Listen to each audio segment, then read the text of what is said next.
Tattoo shop in Montgomery, Minnesota. Southern Bridge Tattoo. Southern Bridge Tattoo. And I heard something about 60,000, 10,000 jobs, 10,000 like jobs done. Oh man, yeah, I probably should up that number. So I've been tattooing. First off, I'm Ryan Wilkinson. Yeah, sorry, Cassandra Coburn. We get in where we fit in. We just that's how the show that's is. That's the way we're rolling. We wing it, man. That's I like how the it. show is. Yeah, man. So I don't know if you guys are checking us out. Some of you guys probably know me. You know, if you're around the area here, 2000, 2003, 2004, 2005, I probably pierced you if I didn't tattoo you already down here in Albany.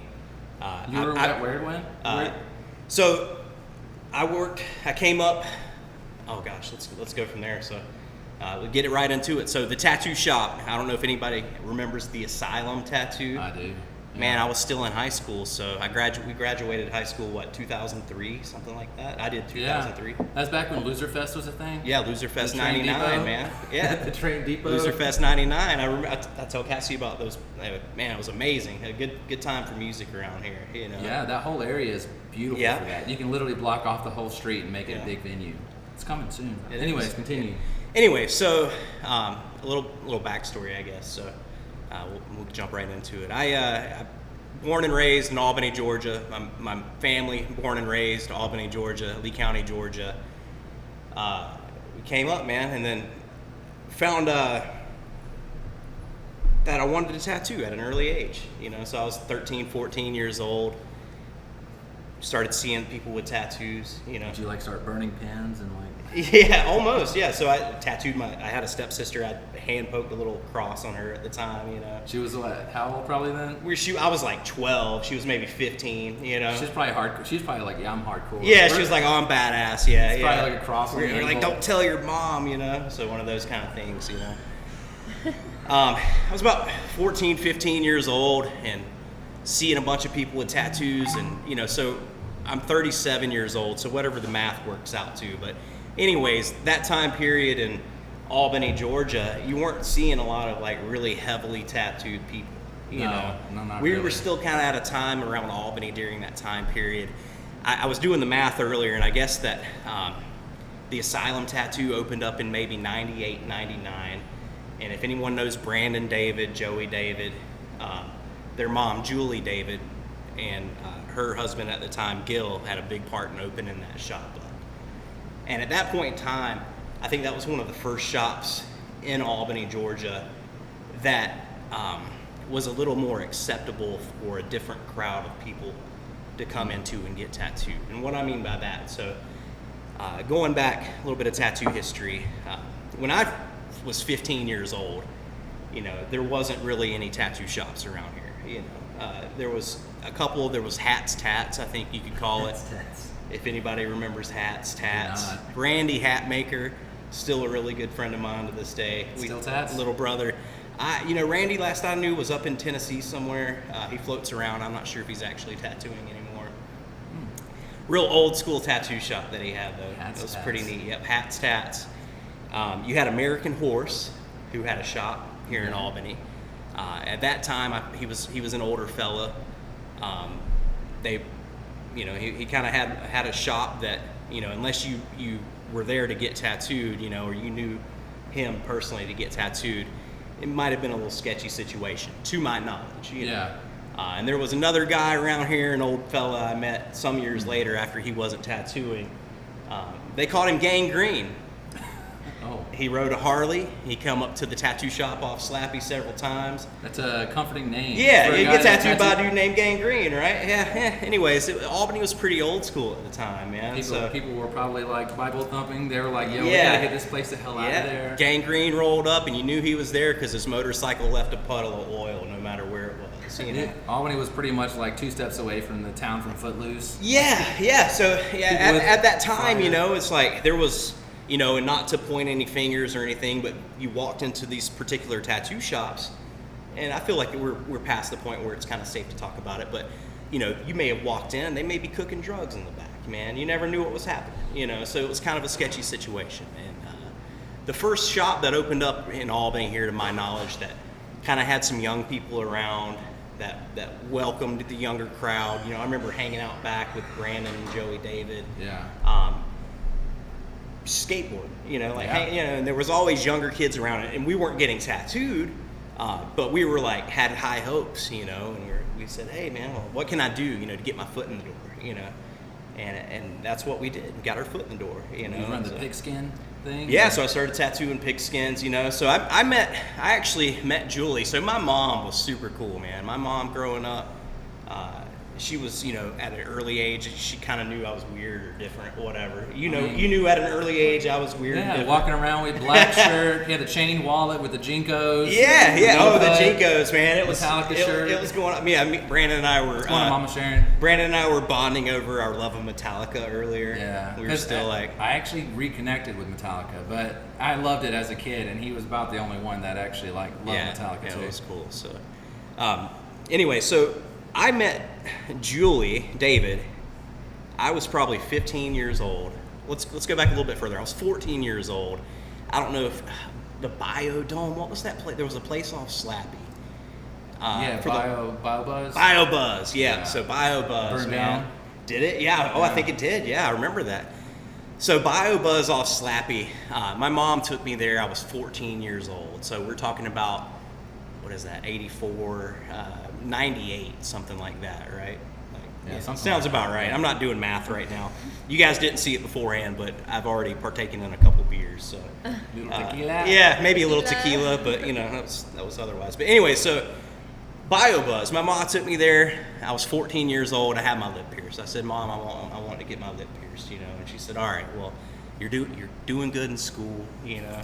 And she's like, you keep up the grades, you get your lip pierced, you know. Get whatever the hell you want. You get what you want. Yeah, just don't be messing up too bad, you know. So I went there. I got my lip pierced. Okay, fast forward.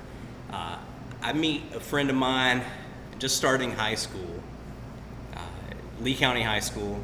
It's probably 99, 2000 as a freshman year or something like that. Yeah. I met one of my best friends in the whole world. His name's Jeremy Johnson. And there's a couple Johnson boys running around here. Peace and love. Peace and love, fellas. Why does that sound so familiar to me? You probably know him. You probably know him. He's doing really well for himself. Family guy. You know, all these guys turn out to be family guys. Well, I met Jeremy. Jeremy introduced me to Brandon and Joey David. And I think they maybe lived in the same neighborhood at around that time. And, as far as the story goes, so Julie was doing piercings at a little lingerie shop that was maybe over here off Palmyra somewhere. I can't remember exactly where. Julie was doing piercings at a lingerie store. You know, at that time, that was kind of the venue. Like if you were doing body piercings, you know, they kind of associate you with different parts of the town. You know, so. Eventually, I met Brandon and Joey.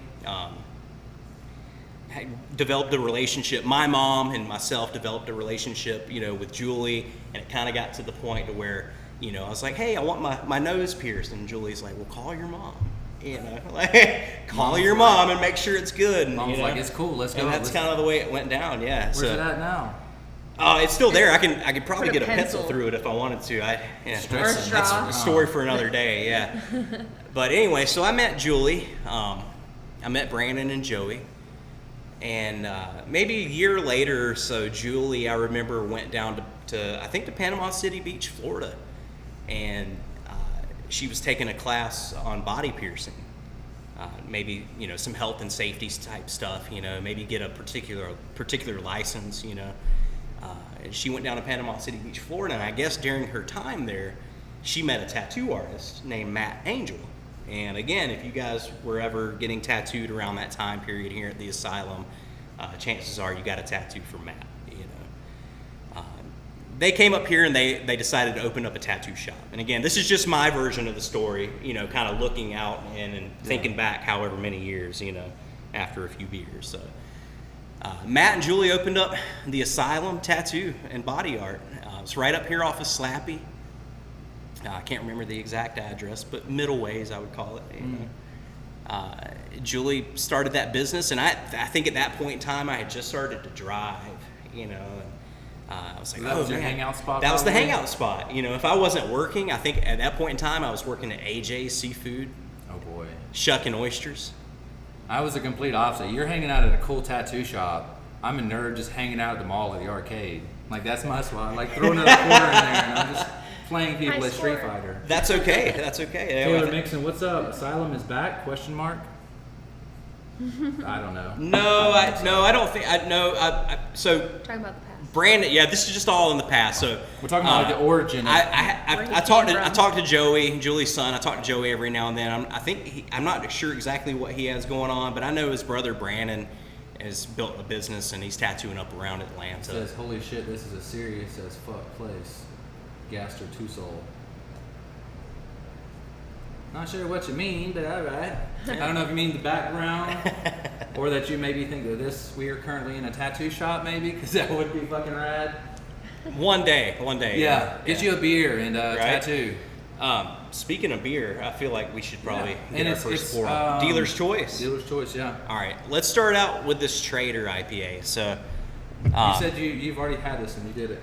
Yeah, so I had a 6-pack of these as I ventured down. Now it's a 4-pack. She said, "What a cute little dog." Oh, thank you. She's a baby. Pebbles. Like eyes rolled back, like, out. Good girl. We'll get into this, but Shakopee, Minnesota is where this beer's from. Say Shakopee? Shakopee, yeah. Shakopee, yeah. You can pronounce it different ways, but Shakopee's the deal. Shakopee. Shakopee. Shakopee is what I always kind of assumed. Yeah, I was like, Shakopee. I like fucking stuff up like that. You know, They're from Shakopee. We're the king and queen of mispronunciations. He always but corrects me. Says a brewery, bar, tattoo shop sounds like the most awesome place ever. Add in barber shop and you have everything a guy and gal could ever want. You might be onto something. Yeah, hey, you never know. Rebels is the star of the show. Oh, she is sleeping. We're not worthy. She's precious. When I was in Portland, it wasn't a tattoo shop, but they did a lot of like trendy ass haircuts, and then the whole time they were cutting your hair, they would give you a beer. So you sit down, they're like, "You want a beer?" And I was like, Is that good for you? "Yeah." Cool. I'm like, "Sure, I do want a beer." And they're like, "Okay." I guess it was free, and they're like, "Yeah, it comes with the haircut." That's awesome. And they I just know give you're you not like big a fan of local IPAs, so I'll take a little bit more there. a local brew. Here, I will. So it's Trader IPA, Badger Hill Brewing. Yep. I think you said most of this. Yep. So. And what is this exactly? So they're based out of Shakopee, Minnesota. This is just an IPA. To me, this is kind of one of my go-tos. If I'm cutting the grass, you know, if I got shit to do that day, you know, this is the beer I'm drinking. This is the lawnmower beer. I feel like it's a pretty drinkable IPA, if that makes sense. You know, Yeah. it's not super heavy. It's not a double IPA. It's nothing crazy. It's got a pretty decent alcohol content. I'm not 100% sure what it is right off the top of my head, but I tend to go like if I'm drinking a beer, I like something that's going to do the job. 2 or 3 beers, you know, in. We can do like not to name names, but you know, like a Bud Light or whatever is good. But man, It has its purpose. yeah, it does have its purpose. If I'm like kayaking, or Yeah. if I'm out, you know, like playing with my friends, playing like softball or baseball Yeah, or something yeah. like that, just shooting the shit out in the heat. That's probably something I want to Something to drink. keep you hydrated. I Yeah, drag and- him to the Pabst Blue Ribbon or the Mickey's. Yeah, we do the PBR a lot. Like Is if I, Mickey's a Mick Ultra? Is that what you call it? Is that Mickey? Mickey's Mickey's the like malt liquor. Mickey's is the malt liquor. Like They got the Schlitz. puzzles. Yeah, They got yeah. the puzzles on puzzles are them. always fun. Yeah. Always good. Good time. All right. Well, let's here. What I do is Cheers. yeah, clink it. Bubbles is like, what's up? It was like, I'm trying to place what kind of hops that is. It's almost like a mosaic. I don't know. Like, so I don't know. I mean, I know a lot of different hops, but I'm just trying to place. Only because I work with them so much at this brewery. And if you guys are wondering where we are, we're actually in Pretoria Fields Brewery. They're kind enough to let me use this as a venue. We were doing it at Jake's house, you know, before he moved and his house burned down. That was our studio. So when his house burned down, I was like, I gotta find some place to do this. And because this is like a mobile setup, I'm kind of relying on people's internet, and this place has pretty good internet. My house does too, but like having a bunch of people come to my house, and I've got like roommates and trying to like do a show where I'm talking to somebody and there are people in the background playing video games or yelling or playing music loud. It's kind of a pain in the ass. So here's is a great location. Okay, so and then what? Not to interrupt, but while we're talking about Pretoria Fields here, I just want to let everyone know, like, I am beyond amazed. This whole place is beautiful. Amazing And establishment. the operation that you guys have going on here, it's a pretty cool looking place. It looks It's- well out of Albany. I think it's right in Albany. I love it. I Yeah. love it down here. I just from I think the last time I was in Albany, Georgia was maybe 2017. And let me tell you, even through the past couple of years that we've had, things have changed so much, and I for the better. I love this area. This will always be my home. You know, my mother lives here. My grandparents, born and raised in the area, South So you're Georgia. deeply rooted. I'm in this deeply area. rooted, man. And So it's probably, you said 2017 is probably quite nostalgic to come back. Like It I'm sure is. there's some that's It changed, is. but there's still a lot of things that we're are talking exactly about the same. 4 or 5 years, you know, since I was here last. There's probably And just a ton of stuff that's exactly the same as you left. it is. There's a lot of things that are exactly the same. I hope Pearlie's is exactly the same. Pearlie's is great Because I'm trying to wake You up want in the morning and get a biscuit, man. So I have a friend, right? His name is Scott Spellfinder, and he's actually from Albany, and then back in probably the 80s, maybe 70s, him and his friend left Albany and started traveling throughout the world. One guy met a woman in Italy, fell in love, and stayed there. Scott moved to Denmark found a woman, fell in love, and opened a Mexican restaurant. So he's a guy from Albany living in Denmark with a Mexican restaurant.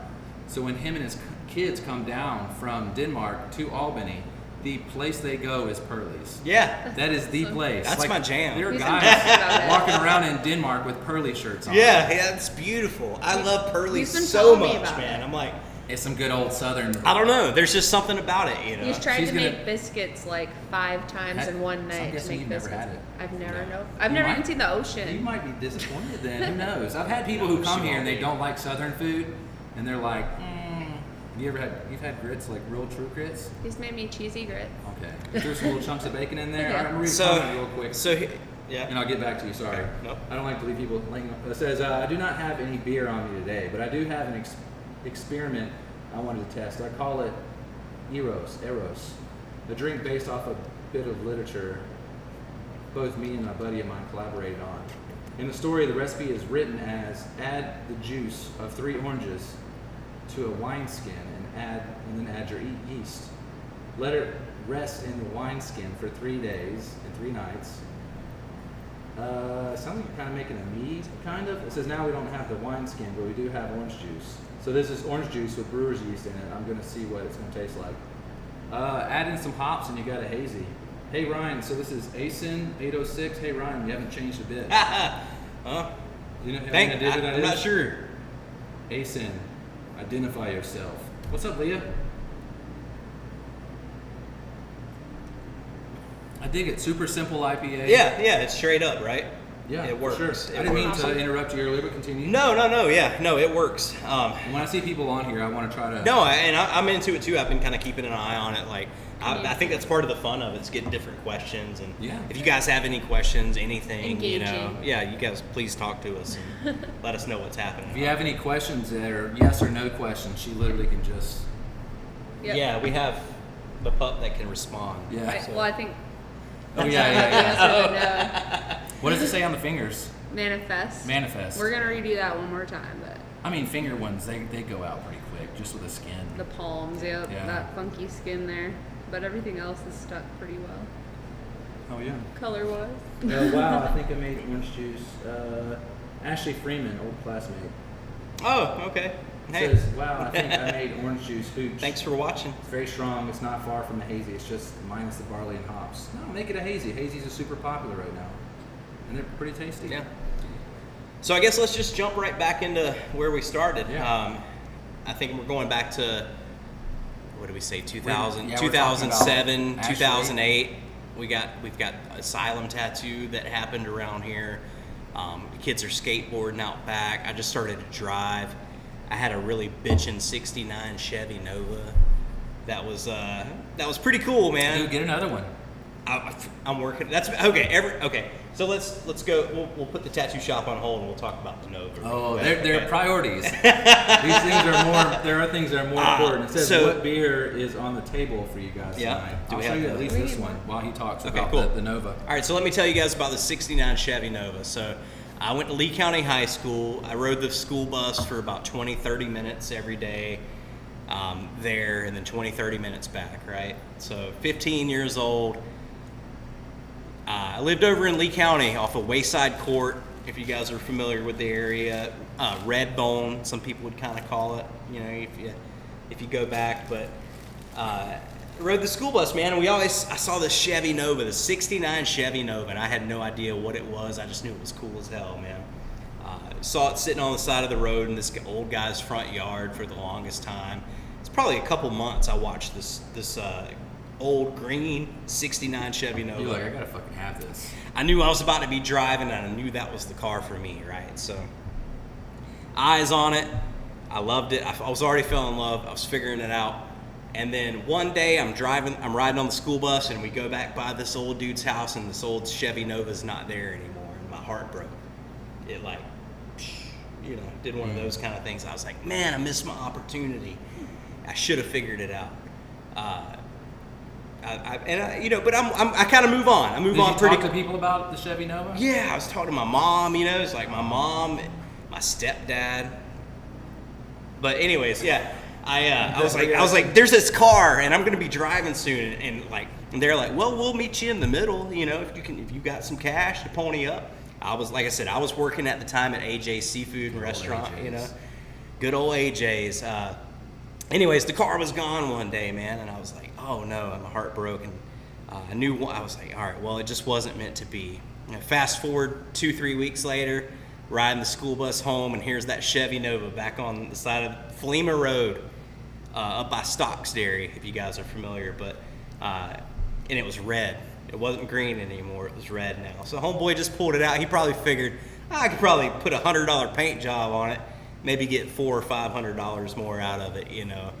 And he did, because I needed it. So, And you got it? And I got it, yeah. So my first car, this old '69 Chevy Nova. And man, it was fun. It's just a straight 6. Me and Jeremy Johnson, I was driving to school on Grave Springs Road one morning, hit a big dip in the road, and busted the exhaust manifold on it, right? So, busted the exhaust manifold on it, went to school, drove it back home. It was all loud and busted. And me and Jeremy hooked up with this dude, and he had a pickup truck that had the same Chevy straight 6 in it. And he's like, hey man, I've got some headers on this pickup truck. So we went and we took the headers off the pickup truck. I paid him for them. Got back to my mom's house, switched it out, put the headers on, and I go to back this old Nova out of the driveway, and the headers are dragging the ground. And we're like, man, this won't work at all. You know what I mean? This is trash. Like, we spent all this time and money for nothing just to get this car back running again, you know. You eventually got it back, right? Well, what did we do? We just hacksawed the exhaust off, and I rode around. Some of you guys, again, might know the car, but yeah, we rode around for like probably 2 years in that thing, man. Just loud as shit. Loud as hell, getting pulled over, shooting flames out from underneath. That sounds badass. It was kind of cool, man. And we'd pull up the US 19 dragway, and these dudes with like super fast cars are like, "You want to race?" And I'm like, "No, man, it's not fast." They're like, "We heard you from a mile It's just away." loud. Yeah, it's just really, really loud. You know, it's like it's not that cool. You're like, you don't want this. You're like, It got me. "No, you're It right." got me back and forth for quite some time, and we had a pretty good time. You with got it, so. Matt Shipman saying, "Don't let him lie. He was giving handies behind AJ's to get a car." Thanks, Matt Shipman. That's my cousin. Selling it out. That's my cousin, Matt. I love you, brother. He's been giving me shit since we were kids, and I had this in the '80s. I had this little Ninja Turtle pinball machine. And Matt, you want to talk shit? I'm still gonna bring it back up to you. You stole it? You stomped on my Ninja Turtle pinball machine. I'm still pretty upset about it. So if you ever find a vintage one, no, I love you, man. I miss you. Gaster Two Souls says, "What do you think is the most stupidest area you could get a tattoo?" The most stupidest area you could get a tattoo. Probably. Well, I don't like to call anybody's idea stupid. You know what I mean? Because whatever you want. everybody gets in where they fit in, and What's old girl that's what they want. Has London that has her purple in the whites of her eyes? Yeah, so What's her name? a lot of people inject their eyeballs with this ink, and it's not like a tattoo process when they do their eyes. They inject it. Yeah. And she's like a famous stick poking one in. That shit started out in like prison and stuff. You know what I mean? So Yeah. I'm not to say anything stupid, but if you could go blind over it, that might not be the smartest That's idea. fair. So I feel like that's pretty fair because there have been some people who've had some major issues. So Ashley Freeman said, "Just wanted to say I'm proud of you two with your new business. Happy to see classmates make something of themselves." No, I'm down. I was just telling Brandon earlier, I was like, yo, man, I'm pretty happy that most everybody that we went to high school with, I've seen a lot of good people make some really good things of themselves. Yeah, grow up eventually. Said, I pranked a friend of mine by putting a balloon in the exhaust and then cut a hole into a larger portion of the balloon, and it made it sound like made a loud popping sound. Is that kind of like the Beverly Hills Cop putting a banana in the tailpipe? Jeremy Goodlife. Hey! Says Ryan is awesome. What's up, brother? Much love. I'm gonna come probably see you if you're open tomorrow. Get some of that D8. Yeah. We were just chatting. I was like, that D8's awesome. Dude, Jeremy's got one. He kind of has it hidden behind the counter because it's like just for those OGs. We don't tell everybody. No, Just for those I like it. No, yeah. we had it on the show. Okay. And it would make, it'll get you high, but it'll make a great photo, like a photo op, because it's a especially probably with your hair and the tattoos and everything. So it's a Delta 8 blunt, but it's wrapped in rose petals. Bro. So it's just a straight, beautiful, like pinky red blunt. It's beautiful. Yo, so I wanted it, but he yeah. says, "Come see me, bro." Okay. Are they open? Are you guys open tomorrow? Like, It's more of an effect like the banana. what time do they open up? Because I'm like, we're heading out. Me and my mom and Cassie are heading down to Panama City Beach, Florida tomorrow for a few Friday. days, He man. says Back rose there. wrapped hemp blunt, 15 grams. I'm down. I love it. Yeah. Yeah. Nah, I wanted to get one of Friday. those for my good friend Kofi, but I'm saving for a house, so every little penny. It's kind of, it's not. I mean, it's great price for what it is, but I am trying to save money for a No, house. I get it. Yeah. You got to be responsible, man. I do. It's fun to have fun and treat yourself, but you be responsible first, and it'll get you somewhere. I've done too much. Like, I wouldn't call it stupid spending. No, it's okay. But like, probably for the show. So this is probably like 10% of my actual equipment. Like, I have so much equipment that is like made for an actual studio, but I don't have a studio, so it's kind of just packed up. And I bought so much of that, and the show doesn't make any money because I kind of keep myself from that. So yeah, that's part of what my money goes to. I love it. So I think we should take another pause quick, not to Yes. interrupt you, but let's pour some more beer, man. Yeah. I Because- agree. Cheers. He says, absolutely 11 to 7 tomorrow. He Perfect. Says, or Express Store by Rice Bowl, open at 9 a.m. No, brother.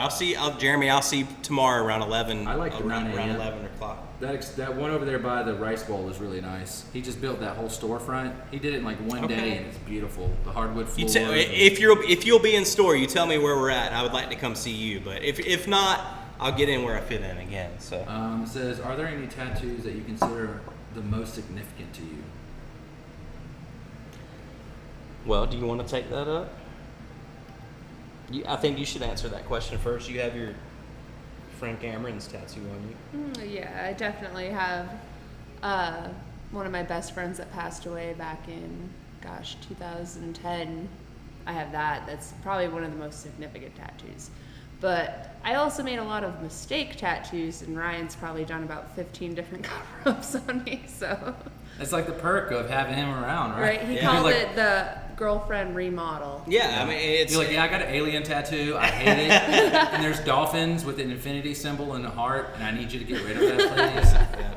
I have my kids tattooed on my arm here, and that's kind of a couple of the more Braden and Claire. That's kind of a couple of the more significant. Yeah, it's like an old school style. kind of real traditional, kind of like Cupid doll type deal. Yeah. They'd call it, But those are pretty significant to me. It says, thanks, bro. Can't wait to see you. I'll be at the Express Store all day. So that's the Okay. one over there by the Rice Bowl. All right, cool. It says, ask for me and say Is that hello. over? Where is that at? So we're Rice right. Bowl, Lee County. All right. Oh yeah. Rice Over by Bowl's- Jason's shop, right? Is that by Jason? Oh, across the street from Trademark. Yeah, that whole like where used to be Lee Pub and Yeah, all that. yeah. I know where. Okay, cool. So fun story about the Rice Bowl. I used to work at River Point Golf Course, and they worked us like a dog one day, digging ditches. I was just telling this story the other day, and we went and had lunch at the Rice Bowl, and we were in the South Georgia heat, man. Bro, I got so sick. We were like digging ditches all morning long in like 90, 100 degree weather, And then they're like, hey, let's go have lunch at the Rice Bowl. Yeah, I'm so hungry, so pig out and go back at work, and it was not a pretty sight. So You just were off everywhere. yeah. What are we pouring up here, man? Oh, So I thought you getting into that? Yeah, all right. I all thought right. it was a Never. brown, but It's an ale, right? yeah, Yeah. it's like a nut ale. Yeah, it's different. So we were in Nashville last night, and I cracked one of these and had it for dessert, you could say. So Love me some Nashville. yeah, I like a good bit of head on mine. go for it, man. I like a good bit of head also. On a good beer. So if you got like light beer, stuff like that, it's not gonna matter. But with a good beer, you definitely want some bubbles flowing. Yeah. So this is Tin Whiskers Brewing. Is that Pearson's Chocolate? The original salted nut roll. Yep. So Pearson's in Minnesota is like the candy store, right? There's a couple of chocolate stores, candy stores up there. I think Pearson's has been around for quite some time. If I'm not mistaken, and I could just be talking shit, but I think they have a little small shop in St. Paul, Minnesota somewhere. Pearson's, I think, has been around the area there. So this beer, they've obviously collaborated. I think, are these guys out of St. Paul, something like that? It'll tell you here some more information. Yeah, St. Paul. Yeah, Minnesota. so Tin Whiskers here. They're out of St. Paul, Minnesota. There's so many breweries. I feel like the salted nut roll is a very famous one, like throughout the United States. Oh well, and if you guys can go walk into any gas station and basically buy a salted nut roll, you know. Right, and it's probably Pearson's, right? Yeah, and probably Pearson's where they've expanded and spread it out all across. Peanut butter, the world, caramel, yeah. vanilla, chocolate. It's an ale. Yeah, 6%. And I think it's actually, since we're in South Georgia, I think it's actually coated in pecans. Sorry, however you want to pronounce it, pecan. Pecans. Where are we at? Are we in pecan country? Depends. All right. Sometimes I like I'll it. say they're interchangeable for me. I like it. All right. So. Chris Live. Me too. Yeah. Ryan, what's Chris. up, man? Oh, brother. Chris, I love you so much, man. I just played his song Dude, on the radio. Good. Play more of that shit. Let's Chris see. is so awesome. My condolences, man, but that's very sweet of you to get a tattoo of your friend.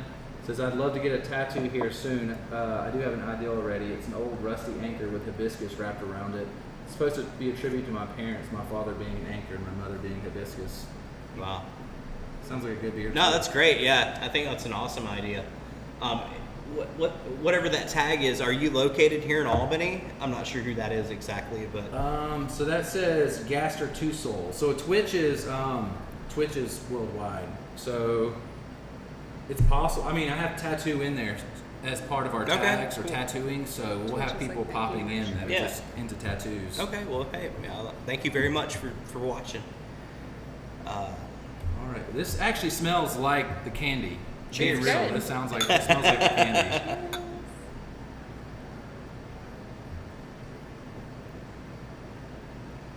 That's good. Smooth. It tastes like the candy too. It does. I don't do That's a good beer. I don't do really sweet beers.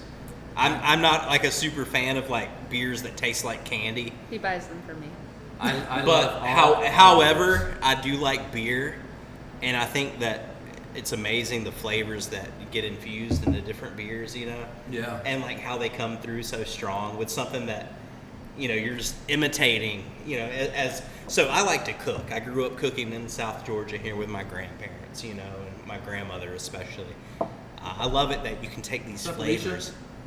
You can infuse these different flavors, you know, into a beer and Yeah. make it taste like something, you know, whether it be bacon or chocolate or peanuts or Yeah, we have a pickle beer. fruit or blueberries, whatever, pickle beer. You yeah, like- that I sounds love cool. anything I'll try pickle. it. I That love sounds it. super cool. I'll try to remember to let you try some of that pickle. It's a sour, pickle sour. I don't That sounds sound- Oh boy. My camera just did something funky, so let's go. Okay. Let's go back to this camera and continue talking. Super chill, yeah. Let's just go back to, I think where we were at before with. Let's reverse back to Going to the the- early days of tattooing in Albany, Georgia. I think that I can talk about the first time that my mom took me into Hats Tats. So Hats Tats was what I would call a biker type tattoo shop, you know, right off of Slappy, I think it was, in Albany in the early days, and been here for a long time. Randy Hatmaker, super awesome dude, still to this day. I can't speak for whatever happened to the tattoo shop, as I'm not 100% sure on the backstory, but I remember my mom. I keep talking about my mom, you know. So my mom was a correctional officer here at Lee County State Prison. She'd been a correctional officer for 30 years, but she always let me do my thing. You know, if there was ever a time where it's like, Ma, I want to get pierced, I want to dye my hair blue, you know, and she was always down for it. She was like, well, you're not messing up too bad. Your grades are on point, you know, like, let's keep on keeping on with, like, letting you do your thing, let you be yourself, you know. Anyways, 16 years old, I'm driving this old Nova, right? The Nova. The Nova.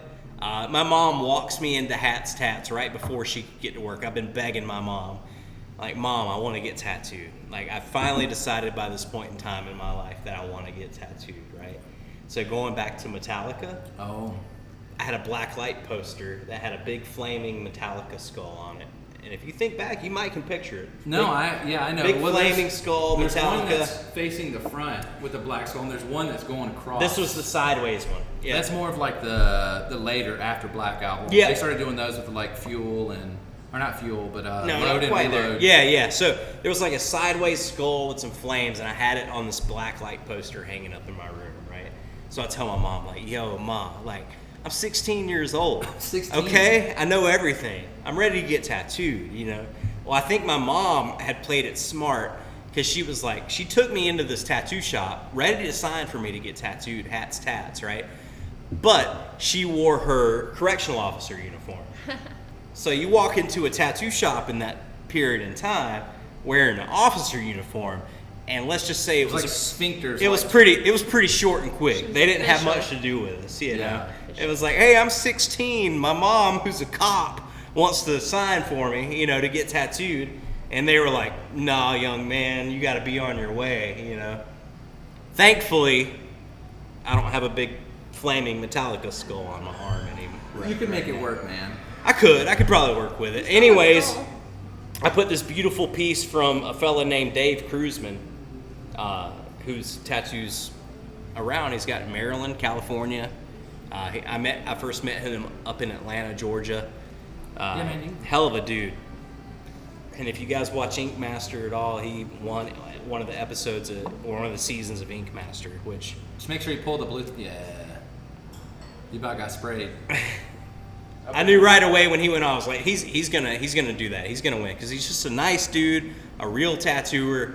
And I think getting back to like this change, if we're talking about the history of tattooing here in Albany, I think we're getting back to this change of where it came from, like biker tattoo shops, dudes named Gang Green, Hats Tats, American Horse, biker type stuff. Yeah. I don't want to say any names or anything again. My cousin went by Rusty But Needles. yeah, rusty needles, and that's kind of an old school thing where like now we're having the whole scene, everything's evolved, and I think that I got into it at the right point. I met the right people going back to the Asylum Tattoo to where things were starting to change. Those guys came into town with a different business plan than like, let's tattoo our other biker friends. Let's stick to this one thing that we know.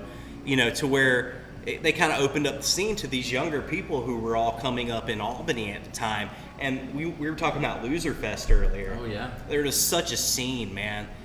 If you guys remember, if you know, you know. And I know Yeah. Jeremy Dollar knows because he was a part of it. But Old Loser Fest. but man, if they still could easily have events there. That whole area is beautiful. Alicia actually works. She mentioned there. Alicia, she said, hey, she works at the Throne of Tisca, that one of those old buildings there, and she's an archaeologist. She does archiving there. But that whole street, beautiful. They've done lots of remodeling, and then that whole area where all the stages and stuff were, where there's like the train fences and stuff, it's still completely open. They could easily have events. it's so amazing, yeah. So I'm like, Brittany, what's up? this whole area down here, man, like there's so much life to be breathed, if that's a word, or like Yeah. to be given, Yeah.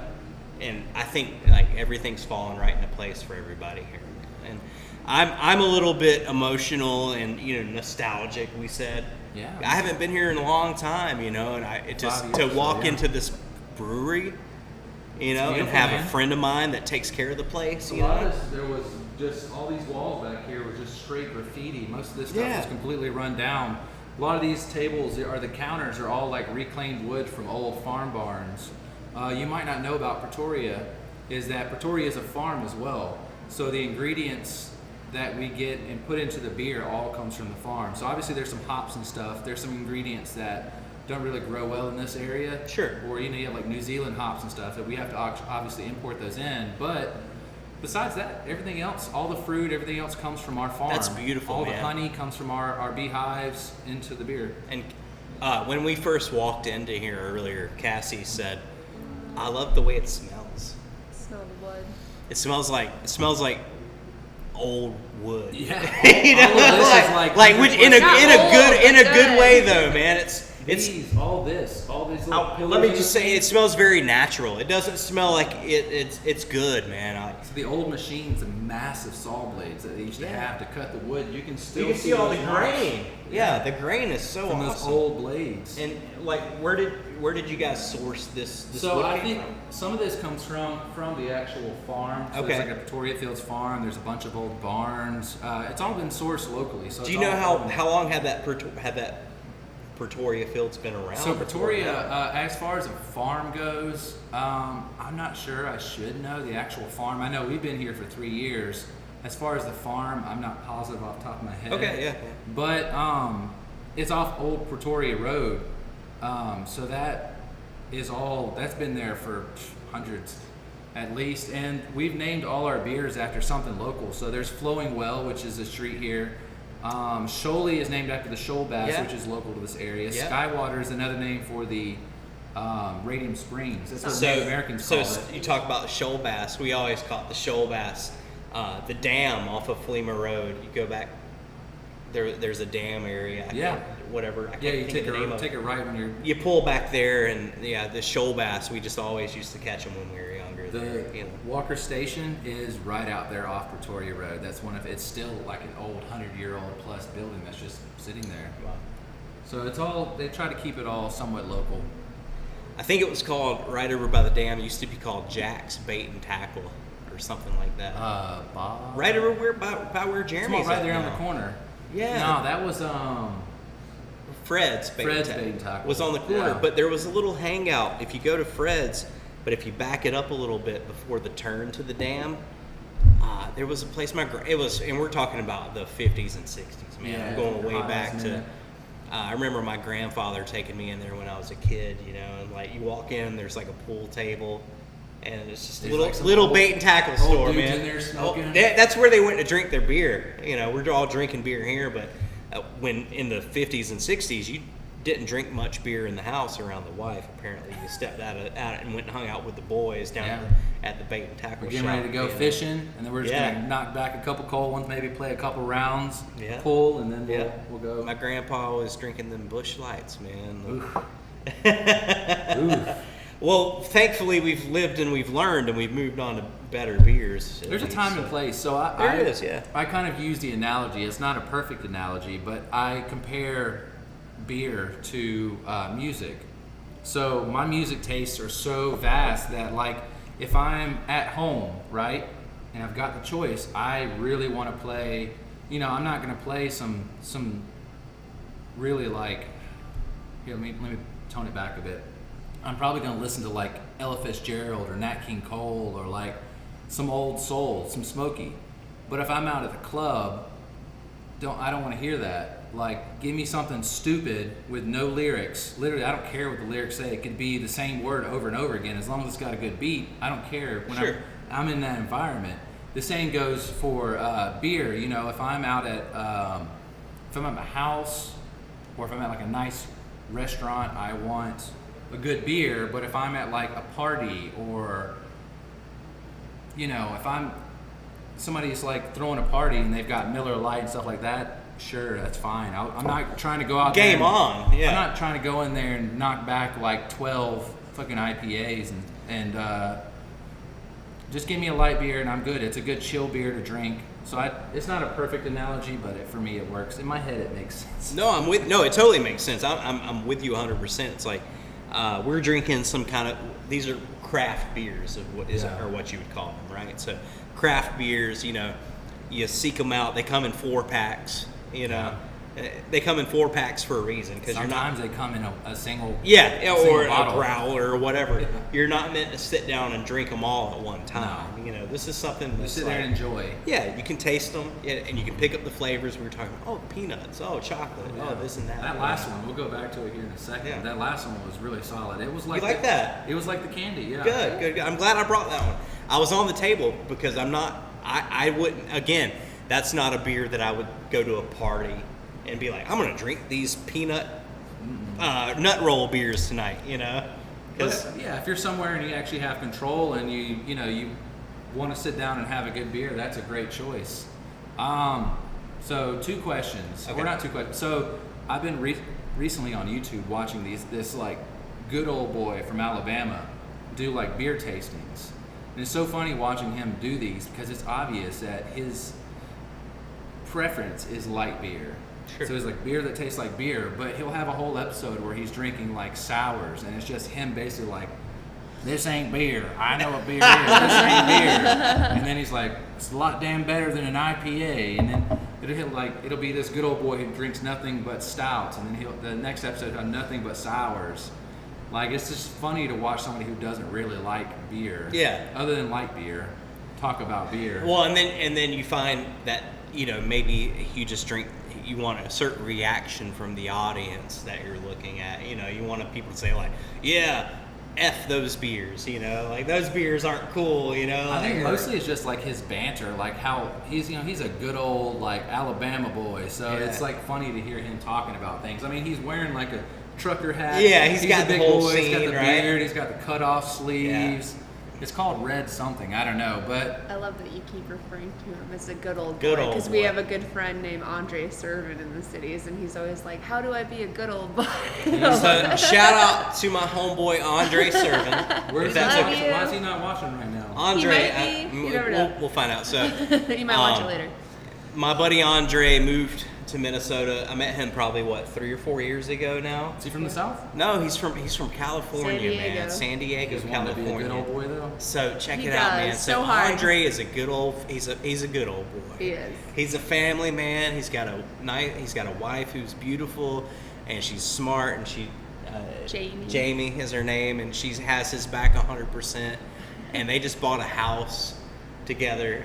And I started out tattooing with Andre in Minnesota. He came to the shop, which was called Rockin' Tattoos. I was at a shop called Rockin' Tattoos for about That's where 8 we or met. 9 years. That's where Cassie and I met. Rockin' tattoos. Yeah, and Yeah. Andre came along, and, you know, toward the end of my career there, he before I moved on, he came along, and I think him and I kind of hit it off right off bat. He 'cause tattoos? He tattoos. He's a hell of a good tattooer, and I think him and I kind of hit it off because, well, he's a good old boy. He don't know it because he's from California. While you're here, you need to, if you've got the money for it, get him a pair of Georgia boots. Oh, man, you know. He can wear him turkey So hunting. Andre always asked me. He said, "You think I'm a good old boy, man?" And He's I the said, best You one. are. I said, you are a good old Does he boy. like camo? No, yeah, he loves camo. Get him man. one of those Pretoria camo hats. Bro, Done. I will. I'm Yeah. totally into it. And then so Andre is an amazing individual because he moved from California, never hunted a day in his life, never experienced much more than whatever was to offer in California, moved to Minnesota, and this guy has been out like he is the if you look up the word man in the dictionary, That's him. you're gonna He's a manly find man. you're gonna find Andre, and if you look up good man, you're gonna find some subtext. He practiced turkey calls while tattooing. He's a good guy, man. So this dude's been up, and him and I Yeah, took my kids out rabbit hunting, you know, and like he hunts deer. He just took his turkeys, and he's traveling. He hit me up. He said, "Hey, man, do you think it's okay if I go to South Georgia and hunt?" Hell yeah. I said, "I think you're good, man." I said, If he comes here, I've got a friend named Billy Shores, and he is a falconeer. He goes hunting with hawks. Oh shoot! And he and his wife are both falconeers. you should tag Andre right now in our. That would be awesome You if get he wanted to Andre go on hunt. board right now because I'll he get needs him. to hear this stuff, and it'd be cool. No, I literally could connect him if he comes down this area. So like if you guys plan a trip to see your family Yeah, again, yeah. Andre decides to pop in for a little while. I mean, I can always connect him with Billy, and they can do a straight up hawk. He would like love falcon that, man. hunt. I think you should come too. I think we should all go. Billy's been trying to get me there for a while. I've had him on Right. the show and had Okay. the big fucking hawk. Really? Like, Yeah. well, I just brought a sweet puppy, man. I didn't. I mean, I have had dogs on the show before. I had a guy who trains dogs for, his name is Chris Morrell. He's been in town for a long time. You know, I know Chris. that name, He used yeah. to work at FYE. Okay, He had the yeah. shaved head, muscular guy. Yeah. He started the first. He's World Camp CrossFit. It was our first CrossFit gym, and Good. it was back before nobody knew what CrossFit was. Yeah. He sold all of it, and he is now training dogs. So whether you need a dog for emotional support, or whether you need a dog for like a medical, like if you have seizures or epilepsy, or if you need a dog to just attack somebody. To He's be your real. guy. Yeah, and that's No, what for happened. sure, for That's sure. what happened on the show. I put on the thing, and the dog jumped up. Oh and got my wow, arm. Yeah. sick, dude. So we are. So you said emotional support. So that's our goal in Minnesota. Cassie and I both have a history, and not to get into any details, but we could have emotional support animals. And I think that if you're probably watching this show right now and you grew up in Albany, Georgia, there's a chance you might qualify for an emotional support animal. You'd be surprised how many people could. So, but yeah, this little growl right here, man. She comes to the tattoo shop with us every day. We've both had dogs in the past, and for the longest time we said no more dogs, because you have to have a certain amount of time devoted to a dog, Oh, yeah. It's like, man, and we didn't want to get another dog until we knew that dog could come with us every day. So we've, with talking to the health department in Minnesota, the dogs are welcome to be present. They're not particularly welcome as the procedure is being done, which we can accommodate that. We have a couple different levels to our tattoo shop, so we get in where we fit in, make it happen. I'm trying to find this hawk. There's a whole episode. It's kind of It's kind of scary because it's a big fucking bird right there next to me. Something that could just yank out my eyes just for fun. No, Yeah. I'm with you, man. So I think it's kind of fun. Where we're at in Minnesota, every day when we drive to work, hawks are like, and we're getting into it, and I might be getting a little beer deep, but hawks are like my spirit animal, man. Well, technically, all his are.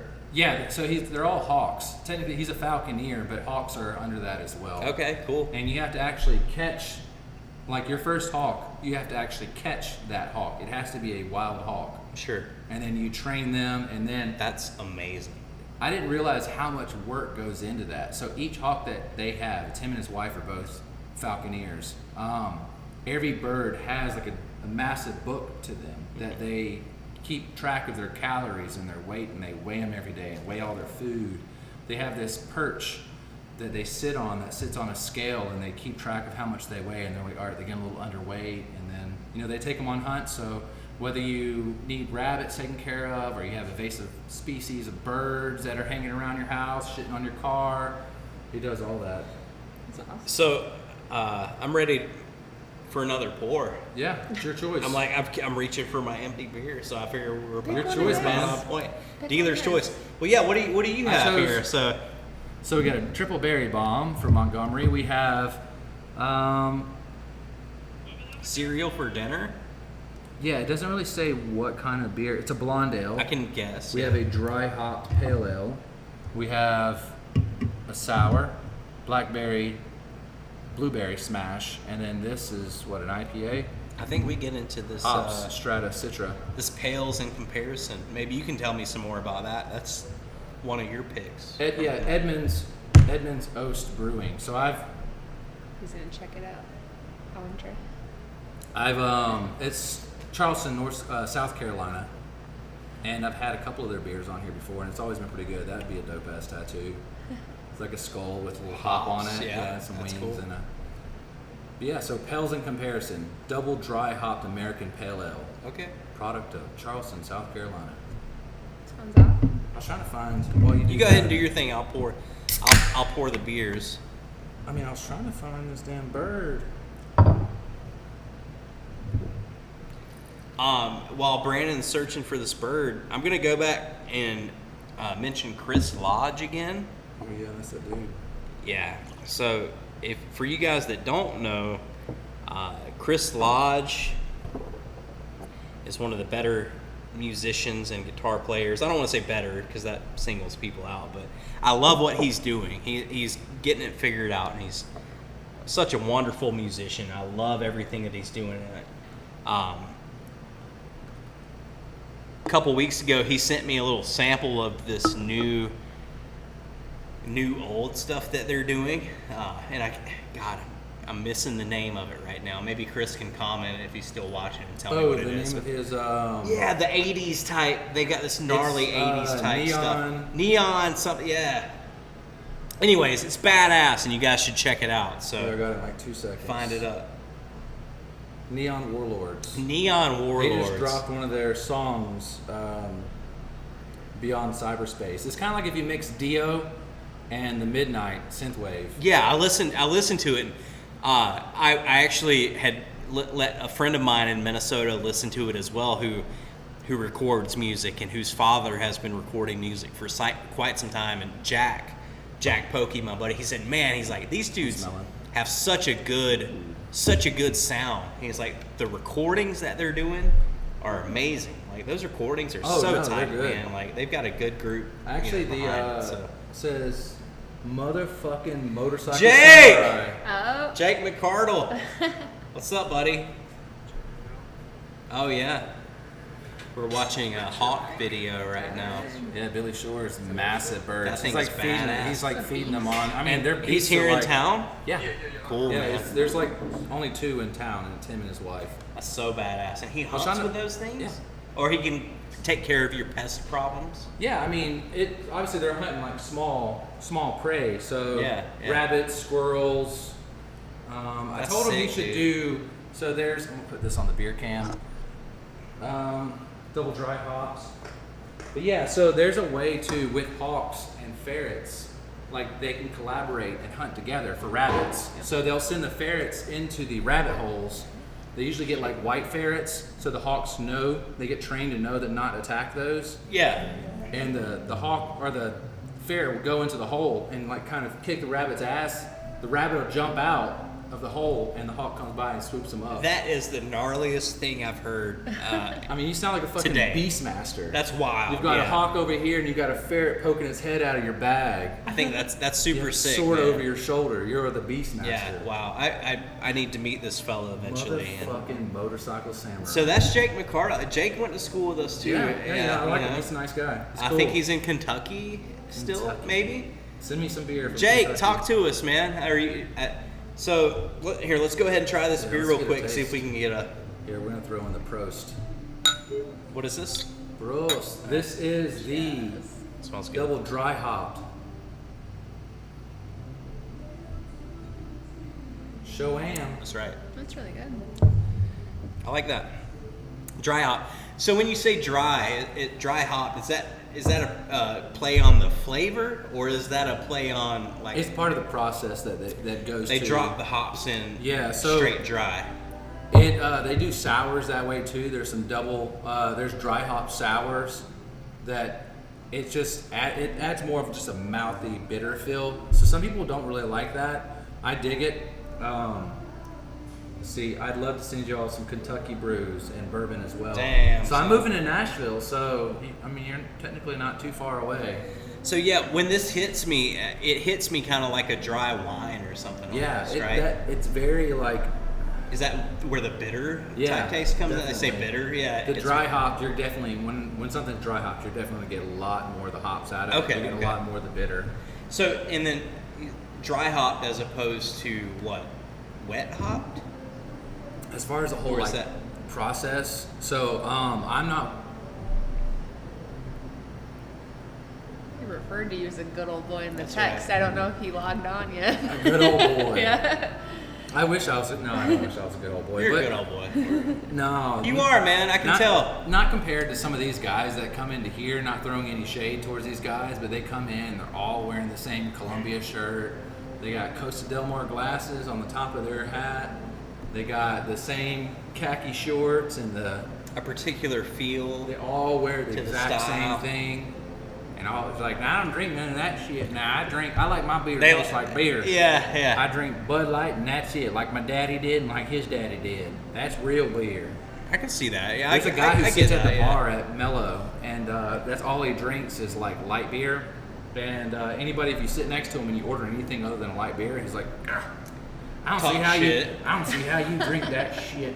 Yeah. He's like, I like my beer to taste like beer. And I was like, well, you know that your light beer was kind of like they poured water into actual beer to make it go further. Like you're really drinking watered down beer. Like Keystone Light Life.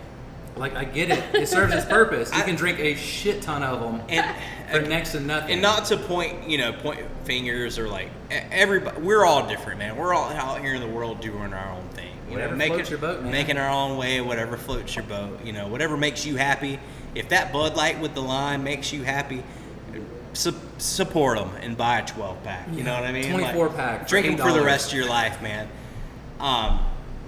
If you can venture out a little bit and open your mind and come to a place like this, come to Pretoria Fields, man, and sit down and maybe have something you've never tried, a beer you've never had before, you know? It's good that you mentioned that, and we'll get continue, but Sure. I'll get to that. I want to add on to that. Yeah, no, I was just saying, like, I'm so stoked to be here, and like these guys are in here with their hands. You know, you're talking about people who are local, working hard. You're not supporting a big company who's selling beer all over the world. You know what I mean? You're supporting a company. If I don't spill it all. So you're supporting a company that's right here in Albany. That's right down the road from your house. That's right down the road from your grandma's house. You know what I mean? And it's 2021, and here these guys are trying to do something totally different, man. You know, and I'm about that. I love it.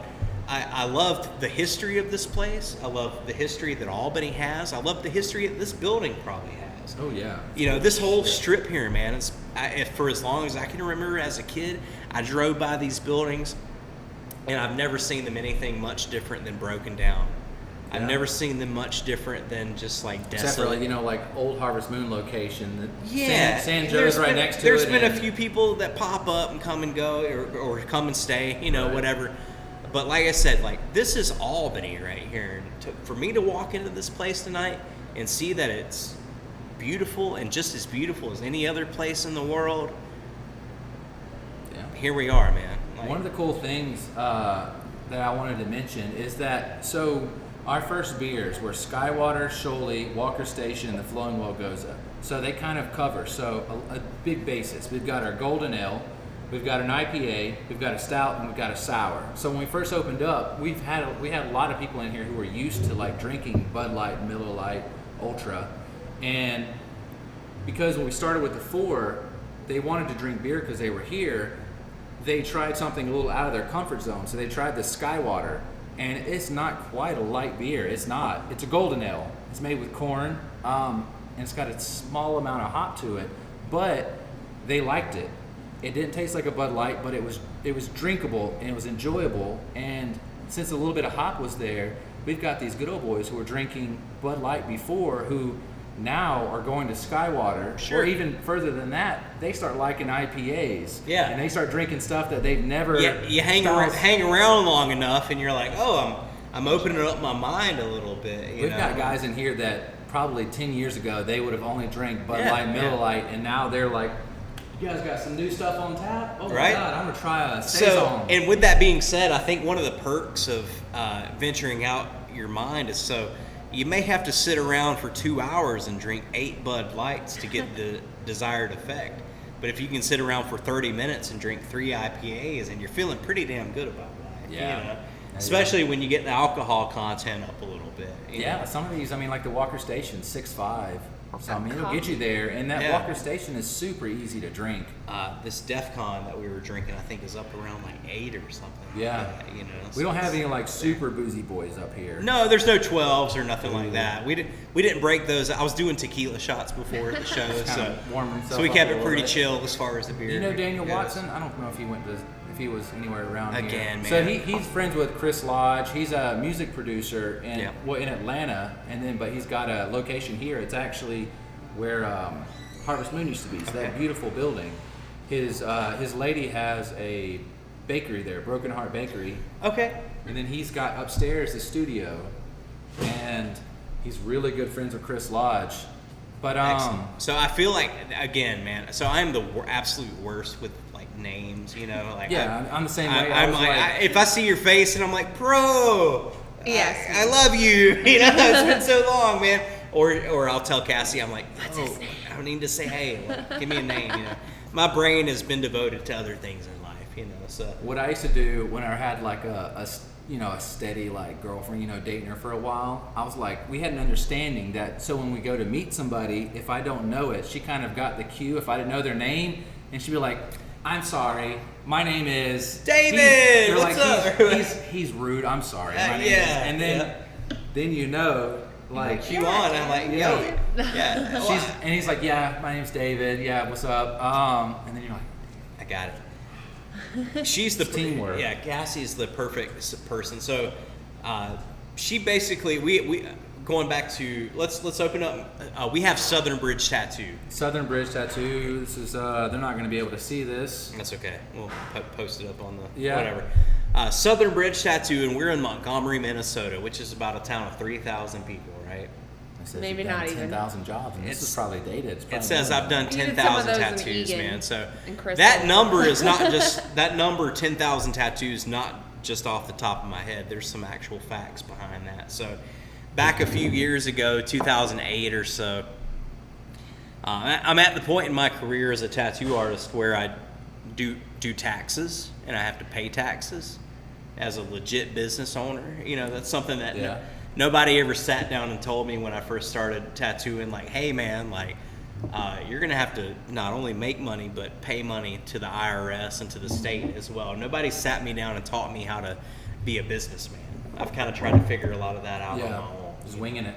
Yeah, just She's killing the beer over there. Figure- She ain't got no time to chill with it. Nah, Sorry, I like beer. just You put figure it it in out. my man. We're talking. She's like, okay. dry. Yeah. Shoved it down. Anyways, Montgomery, Minnesota, we have our tattoo shop. It's literally maybe 400 or 500 square foot worth of tattoo shop. But within that 400 or 500 square foot, you're going to see, man, I've had a collection of over 20 years of tattoo artifacts, vintage tattoo flash, stuff that you can't see all over the world. You know what I mean? It's stuff that you can't just walk into Joe Smo's tattoo shop and see hanging out on a wall. You Yeah. know, we like to run a pretty traditional tattoo shop. You know, I do all kind of tattoo work, all kind of styles, which going Yeah, back man. to Albany, Georgia. Good, man. Nice Y'all meeting be safe. Later, brother. I wish I would have gotten to hang out with that dude a little bit more Yeah, because Tom's his cool. radio show was tight. I was We should have. I mean, beforehand, we could have gone on the air with them. I was kind of listening to it. It was chill.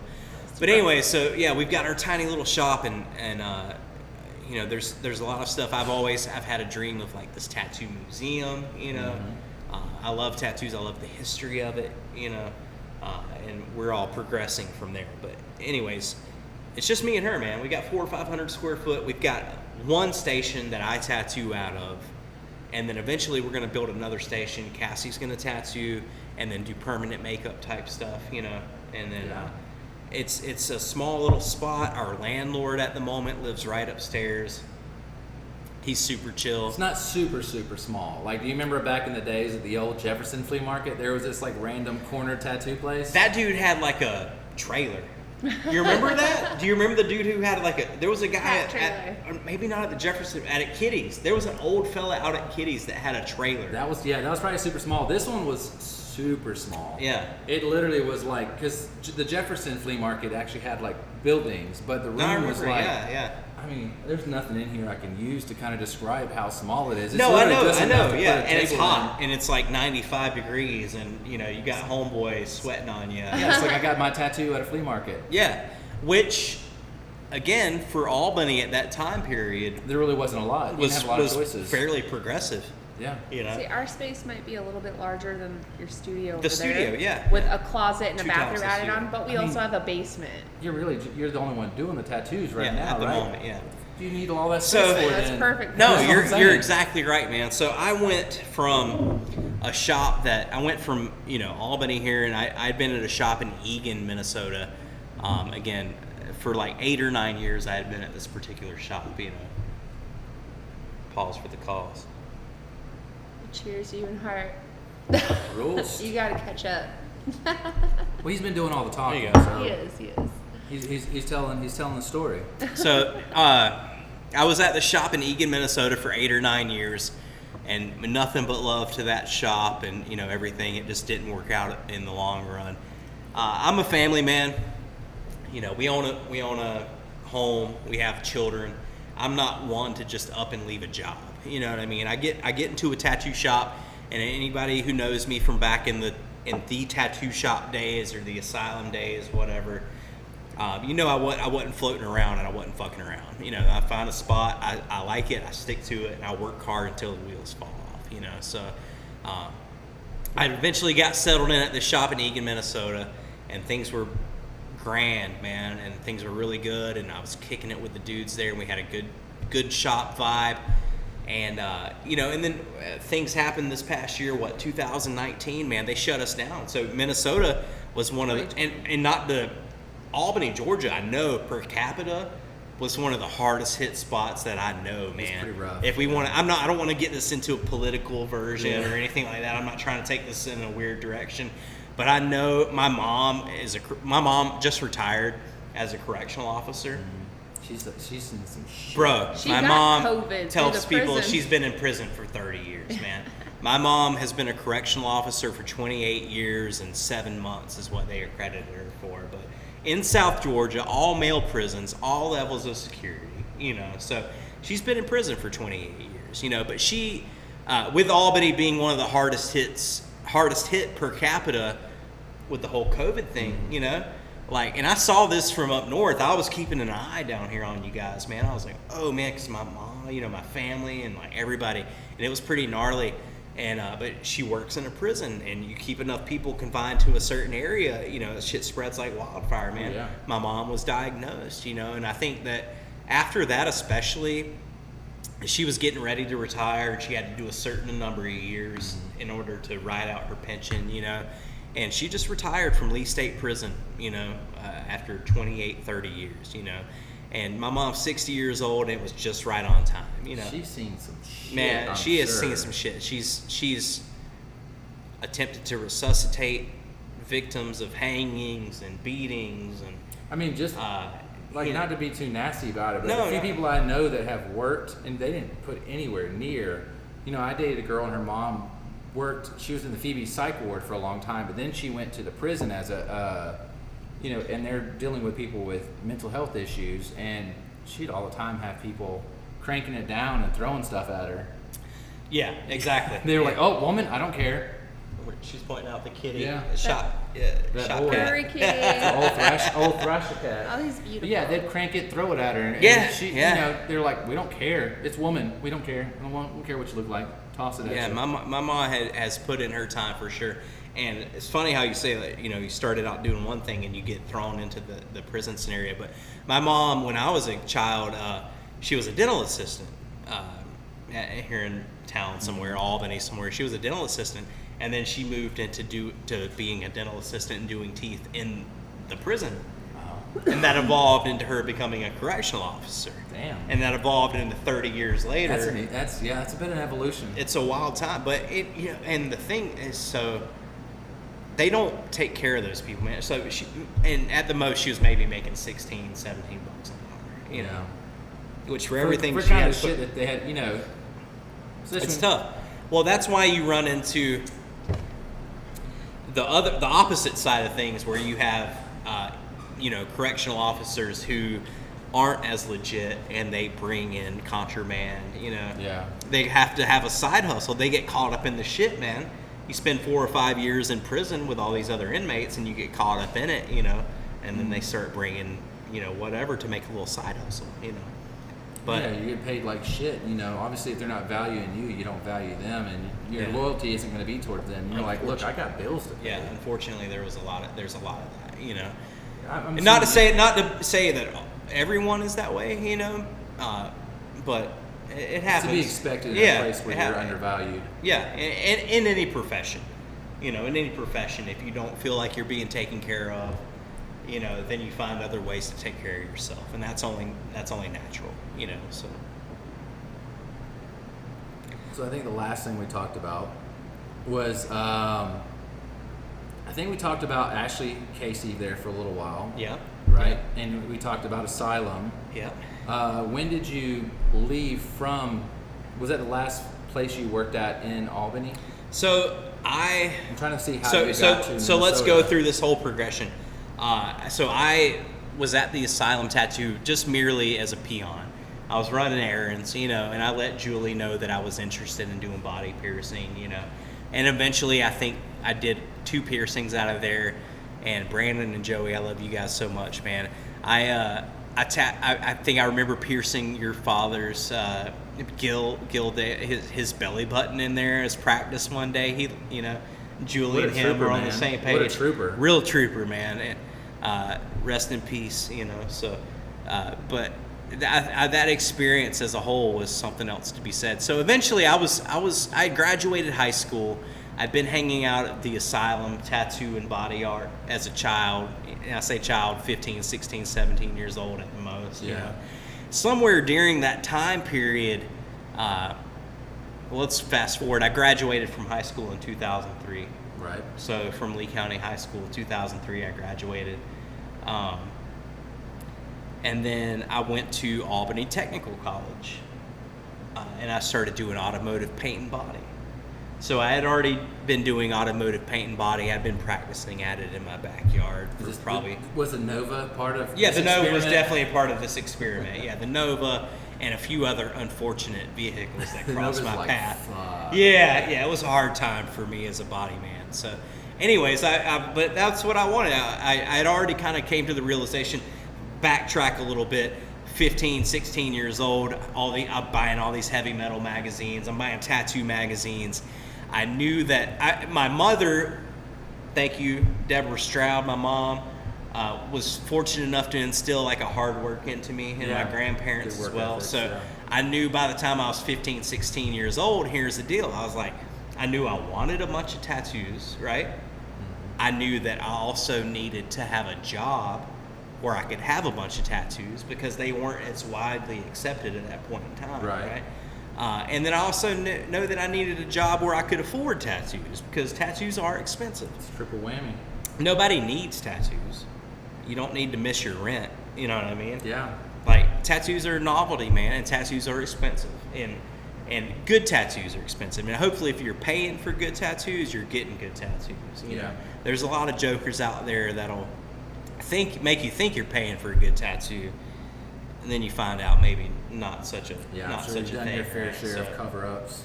Yeah, I have. So we fast forward to, so we go from the Asylum, and then around 2003, I graduated from high school. Right. Lee County Trojans. Trojans. Trojans, yeah, Lee County, man. So I graduated from Lee County High School. Vaughn. 2003. You remember Vaughn Wilson, right? Oh, God, yeah, I love this guy, man. Vaughn, hey, just now tuning in. Any tattoo preferences that differ between Georgia and Minnesota? I'm asking as someone out in California and curious on the regional differences. I'm gonna hit you up in a second, Vaughn. So, but I'm in Albany Technical College doing automotive paint and body.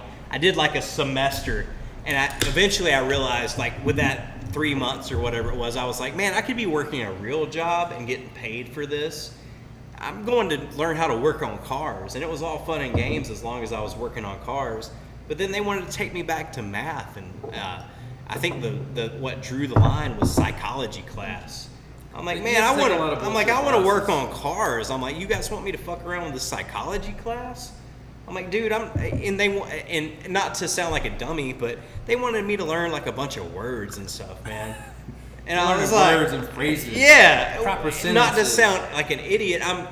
So I always loved literature. Adjectives and pronouns. I love literature, man. I love writing classes in school. Trying to learn about exhaust manifolds and not trying to learn about conjunctions. Yeah, I've always been an artist, so literature and stuff like that's always come along with it. Right. I can write, and I like to not to toot my own horn, but I'm a musician. I've been an artist in many different levels, and I like to write, and I like to put my words onto paper, as far as that I could write something and make it sound like good that somebody would want to listen to. But you didn't see the connection between working on cars. Yeah, exactly. So literature and stuff, I've always been down for science classes and this and learning more, but then they put me in a certain position, and after I'd already, done 12 years of regular schooling, I go to college to work on cars, and then they put me on some other shit that I wasn't interested in. So anyways, I've been hanging out. I knew Julie, I knew Brandon and Joey, all them folks, Matt Angel, Ashley Casey, who tattooed at the Asylum. It was a tight spot back in the day, man. That was the place. And then eventually, and again, I'm just saying my point of view on things. At some point in time, Ashley Casey and Matt Angel left and opened up the tattoo shop, probably about a mile down the road, if that.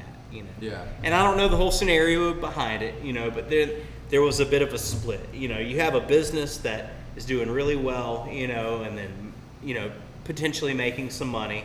I'm laughing. Sorry. Yeah, I just no. see puppy belly. Yeah, and she's got the cutest belly. show Show the them the heart. belly. So she's got literally not like a, maybe they can't see it, but she's got, you can zoom in. Adorable heart. Here, let's Really? Pebbles is like, I'm a star now. She's got a heart. yeah. Can you see on the camera where that's at? She's got her heart tattooed. Yeah, there we go. There's her heart. Pebbles, a star. You're a star, baby. Show her eyes. She's got a ghost eye. Her ghost eye, her paranormal This eye. is our baby. Man, she came all the way from Minnesota with us, and she rides, man. She rides like a pro. Yeah, from Monster Bullies Kennels Yep. in Fridley. Good girl. We met some friends up in Minnesota, and she come along with us. She's our baby now. So we talked about having an actual flesh baby, but this came first. So what is this, man? This is the Montgomery berry. Okay. Montgomery triple berry bomb. Mm-hmm. Smells like a sour. Looks like a sour. This is from the brewery in the town our tattoo shop is in. It's really good. What do you think? Yeah, I dig it.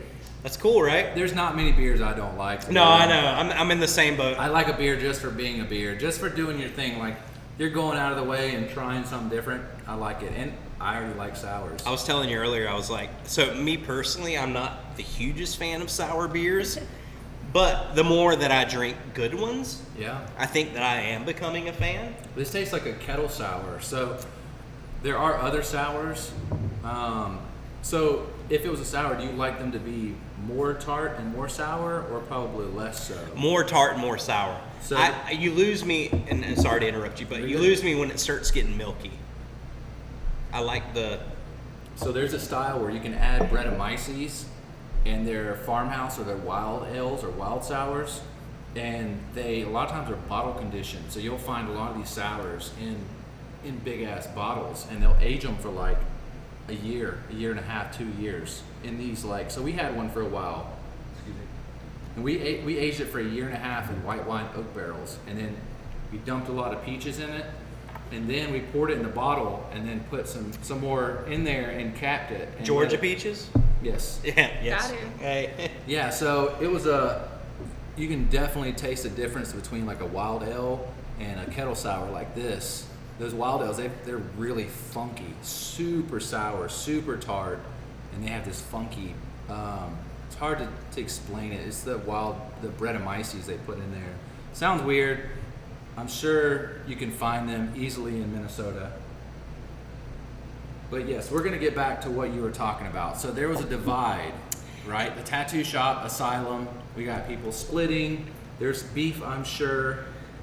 Yeah, I'm sure that anytime you have a divide like that, I guess you get a little bit of beef, but that's not anything that I want to touch on because I'm It's in the past. Yeah, exactly. It's all in the past, and I think everybody has gone their separate ways from there and made do They with squashed. what they were doing. Yeah, but yeah. So you have, and then Ashley Casey, and so speaking of, Brandon Casey at Think Inc. Albany, Georgia. Okay. He's doing his own thing. I think him and his wife, and they may do some microblading and stuff she like gets a that. permanent Yeah, tattoo. yeah. Another yeah. vote for sours. So Vaughn, I thank think they're doing very well for themselves, and I'm super happy to see Brandon, knowing where he came from and knowing that he's back here in town. Brandon Casey. So there's a couple there. Brandon you. When Davis, there's, Brandon Casey. there's So another Casey, a younger one. He tattoos now too. Dalton. Dalton. Yeah. Yeah. And is he at Think Inc. also, or I don't know. so? So what's the other Brandon, the tattoo one that you? So Brandon David is in Atlanta, and I've only seen him do good things for himself and his Is it business. Is it spelled like the normal I Brandon? think so. Yeah.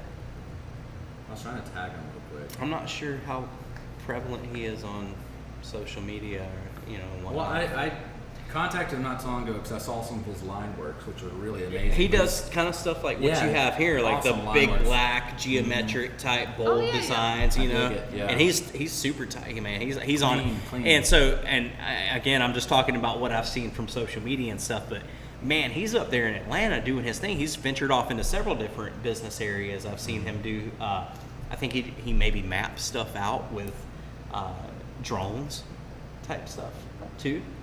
At one point in time, he got into videography. Yeah. You know, so you got to venture out and do your own thing. You know. Try some other things, man. I love me some Ryan. Michael Crane. Oh, that's my boy, Michael Crane. Michael and Richard Crane, some good old boys again from down here. Michael tearing it up. Oh, you know, Michael's sick on the guitar. He's always been great. Me and him came up. They have like Mr. Blaze's class, and they were Oh, bro, were you a Mr.? You were in Mr. Blaze's? I mean, I didn't take it for guitar. Okay.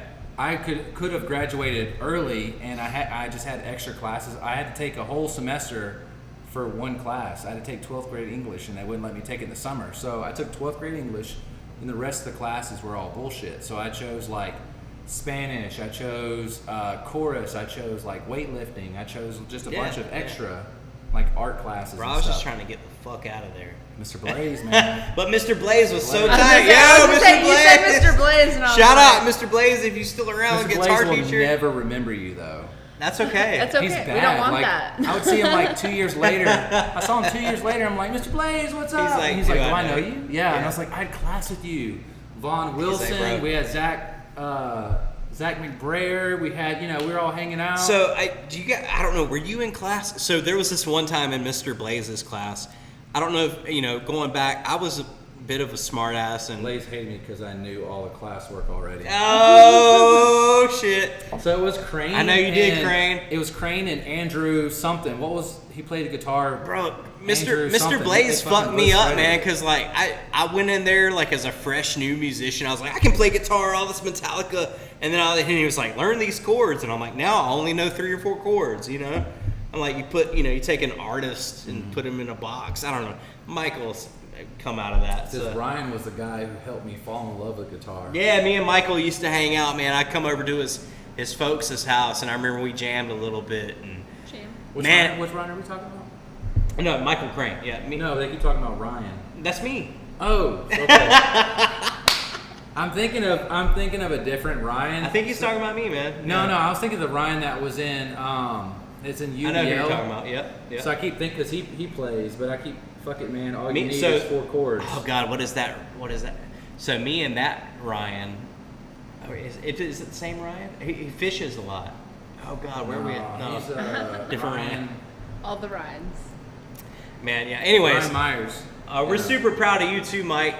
Michael Crane, man. Like so Michael Crane actually came up and saw me in Minnesota when he was traveling for work, and he got tattooed up in Minnesota by me, and it was so cool, man. We hung out. I think we probably drank a couple beers together and Probably some stuff. tequila, maybe. I don't know. I There's don't always know. a tequila around the corner somewhere. They had it in like a brown. Didn't you guys have it like in a brown bag, like He straight? usually Oh, goes just for now? whiskey. Yeah. Yeah, He's a we were whiskey drinking boy. a little bit of tequila in there. No, I mean it's like in a brown bag, like a hobo style. We like bought it brown from bag. what's the Aces. liquor Aces next to they had the drive-through Aces liquor store.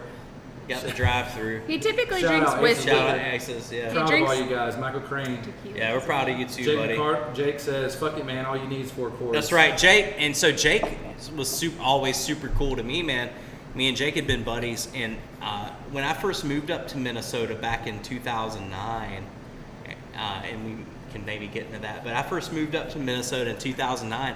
For the first 2 or 3 years, I traveled back and forth so much, and Jake would always give me a spot to stop at his house, in his house in Kentucky, and it was a nice spot, man, because he would let me stop and he'd let me do some tattoos, let me get a little fucked up after my ride. I'd drink, whatever. We'd hang out and do tattoos and stuff, man. We had a great time, bro. And I wanna come back and see you one of these days, man, Jake, for sure. Vaughn says, "Small world. Blaze was at a teacher's summer session when I was in college. Guy was mega humble, respected him being older.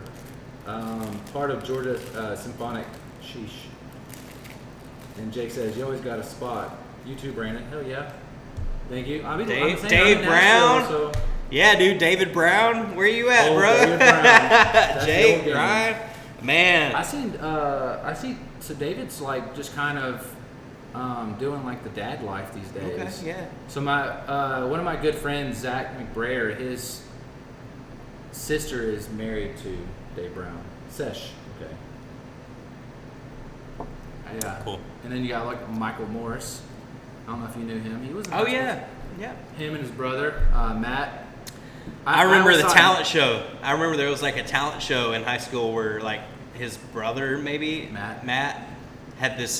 He had one of the Steve Vai guitars with the handle in it, and they played like some crazy shit. Yeah, wow. Ooh. Yeah, fucking whammy. It was cool, whammying the fuck out of it. Yeah, it was awesome. But that was like one of the old Lee County High School talent shows where like you got like some dudes coming out playing rock and roll, and then you just had a few dudes that come out and maybe headbang the whole time, and then you had like I remember these two dudes covered Outkast, like with my grandparents and on, and they're like Outkast. Ain't nobody best me. I'm just so fresh and clean, so clean. It says, mind me asking again about the tattoo preferences between Deep South and Midwest. Sorry we missed that, Vaughn. So basically, when you're in the Deep South, you do Georgia Bulldog tattoos, and when you're in Minnesota, you do Vikings tattoos, and you do Twins tattoos. TC, the TC emblem. You know, there's a lot of tattoo preferences down here. The Atlanta A, you know the old swoosh A. But other than that, man, tattoos are universal. You know what I'm saying? Shit about what's left of your accent. Sometimes. What's left of People my pick it up, accent? they're like, I like that, man. I like that. Yeah. Everyone's so, like, you got to twang. So here I am. So it's a kind of You'll a funny. Come back more it's as kind he's of here longer. Yes, yeah. The more he and drinks. I'm going to touch on that. So it's kind of a funny thing, like so. Me, myself, being from South Georgia, born and raised in Albany, Georgia, I used to actually, like, never notice an accent. You know what I mean? I didn't know until I moved to Minnesota. And everybody's, like, started asking there, say, where are you from? And I'm like, well, I'm from Albany, Georgia. And they're like, I thought I'd heard it. So I've been around long enough, man, like, I will always have a little bit of twang. You know what I mean? There's always going to be a little bit of twang.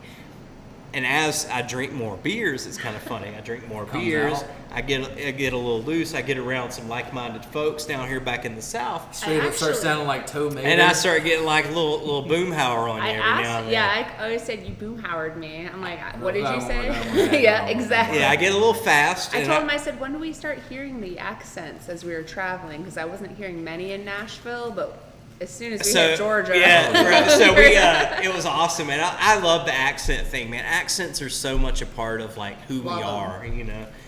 And accents only develop in certain cultural areas of the world. Right. Accents only develop. Accents aren't a thing. Accents aren't natural to humans. You know, like accents come from where different people are and whatever language they spoke originally or whatever food they eat. There's so many things that develop accents, you know, and the words that you say, you know, and like where it comes from. And we have such a unique accent here in Albany, Georgia, man. Like we're in the South Georgia, in my youth, you know, so. I tried to phase it out as much as possible. Yes. Because, you know, I didn't want to be like one of them daggum good old boys who go out fishing, drink me a daggum Bud Light. It's unfortunate that people also, you know, in different parts of the world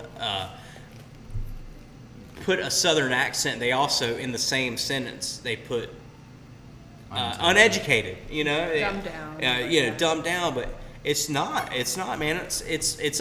We didn't get this accent for nothing. You know, we got this accent that we developed from all different parts of the world. We've got our own words. You're here in Albany, Georgia, man, and like our people from thousands, or you know, not thousands, but hundreds of years ago here in Albany, Georgia, we have people from all over in different countries that have, you know, come to this area. Amalgamation of Exactly, yeah. You know, Georgia, and not to get into history because, you know, that wasn't one of my best subjects, but Georgia started out as a work camp, you know, right? Like we came here in the early, you know, 1900s or whatever, and when people came over from, you know, Britain or England or whatever, you know, you had work We had camps. St. Augustine, which is one of what's technically not Georgia, but it's close enough. It was one of the oldest establishments in the United States. Okay. Savannah is super old. Sure, because it was a port.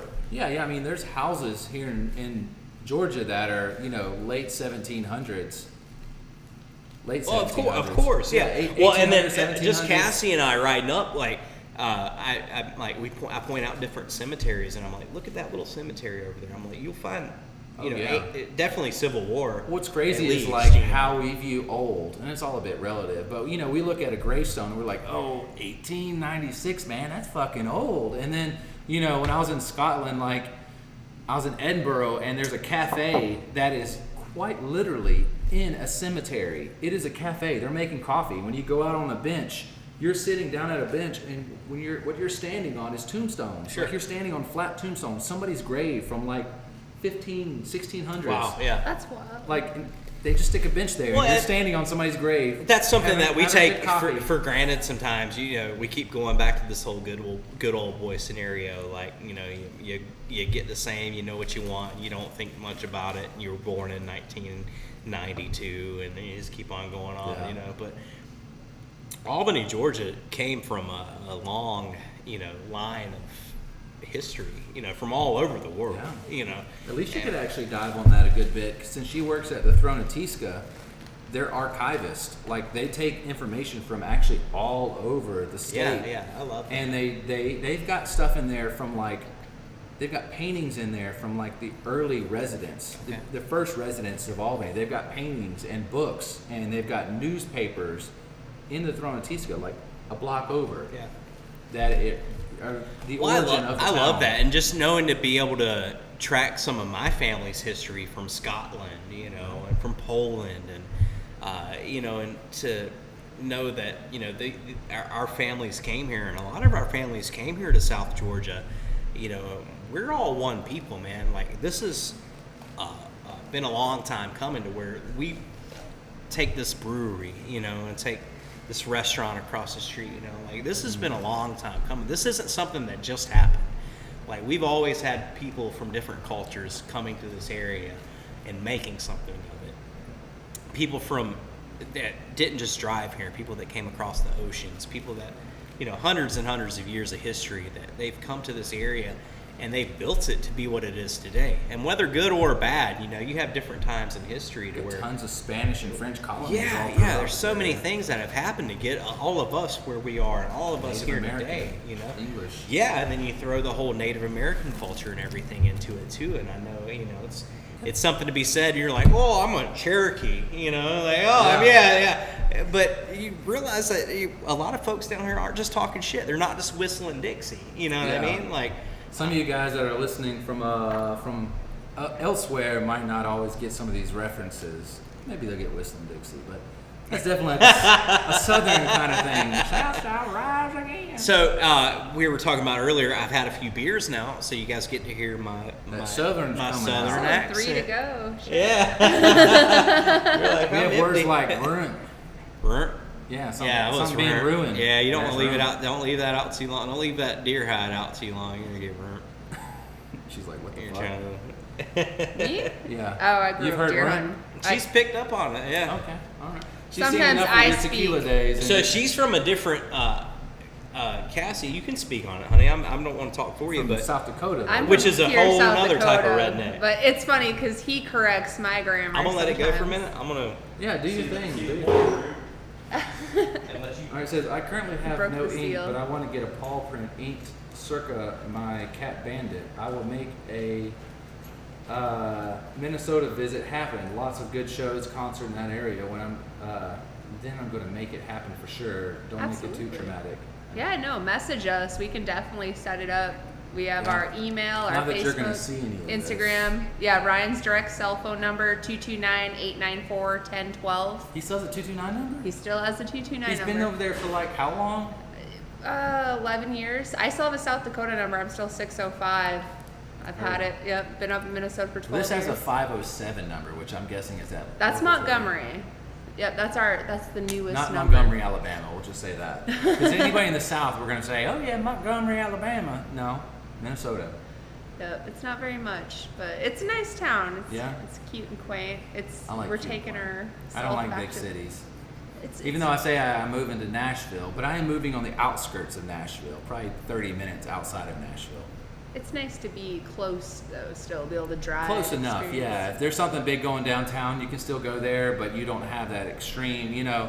If you're in downtown Nashville or somewhere close to it, even the condos that are like 1 or 2 bedroom, you're paying, you know, $400,000 or $500,000 for them. Yeah, no, they're wild. There And was then- one hotel I was looking at that was dog friendly, like called the Bobby, and it was like $300 and some dollars a night. I was like, ooh, maybe not. That's why I fuck with hostels. So with you guys being in Minnesota, and like you guys are fairly close to Canada, yeah? Pretty close. Like, I've you never been yet. You guys Hoping. probably have some solid ass poutine there, yeah? Oh, they do. Yep, there's some restaurants. with Are some you good- a fan of poutine? No, it's delicious. You can't go wrong with gravy and French fries. Yeah. So Jake and I, he's the guy that we're buying a house in Nashville, and we're talking about after about a year or two maybe being in this house that we want to open up a poutine food truck in Nashville, That'd be because we've gone to all the restaurants that have poutine in Nashville and it's all trash.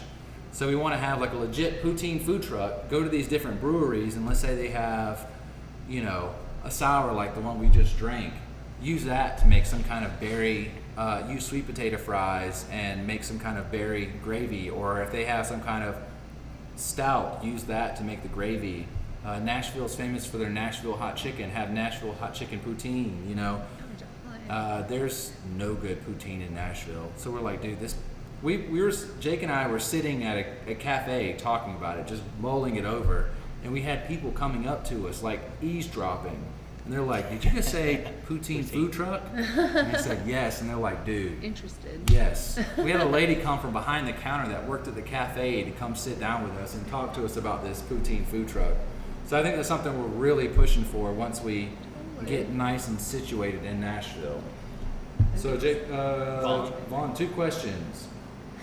How do you get from the Dakotas to Minnesota? How do you get from the Dakotas to Minnesota? And Vaughn also said he's growing going up to come in- see you guys in Minnesota. That would be wonderful. I would to love to see get Vaughn, a man. paw print tattoo. For Absolutely. You hit us up. We'll sign you up. Bandit. Any advice, Ryan, for someone getting their first tattoo?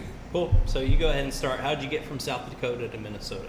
Well, I got from South Dakota to Minnesota because I just needed a change, and I had a group of friends that were all either going to Minneapolis or Eugene, Oregon. And Ooh, so Eugene is nice. I had to pick between Minneapolis and Eugene, and Minneapolis was slightly bit drivable more towards the family still. Eugene is so pretty. It is. You It's got beautiful Crater out there. Lake. You got Tokatee Falls. You got.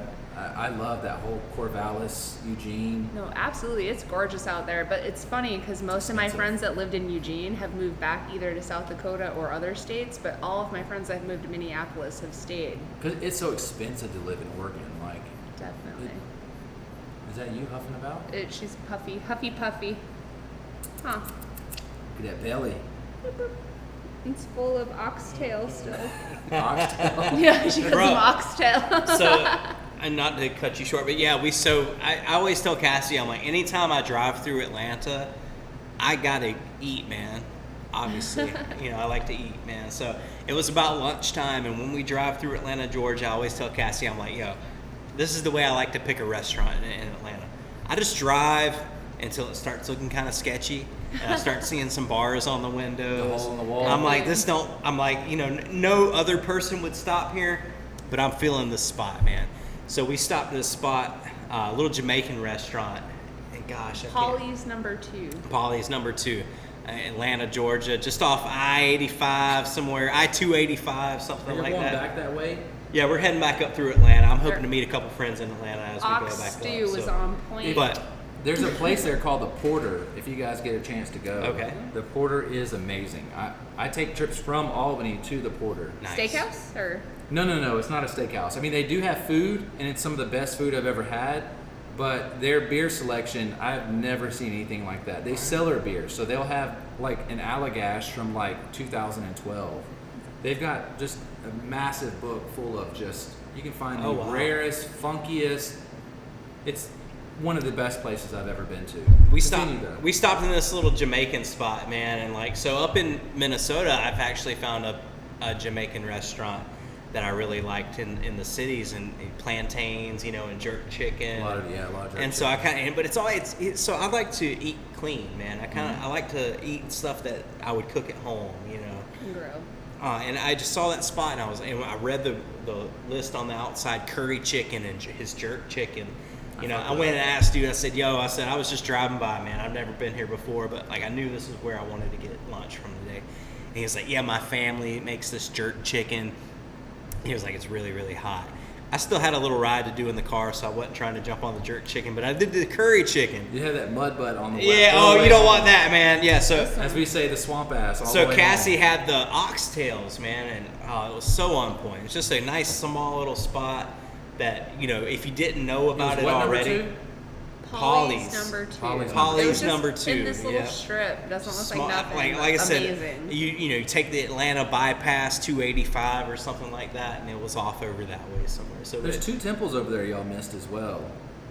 Go ahead. If you like beautiful temples. I do. I like beautiful everything. There's a beautiful Hindu temple. Okay. Beautiful. It's completely free, and everything was. I mean, you can look it up. It's beautiful Hindu temple. Off 285? It's right over there by Atlanta. Yeah, it's one of the big. And I took a trip just to go there. That temple and the, I don't think it's Tibetan. I think it's Buddhist. So there's lots of like dragons, like the. Yeah. Continue about this place, and while you're talking about it, I'm going to look at these places. So anyways, we had lunch there. It was perfect. I walked in, and the young man, you know, working the spot, introduced me to his business and his family's business.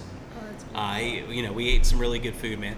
We actually loaded it up in the back seat, you know, and of course, as soon as I pull out on the highway, he took one turn. Atlanta traffic, I like turned everything over, you know, but it stayed in the bag.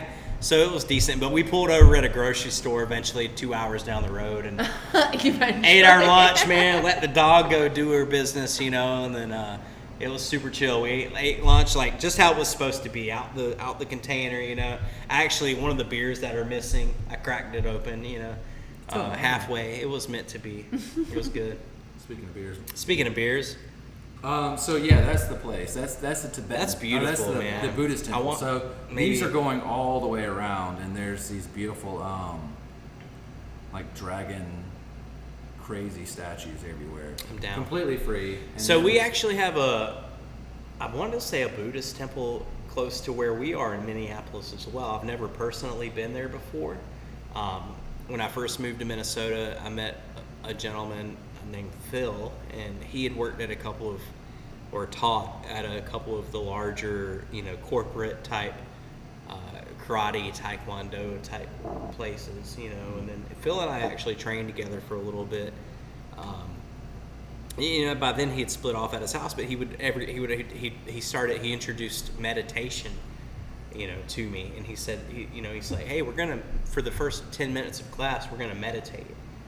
And I was like, I'm just here to learn how to kick ass, man. I just want to toss people on the ground. Yeah, I wish it was that, but he was like, no, man. He was like, for this first 10 minutes of class, we're gonna meditate, and that was something that he had learned through one of the Buddhist temples up around our area. So, you know, now that you mention that, I'm definitely interested. I mean, that's a Hindu temple. So it's absolutely amazing, and this is stuff right here in our, you know. Yeah, no, this is I think other than one in New York, this is the largest one. Outside of India. It's not even showing, like, you can't even put pictures inside of the place. Yeah. But it's beautiful. That's awesome. Giant pond. I love the idea of the temple, you know, and a place of worship, you know, and not to get too emotional, but you know, more beers. Crystal wants to know more about the salty nut beer. It's delicious. You know, a lot of times when you walk into a tattoo shop, if you're in the right spot, it almost could have a temple type vibe as well. You know, you walk into a tattoo shop where you're comfortable at, and maybe somebody who's been doing it for a long time, and there's a lot of visuals that you take in. You know, when you that was probably you as a kid in the asylum. That kind of like before the asylum, right? Even before, man. So even before. But you see tattoos, and you see people who are heavily tattooed, and you see establishments that are, you know, tattoo related. You know, and you take it in immediately. That's our first reaction to everything in life as humans. You know, is a visual. You know, you see something and you're like, I'm interested, or I'm not interested. You know. So I think walking into a tattoo shop traditionally should be that you walk into the tattoo shop and you're immediately interested. It's kind of like being a kid in a candy store. Yeah, no doubt. Or being a kid at a carnival. You know, there's certain things about a tattoo shop traditionally that that draw you in. You know, there's a reason why people walk into a tattoo shop who have no tattoos and say, oh, I want to get tattooed, I want to be a part of this, you know. And that's kind of how we like to run our shop. So tattooing traditionally, and I'm going to go off on this other whole deal here. Yes, sir. Thank you. So tattooing traditionally, you know, here in the United States, so don't let me fool you. Tattooing is something that has happened ever since people had skin. Oh yeah, I mean they found Vikings and people in India and people like they found. Yeah, there's been You know, the many 4,000, different 5,000 ways years of BC. many different ways of marking our bodies, you know, as humans, you know, and belonging to certain tribes or belonging to certain, you know, cultures or just scarification. in whatever we do, general. yeah, or a cut or a burn, you know, or whatever were to mark where you belonged, you know, and so there's a certain part of that, and then as it evolved, you know, through tattooing, you know, where we are now, you know, it's like you walk out of your house, and within a 15-20 minute drive, you may have 2 or 3 different tattoo shops, right? And if you're in a bigger city, you may have 10 or 12 tattoo shops, you know. So it wasn't always that way, you know. And I know when we first ventured out, we were wanting to talk about a little bit of history of tattooing, you know. So Well, we kind of touched on it. So I'm fortunate that I have paid a little bit of attention to tattooing history throughout the years, you know. Which so is funny because he mentioned earlier that he doesn't really like history. That was not his strong suit. But you see that when he likes something, he dives into it fully. Yeah. And it's been fun for us, and especially me, not discrediting Albany at all, but moving up to the Minneapolis area, as I come in contact with a lot of more different, diverse type people, older and younger, you know, to where we're sitting at the bar, you know, and I notice a small tattoo, and you can tell because they're usually just black and green, you know, tattoos that were done in the 50s and the 60s, you know, mostly military tattoos.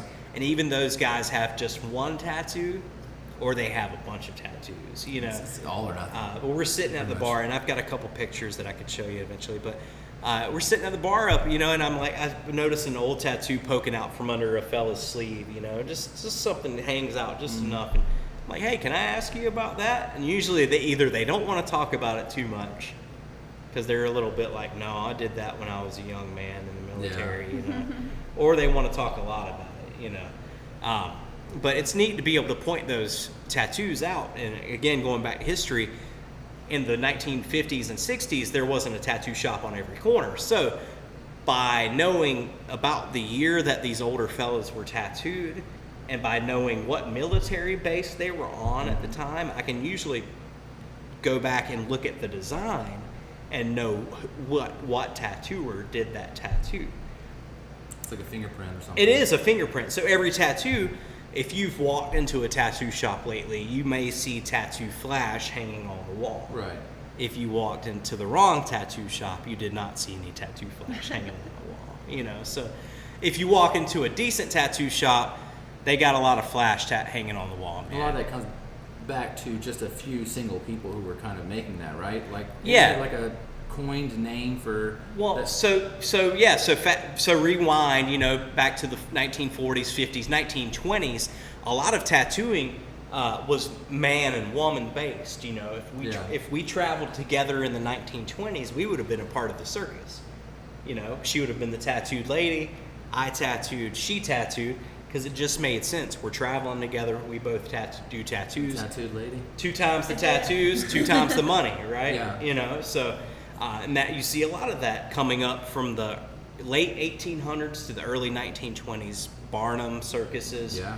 You know, you had all people who were tattooed, whether it be a part of the freak show, you know, or whether you had tattooers who eventually figured out like, hey, I'm making money traveling with this circus, but now we're going to settle down and we're going to open up in this part of the country, you know. And so going back to that is like you can see those tattooers who settled down and opened up in certain parts of the country because you can trace their tattoo flash. If I see a tattoo on you that was done in 1950 and you said, I had this done in Norfolk, Virginia, and I see the colors that are still there, and I see the design that's there, and I say, oh, well, Coleman did that on, you know, I'm like, Yeah. I know exactly, because I know who did it because I have his tattoo flash now. Right. You know, I've collected this over the years, and I can trace it back, you know, and it's kind of a lineage, and it's kind of neat to see, you know, as far as tracing where I came from and why I'm doing what I'm Almost doing. like a stamp. It is, yeah. And it's a certain thing that went down at a certain point in time in history that may be lost now, because now instead of having one tattooer per a particular area, per a particular time period, you have 300 tattooers. Saturated market. Yeah, So there's not some exclusivity like this. Yeah. And so, Individuality. and it's fun. So Tattoo Flash originally was painted. So if it was 1945, you know, and I was in the military and World War II, whatever, and I was getting tattooed somewhere. You tried it early. Sorry, I think I've tried it like Let's three try it, times. let's try it. Sorry, So- guys, I've tried it like 3 You're times. okay, yeah. I just Cheers. sipped. It's all good. What is I this let him one? talk. I just caught it. This I'm just is running mine, from so. Edmund's Oast Cereal for dinner. Brewing. It's delicious. It's very sweet. Cereal for dinner. Blonde ale brewed with almonds, vanilla, lactose, and coconut. I dig it. I can taste the coconut for sure. I like that. It's a product of Charleston, South Carolina. That's really good, man. It's delicious. That's probably not one that I would just like seek out. I probably But would. you've introduced me to it, and I'm like, I'm very interested. That's a good beer. So, anyways, going back, it's a stamp. It's a stamp in time. You find these particular artists that, and they weren't artists at the time. They were tattooers, you know. So they have, instead of walking into a tattoo shop and being like, I have this idea of I want this across my chest, and they're like, no. So what you have, you pick this eagle or you pick this skull. Or They were you probably pick on the this pin fringe up. of society, Yeah. right? Well, of course, yeah. And so it's like you walked into the tattoo shop, and the way that we're able to kind of track these artists down throughout the years is by the tattoos that are Right. on skin, because each artist painted their own individual flash that they hung on the walls of their Makes own sense. shop. It's not like they had a Google to go through and just print a Exactly. shit You're ton right of on it. top of it. You didn't walk into a tattoo shop in 1960 Pinterest. and roll Yeah, up your no. Pinterest and say, I want I have a this, you know what I board. mean? You didn't say, I want this. No, you walked into a tattoo shop because you finally got the balls to go in there, and then you looked at the walls, and whoever was tattooing you behind the counter said, this is what we have, and this is what you get, and if you don't like it, you don't need it. You know what I mean? It's So- kind of like going to not really, but kind of like going to a restaurant or going, you know, and you're choosing off something off a list, and you're not really choosing anything else. It's like, look, this is what we have. Yeah. You choose 1 through 6. 1 Or through 6. You kind put of that- like going into a brewery yeah. that you've never been into before It's and your feeling choices. adventurous and saying, I want a Bud Light, and they're like, yo, dude, we don't have Bud Light. We got this cool ass Eagle, you know, that's just, you know, or what, you know, it's just in the form of this IPA that we brewed in the back here or whatever, you know. Got But it. you're getting something genuine, you know what I mean? Says, Von Wilson. Ever noticed generational differences? Korea, Vietnam, 70s, 80s, 90s, etc. So yeah, so let's go back to any advice for someone getting their first tattoo. I missed that, I think, but No, you said you went to her. yeah, for just it. do I it think that's right. our problem. Just do it right, you know. But anyway, so a generation, Korean, Vietnam, 70s, 80s, 90s. Yeah, totally, man. So, and I think that's where we're going back on is like, you notice like so a lot of early tattooing, the 60s, I would say, the early 50s, 40s through the early 80s, you see a lot of tattoos that were just strictly done because where they were stationed in the military. Right. You know what I mean? You don't really venture too much far outside of that. You may see some dudes in the 60s and 70s that were crazy bikers, whatever. They got some weird tattoos, but there was always a very strict, kind of tight-knit group of people that were getting tattooed back during those time Do you periods. have the mom tattoo? He does. Yeah. Mama. Yeah. You know I do. I thought about like one of the like mainstays Yeah, for mom, like tattoos. mom, yeah. yeah. Mom or something like that with a heart. No, so my buddy, shout out my buddy Xander. It's like a Xander sparrow, Stone. which is normal for like an OG flash art with a Sparrow through the heart, man. That's what he had. He's an I said, I need a mom tattoo, and he said, this is what I got. That's good enough for Fucking mom. take it. We're old school. That's right. Standard Yeah. options. No, it's good enough for mom, Don't man. bring me So- no infinity symbol. Don't bring me this no bullshit. weird shit. Yeah. This is what you got. Yeah, and so yeah, Xander hooked me up with my mom's hat, man. My mom loves it, so I'm down. Mama's boy. I'm game. Yeah, totally. So Vaughn, when you're talking about advice for getting the first tattoo, do you mean something like how to cope with it, maybe the pain? I know some people, it's a bit much for them. I've seen people, I've been in there and them getting their first tattoo, and they're like, no. Like after they get the first couple, Yeah. they're like, nope. Or they lose hard, or I know there's like some stuff maybe you can put on it to kind of numb it.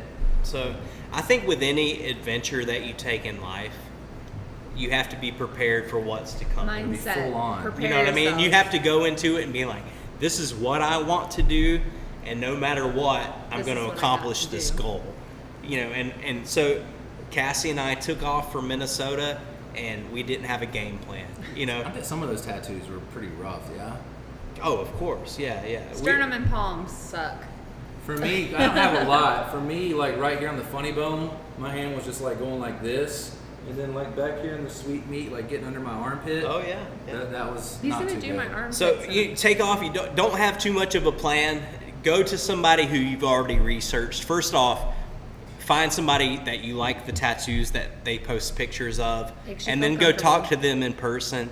And then make sure that you like talking to them in person, because you're going to be talking to them in person for quite some time. Vaughn, I need Because you to make your first tattoo a tattoo in Minnesota. because if they put a good tattoo on you, you're going to go back and see them. You know what I mean? It's like, And a lot of times like people get tattoos, they don't go from different tattoo artists. They're like, okay, this guy does a fucking No, they jam have a job. guy. Yeah, they have a guy, yeah. They have a guy. And so I've been tattooing in our area, the Southern Metro is what I like to call it in Minnesota, since 2009, man. And I've finally reached the point to where I've been tattooing clients for long enough to where they're now bringing me their 18-year-old kids, and I'm tattooing their 18-year-old kids too, which is a fucking trip, man. But you don't have anybody ballsy like a 16-year-old coming in with their we've tried. their mom. They try us. Oh, they do They sometimes. try Yeah, us. they come. I Yeah, check it, and I'm bring it like, back. Yeah, like, hey, but my no. mom wants to sign for me, and So what would you do if a kid came in with his mother, who's obviously like a correctional officer in full uniform, and it's like, look, she's gonna sign off for me. He sends them I to think me. by the end of it all, I'm tattooing mom. I'm tattooing mom. Yeah. You know, I'm like, hey, bro, you gotta wait a couple years. But mom's like, well, they seem pretty legit. So, we're gonna get in where we Vaughn fit. says, not only pain, but color, design, time under, etc. Okay. I'm all in, Ryan, for the first. You need to go Minnesota, first tattoo. Yeah, so if someone walks into our tattoo shop and they don't have any tattoos, man, it's like we're fortunate because they're already in our tattoo shop for a reason. They've seeked us out. They know somebody who I've tattooed, they know a family, a friend, whatever. Or they just Googled it and saw that, or not Google because we're not on Google yet, but we're on That's like Facebook. 80% of the Facebook battle is They just found showing us. up, Yeah, right? 80% of the battle is just showing up. I think from there, if you show up and you're prepared, and maybe we've already discussed money, we've discussed time, from there, I think once you come into the tattoo shop, you're fully devoted to letting us give you the rest of the experience. You know what I mean? And that's what I'm about. And you can walk into 10 different tattoo shops and have 10 different experiences, but I like to think that, you walk into our one tattoo shop and that's the only one you're going to want You for have the a rest of your unique- life. You know what I'm saying? Unique experience. Yes, that would be a very unique experience. There is one that I definitely want to do, and I'm not trying to outsell you, because I know your shop's Go awesome. for it. No. The one that's like very like Instagram one, but it's where you do the hike and then there's the old lady at the top who I does want the to. stick poking. I'm totally down, man. So, I wanna do that So we one. were talking about. She's like, you don't get to choose it. She does. Yeah. doesn't Put your fucking- arm in. That tattoo finds you, right? Yeah, she just fucking does it. So that's where we were talking about the Tibetan, the temples, and this Yeah. and that, and the Buddhist temples. That's what I want to do. I totally want to do that as well. Maybe we do that together one day. I'm totally down. Yeah. I like to travel. We get around, man. Yeah. Let and me then, know. I don't know where she had put it, but I'm just like, hey. fucking Yeah, run whatever. it. I'll say fucking run it. And she was But like, that's- I have no idea what you're saying. In general, so that experience that you have, it's a what you would consider kind of a spiritual experience, Yeah, because you got to hike all the way up Yeah. fucking to get there. You're going through, and she, as far as I know, she does a tattoo completely free. If you do the hike, and it's not an easy hike, if you do the hike, she will do the tattoo, and she probably takes tips. Well, she and knows stuff. that you've earned it. Yeah, she probably takes tips and stuff. Probably, yeah. Well, yeah. I mean, there's still a cost that goes into it. Hey, There's still tattooers time. got to eat, man. No matter where you're at in the world, we got to eat, Don't bro. be trying to shortchange these guys. No. Tips are nice. Take care. Take care. If somebody's serving you beer, if somebody's serving you food, if somebody's putting up a piece of artwork or fixing your car or whatever they're doing, man, we're all out here. We got to take care of each other. Honestly, I man. tip my tattoo artist way better That's than I tip right. server. And I've been in the service industry since I was 15. I worked at a burger joint, like going to tables and delivering burgers and taking orders. And I tip my tattoo artists more because I know like how much actual work, whenever I send them the stuff that I want, and then they go through all the work aside from me, and we make a schedule, and then they're taking all this time out of their schedule to be with me. Like, I'm not going to shortchange you, and when you do your job, I'm going to tip the shit out of you because you just put a lot of fucking time in putting something extremely permanent on. Yeah, thank you for that, man, because I think, like, I hate people who come in, well, how much is it, $100? And they pay you $100, and they're like, all right, ciao. man, as anything that we choose to do as a career, and if you love art or, whatever goal you've accomplished for yourself, as far as a business, like, you've obviously, it's not just what you see when someone walks in. There's been a lot of time and a lot of effort put behind that, And for me, it's been a lot of time and a lot of effort and a lot of tears and a lot of sweat, and hard work, man. Sweat equity. Yeah, that you put in the work, going back to, the tattoo shop off of Slappy. I was 19 years old going to Albany Technical College, and I got a phone call one day. I had already, going back to the asylum, I had learned how to do body piercings through Julie. Eventually she teach me how to pierce, The tattoo shop in Albany had a gentleman working there, and it didn't quite work out. And so I got a phone call one day, like while I'm at school, like, hey, from a gentleman named Ashley Casey and Tina Casey, who owned the tattoo shop in Albany, Georgia, off Slappy, when it was about that. But I got a phone call one day, like, hey, you want to pierce in our tattoo shop? And my answer was yes. And I think that they thought that I knew a lot more about what I was doing. I think they thought that I knew a lot more about what I was doing, but they knew. They just needed somebody to fill that spot, and I was the dude, man. So for the first you needed somebody to take a chance. Yeah. So for the first year, and sorry if you're watching this and you were a victim, but for the first year, man, I was piercing stuff, and it was the first time I did it. I had these dudes walking in. Not to get too graphic, but dudes walking in wanting to get their dick pierced, and I'd never seen another man's dick at that point in time in my life. Really up close with it. Yeah, but Albert. you get in where you fit in, man. I wanted that position. I wanted to be the best that I could be at that job. So misconceptions, we're going to touch on that for a second, pun intended. Yeah. Because of you touching penises. Yeah. Do they have to be erect? Dude, I ain't touching a hard dick. I'm just. No. So I get down. I'm up for anything that anybody wants to do. Right? I love all kind of people, but if your dick gets hard, I'm not touching it, man. Like, I touch my own hard dick. If we want to get into that subject, I might step away and be like, "Hey, bro, settle it down for a minute." I won't be offended, because I know I'm good looking. I won't be offended. What if they're like, yeah, I thought that's how it goes. I just needed to get it. I took a Viagra, and I thought that you needed a toned. We're gonna have to reschedule our appointment. Erect. Okay. I thought you needed. So here's the thing: there's not a dick in the world that I can't grab up and twist around for a minute and tattoo, soft, however it needs to be. Even your micro penis, bring it in. Yeah, bring your. I've been there, done that, man. Yeah, we're an equal opportunist. It says, have you ever had someone come in, artist dealer's choice? Of course. Huh? He says, have you ever somebody come in and they're like, dealer's choice? Yeah, so fun thing, Vaughn. Get what you get. I wish we had a picture of it right now. So we opened up, we have an old sticker machine. So if you ever walked into a business and pulled a temporary tattoo out of like a sticker type machine, It's not the ones you sent me, right? No, I don't think so. Here, we'll show I you. don't think Cassie, so. I had bought it. Cassie can send them to you. I mean, I was trying to see if I had it and I could just... But anyway, yeah, so we have a old school sticker machine. Here, can I send this to you, or how does that work? I mean, you I can can show probably it. just like Yeah, do get your it thing, kind man. of close. Tell me if you can see it on the camera. Okay. So you guys can check this Well, actually, out. I So can see dealer's it. choice, yeah. And you guys could follow here. Follow us on Instagram. Yeah, tap it. There you go. All right, perfect. I can see it good. I was moving around a little bit. Yeah. So this is our sticker machine that we have at the tattoo shop.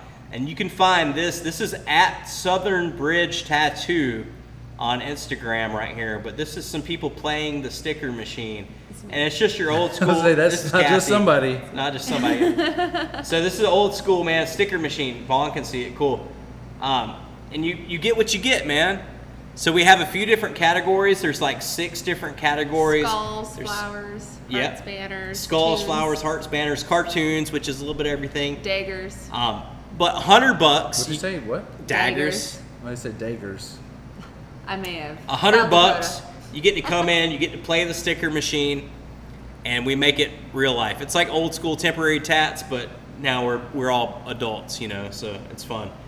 But yeah, man, $100, and they're all. Those fun thing about those designs is the clients coming in paying $100 for that, and it's kind of random. They may not know exactly what they're gonna get, but they have a good idea. But you're getting a tattoo that's worth $250, $300, and it's something that I drew that I want to put on you. You know what I mean? It's nothing that like.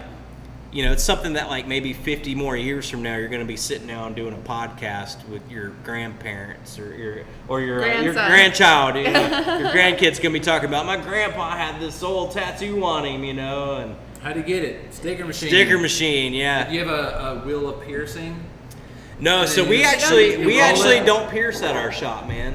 Our shop is strictly tattoos. No. I did some in South Dakota. He's done some down So here. I'm but still I younger am dually crowd. licensed. I So if am. somebody came to you and they just really wanted. We refer them to our piercing? friend Derek Yep. at the Canvas. in Yep. Prior So Lake. let's shout that out. So Have Derek. you Derek. done any UV reactive tats? Derek at the Canvas Tattoo in Prior Lake. He's your guy for all the piercings if you're in Minnesota. So you don't have to see Derek's any our more guy. dicks. I'm tired. I'm Just tired. sitting I'm there. so tired, man. So tired of looking at dicks. Yeah. What's the guy's name again? Derek. So Derek, yeah, you're like, Derek, I got somebody for you, and he's like, Derek's- dude, it's a fucking penis, man. Oh, it's Why'd you funny. send this to me? It's funny. So Derek's actually gonna pass the dicks off to Nick. Nick. Yeah, but Derek does the We got gerbils. Nick at Nick the dealing with the dicks. Nick's at the Canvas Tattoo in In Eden Eden Prairie. Prairie. And He'll do the dicks. Let's just say he gets a little more adventurous, you know. Yeah. So. He's like, how dare you bring me Yeah. how dare you bring me a flaccid penis? Yes. You better go back there and Yeah, make make that shit happen. Yeah. I thought you could do it flaccid. No, Right. No, I need Been that listening to hard. the wrong dude. Yeah. Says, have you ever done UV reactive tats? We get asked about them a lot. I do get asked about that a lot. So here's the thing, man. I want to put a tattoo on you that you're gonna walk outside, you know, and somebody's gonna see it and they're gonna be like, wow, that's like, look at that color. And they're like, man, that's a solid tattoo. Like, look at that line work. A lot of the UV reactive inks are more of, you know, not so solid. They haven't been around a long They're time, you trendy. know. And the UV reacted stuff, it's not made, the ink is different. It's not made to look good under made the to sunlight. last. It's No, a that's the thing. So it only looks, you can only see it if it's underneath a black light. You know what I mean? You're like, you put it underneath a black light. Maybe and you're, 10 years. So and near you're, your Metallica poster, yeah. back in the day. And it your would've buddy's looked like, legit. oh shit, that UV Oh, tattoo's that's super lame. cool. But however, the other 20,000 people that see it day to day, they're like, man, that tattoo sucks. You know, so I don't put anything on anybody that they're going to look at day to day and be like, that shit sucks, man. You don't want to put your name to something that you don't And 100%. And also the little bit of research I've done on the UV reactive ink, it's like the same ink. So in fish markets, they stamp fish with different UV reactive inks fishing. to be able to like tell where the fish is going or what type of fish, I don't know, whatever. Yeah. So it's the same type of thing. Somebody was like, it's good enough to be put on food. We can put it in a human, you know. No, I don't do any UV stuff, man. I'm not into it. I want you to walk out in real light and see it. What is some really trendy shit that you just kind of pass on? Is there any kind of tattoo? He doesn't pass on one. No? So I don't pass on anything, man. Unless it's me. I'm going back to like the old school days of tattooing, man, where like You're like, I'm not fucking judging you. Whatever you you want. have a bunch of blue collar so I don't do any racist, I don't do any gang shit, you know what I mean? If I think you're gonna walk out into the world and hurt somebody with your tattoo, I'm not about it, man. That makes sense. Tattoos are fun. It's like, you know look, what I man, mean? I'm not tattooing a fucking swastika. No, we're past that. He in life, stayed away you know from what I the mean? ACAB tattoos. Yeah, I don't do anything. You know, any sort of thing that like people want to bring hate upon the world. Yeah, I'm that not makes into sense. it, man. Like I'm here to. I love tattooing. I love people. You know, and like we're all here to get good tattoos and look at something and be like, man, I really love the way that looks. You know, not to be like, yeah, fuck them. You know, like that's not what I'm about. Do you do any self tats? Your palm. I was 19 years old. I tattooed the palm of my hand. What am I looking? Is this just you practicing? It's Excuse teeth. me. It's like teeth, yeah. It's supposed to be teeth because Little blood. I was an angry youth. It's metallic. That's about as hate tat as I get. Was there? Did you like Megadeth? I assume that most of the time, if you like Metallica, you like Megadeth. I did like Megadeth, and then I saw them live, and I was like, Megadeth sucks live. So anyway, the one time I saw, I've never seen Metallica live though. But I would love to have. did you ever see Metallica live? You saw them So here's the thing: I love Metallica, and Brandon, please don't bring any hate into the world. But as an adult, I don't listen to Metallica. I don't want anymore. to see Metallica live anymore. They're not. I mean, they're not the same anymore. Like, I, so Missing a South the Park. first album I ever bought, not album. I'm showing my age. The first cassette, the first music like I bought for myself was at Camelot Music, where FYE was. It was Camelot, then it was Turtle Music, or was it Turtle first and then Camelot? I bought the Black Album cassette, and it was good. But that was, for me, their downfall. That's when they started. That's when James was like, I think I want to start singing. And they're like, Yeah. no, you shouldn't Yeah, do don't that. do And he's that, like, man. no, I'm going to start singing. And they're like, dude, Yeah. you thrash. You're a thrasher. Like, you're just screaming into the microphone. Do that. You know, Phantom Lord. Let's do more of that. You know? No, I agree. Motor Yeah, breath. There's been a point in my life where I as a youth I really loved Metallica because I was like Angry. watching them. Yeah, I was angry, man. I was mad. I was mad at a bunch of He's different giving things. himself a You know? little burn.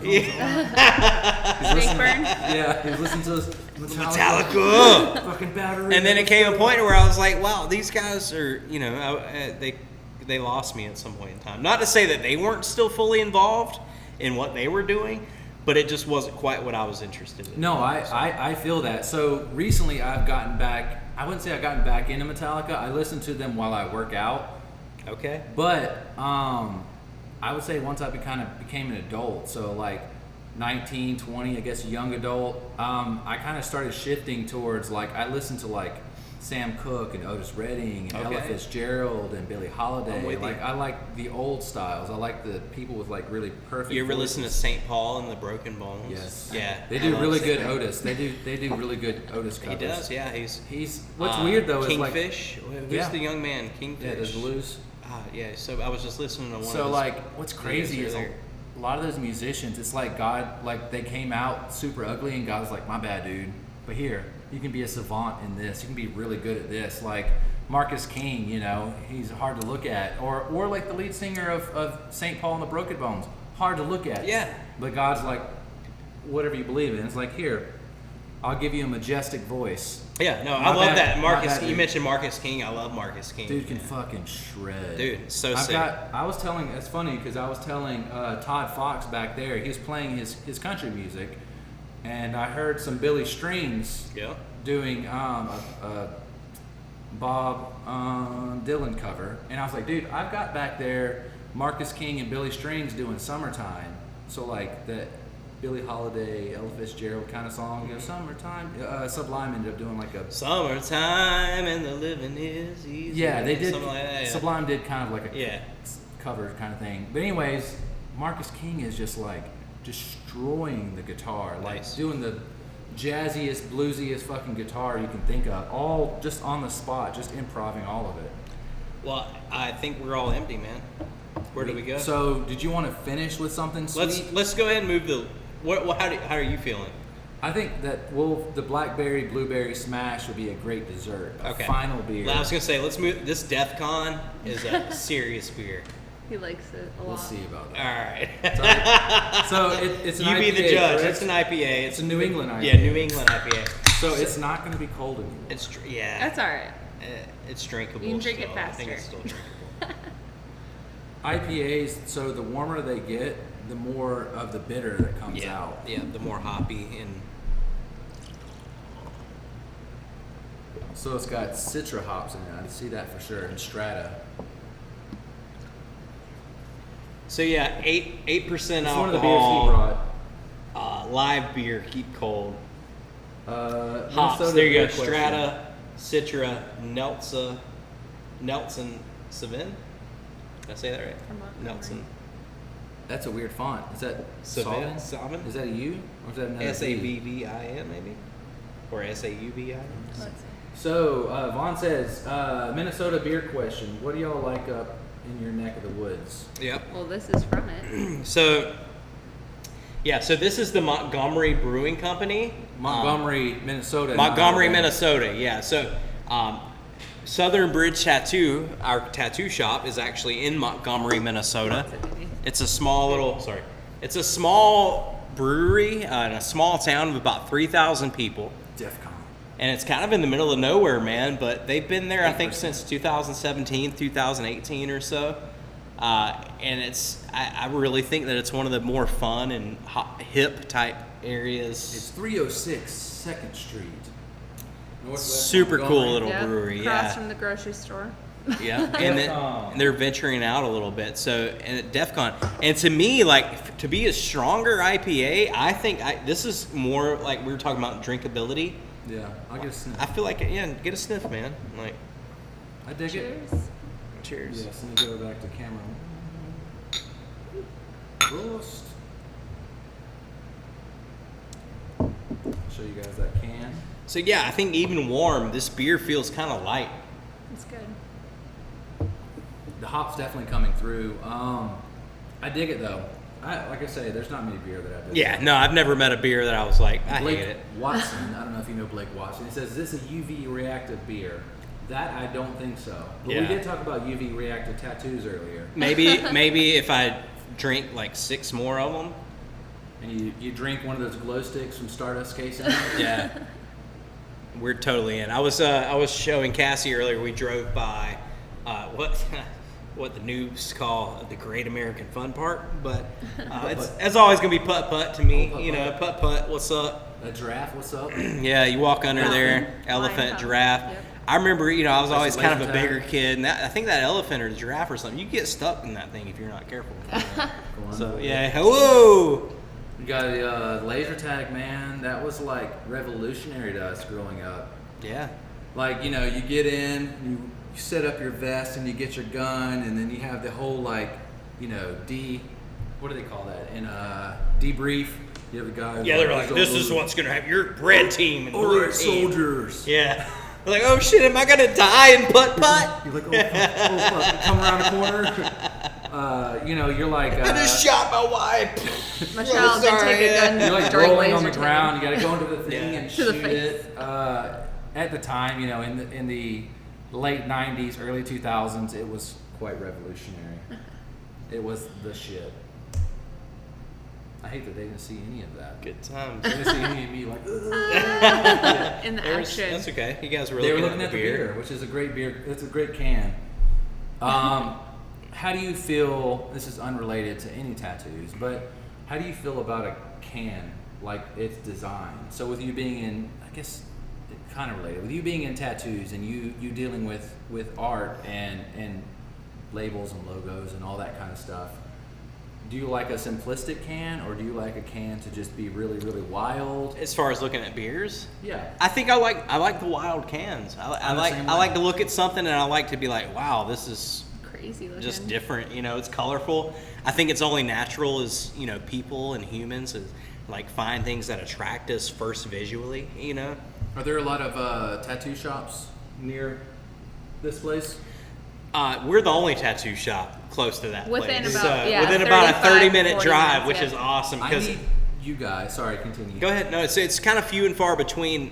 Once you move up to a bigger city to be the only tattoo shop within a half an hour drive. But we're a unique situation because we're far enough out, and we rely on clientele that we've built over the past 10 years to keep us busy. This brewery is in your town. This brewery is a 5-minute walk from our tattoo shop. Maybe not even 5 So minutes. what I need you guys to do, and you might have already done it already. I love when there's collaborations within businesses. Find a tattoo or some kind of like art, right, that encapsulates your business fully. Bring a couple of them, maybe a couple different ones, and bring it to them and see if they'll put it on a can. No, of course, yeah. Because I love when breweries. Sorry, I didn't mean to No, I didn't interrupt you. I hate Go when ahead. people do that. Go ahead. You know. Anyways, I love whenever like small town breweries have art from local artists on their cans, and they'll have like art by this person, and they're kind of like showing love to that person because it is it's a small town, you know, showing love to them, and it's working for both the brewery and for the artist. I think it'd be great to have something that encapsulates your tattoo shop, but also looks beautiful on a can. I love that, yeah. So when I first moved to Minnesota, and it's been, 8 or so years ago, so I didn't bring any of their beers tonight, but Summit Brewing Company. Summit is one of the bigger breweries up around the area, and I believe they're based out of St. Paul, if I'm not mistaken. But at an earlier time in my life, I knew one of the head brewers there, and I had big dreams I was going to develop these pictures for the series of beer they were doing, and it just So you've already worked on that. I did, yeah. It never really worked out, but what did come out of it is they had a kickball team, and I designed the T-shirts for their brewery's kickball team, which at that point in time in my life was good enough for me. I was pretty excited about that. I'd like to see this sticker you have here. I think that would look dope on a can. Dude, yeah, show it off if you. We're you thinking care, even man. maybe a So- lighter. Koozies, lighters. Yeah, so I going back to the tattoo history, so I think this. if you walk into a tattoo shop and traditionally you see designs on the wall, the old school stuff, it was all watercolored. This like on Look the at front you, of a man. can. It does look I Except want, it says actually- Pretoria Fields. No, this isn't one of my cans. Nah. No, I know that. So if you look at our cans, like I've been trying to get them to get away from these. So what they're doing is they're accommodating like good old boys. Sure, sure. If you look at Bud Light, Miller Lite, Couple Coors Light, two-tone. Ultra, they want very simplistic cans Yeah, because yeah. a lot of times the beer is represented by the logo. Of course. So very simple beer, down to earth beer, down to earth logo, simple logo.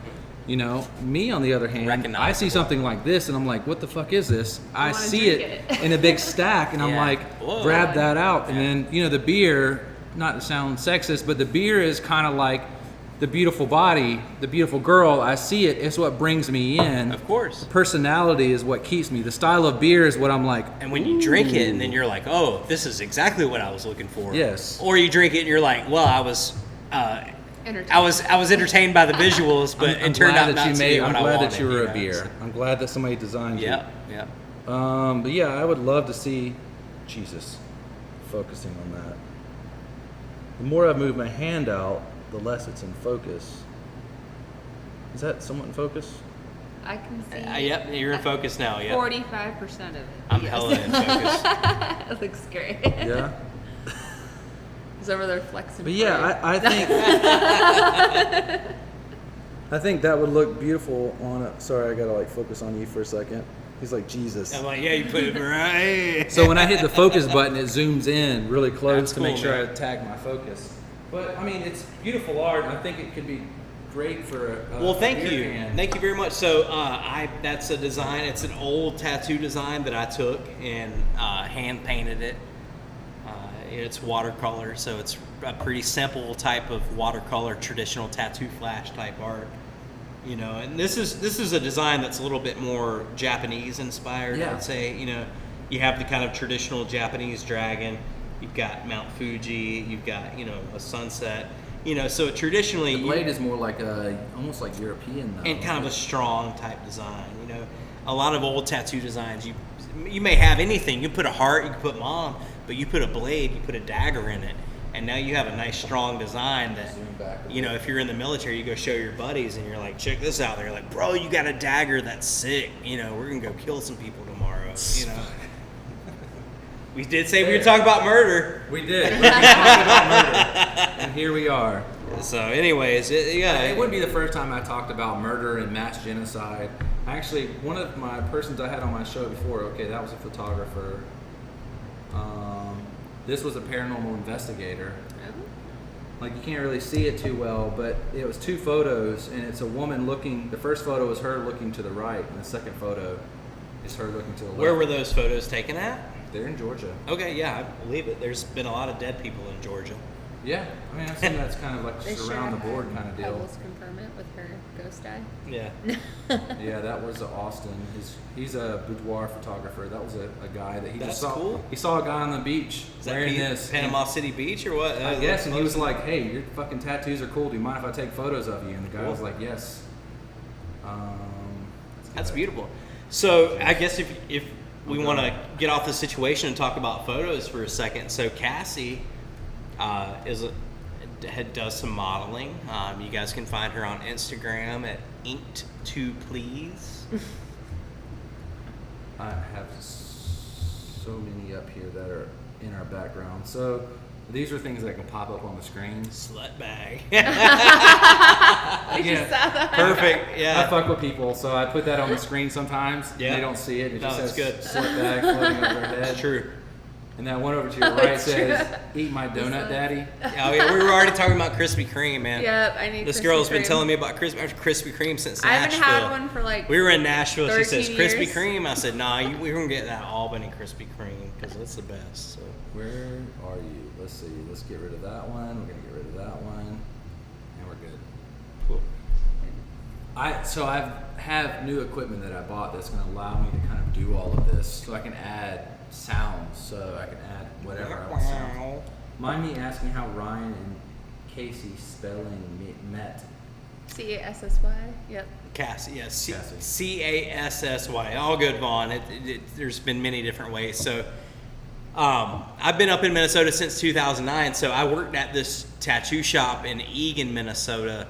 I started there around 2012 or so. Fast forward 7-8 years, Cassie came and applied for a job. She was just a tall bitch at the time. I was Yeah. like, He was like, "Let's." I hate it, She's man. tall. She walked up I'm and not. I was like, I yeah, think you're she's like, taller. oh We shit. don't need yeah, these tall yeah, bitches in yeah, here. she I got was like, I think she's taller than legs me. for days, bro. I'm But 6'1". How tall are you? I'm 6'2", but with my shoes, I'm like 6'4". yeah.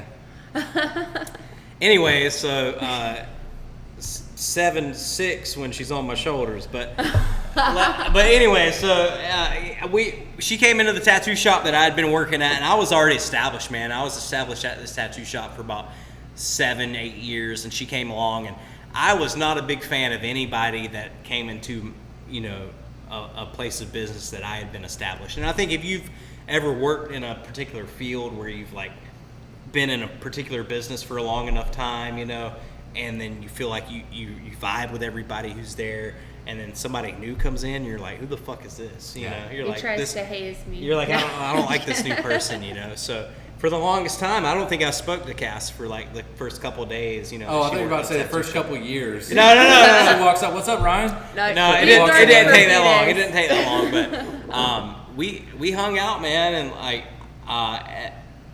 you want to know the real story or Ooh, the shit. Well, watered he had a down hoe story? phase. Real story. Everybody All right. has a hoe We're phase. getting into the real I story. met him in his hoe So at phase. that point in time, I met Cassie. I was fresh out of like a 3 or 4 year relationship. Oh, that happens. In I had just wrecked a fucking motorcycle down in Omaha. I visited a buddy of mine, wrecked in Omaha. I was all beat up. And I went back to work the next week, and then she was there. She got hired as the counter girl, man. So hashtag best shop girl ever. 2 months later, shop manager. And then so we just hung out as friends, man. She was one of the guys to me. Like she would work at the front counter. It's just me and the boys. Been there for a long time. We'd go out drinking, hanging out. Strip club. And then- if he ditched me, I'd have to pay for my own lap dance. Unfortunately, there were circumstances where I was totally like. So I grew up. I'd never been like playa. You know what I mean? I'd never been like, oh, I'm gonna mess around with all these different girls. I'd always been in like a series of like 3 or 4 different year-long relationships. Yeah. And then so I got out of this relationship before I met Cass, and I was out there like well, I'm gonna see what my buddies are all out here like doing all these different things. And so I was like, I'm gonna play the field, man. Strip clubs. It was a hard time for about a year and a half. That was a great learning experience. It was a wonderful learning experience. I met Cassie. She came along, and we hit it up, man. And then we hung out as friends for the longest time. And then there was one night where I probably had a little bit too much to drink, and I had no intentions. He cuddled me in a winter coat. I had no sexual intentions at all. But I was just like, I just wanted somebody, man. And like, we were at a friend of ours' house, and I asked her, I said, hey, can I just cuddle you on the couch tonight, you know? Fully winter coats. That's how it starts, man. And she was like, yeah. And I was in my big old Parka. North Face coat. She was in her coat, you know, and like, we totally like very platonically like cuddled all night, you know? And she had to go to work that morning at like 4 o'clock in the morning. She worked at Sam's Club, man. Oof. And she left, dude. And when she left, she left me on the couch by myself. And there was a time I had a moment. I said, I don't like being alone. I was like, this is like the one. I knew it, man. I was like, you know, and the fact that she could like put up with your, not put up, but she saw you me in your wild days. Yeah. And she was still around, and Yeah. you were like, hey, you want to snuggle? And she's like, yes. Yeah. But It's I wasn't. cold as shit, I man, wasn't. yes. So her and I both, man. I didn't need that. Like, we had more of a connection. You know what I mean? Yeah. We had a very deep, like, old emotional connection that I got love out of. You know what I mean? I didn't just need sex, because sex don't mean love. You know what I mean? So I got that shit's fleeting as well. Yeah. Like, I got a very like, I want you as an emotional connection. I feel comfortable. You know. And we were both going through different situations at that point in time when we met, so that's how we met. You know, it was very much like, hey, you know, you hire a female, you know, in a tattoo shop full of dudes, and it's like, don't fuck the shop girl, right? You know what I mean? Like, that's rule number one. I had to shut him down like on 2 occasions. There was a few times I got a little handsy, you know. I'm like, we're cuddling. She like threw your ass under the bus. I was like, I just shot him down. I was like, I just want to cuddle. And she's like, no, you know. But eventually, It was the forward advances Now, that if got shut you down, would've- not the cuddling. If you would have came with this puppy and you said, I just want to cuddle, should have been like, yes. Yes. Because look at this dog. The Pebbles cuddle is queen. laid back, She's the man. baby. But anyways, yeah, we hung out long enough as friends, Oh, and I think that's how you build, how you should really build a true Oh, yeah. relationship. You know, Because when you see the all worst in me, you know, when you all see the the best in sexual me. stuff is gone, you know, you need to have something there more substantial, because, you know, like sex and that, the hormones, all that stuff is nice, but after it's all said and done and the newness of it is gone, you got to have something there more substantial. And when you've already kind of built this friendship beforehand, then it makes it much easier. No, of course, and you know, not to say that the sexual stuff is gone, but I wasn't saying. But man, no. I'm not saying you guys are. We have a But bro, we got a puppy. Like, yeah, we've been dealing with. This is more than we've a been doing the child. puppy thing, which is way more work than a puppy. I'm not saying you guys are these asexual Yeah, beings. yeah, just sitting no. in a rocking chair out there. But no, man, you know, I think a lot of people also, you know, they make it through this fun time in their relationship and this fun time in life, and then they have a baby and they're like, oh shit, I gotta spend like a lot of time with you. We gotta be responsible together, you know, like it's a whole nother time. And yeah, not to say that, you know, that's gone, but when you Definitely introduce more a work than my baby and like a daughter. little puppy, it's like there's a minute where you're like, shit, bro, we haven't fucked in 3 days, you know, like that's a long time around these parts. Miss you know? Pebbles takes the cake over my daughter. So, but Iris. you know, I mean, it's a been baby. I've been in some long relationship where I was like, it's been like a month and a half. Yeah. So He's getting busy Damn. with life. no, for busy real. with But with life. any relationship, I think if you know, that's so to venture off and like you need to be healthy. You know, with someone you love, someone you trust. You know what I mean? If Yeah. you're in a relationship, we're here. We're talking, and this got kind of sideways, whatever. But Great. I love this. I love when shit gets yeah. But That's you why have the to beer is also great. you have to understand Well, that, like, bro, like, you know, Somebody's good. if you love someone, like, you need to take time out of the day, at least 3 or 4 days a week. You know what I mean? or at least 1 or 2 days out of the 7 days a week. Okay. You know, is what I mean. I thought you were like- you're like 3-4 days a week. I was like, Shit. you got that many? Yeah, you got Damn. a couple days off to actually to yourself. No, to so like, anyway, leave me the fuck alone. no. We never At have least, days you know, 2 out of 7 days, you know, you need to be fucking your significant other. You know what I mean? And like doing some nasty shit with them too. Lay in some pipe. That's right. Get weird, because I if respect not, the openness beyond just the physical. sexual health. Vaughn says, I respect the openness beyond just the physical. Yeah, I don't have anything to hide, man. Here we are. Like, I've made it this far in life, man. I'm 37 years old. Brandon's 38. I'm 37. We're all I'm 37. 38. Oh, sorry. 31, 31. You know, 30. Yeah, we got the. You know, she's The only beanie. 31. Oh, So 10 weeks. 10 weeks. 10 weeks old, man. Look at that little biscuit. Oh, She's a I good know. girl. She's such a bitch. Man, she rode all the way from Minneapolis, just She's a fucking sleeping trooper. in the car, dude. She's She's so a good tough. girl. She's such a good girl, but. No, I think And then it's you got good. Bam Bam on the way. Here we are, Yeah. man. We open up, you know, like let a little bit of it out, like after a little bit of fluid. What do you call it? The oil to the conversation. I call the lubricant to the conversation. I like that, Or the yeah. Speaking of Conversational lubricant, lubrication. You're saying. Well, you need to catch up. Well, enjoy it while you drink it as well. I am enjoying it. That's actually gargle a good it. testament to an IPA because, like a really, really bad IPA, if it starts to get warm, which this one was, got close to room temperature, if you still can drink it at room temperature, that's a pretty good IPA.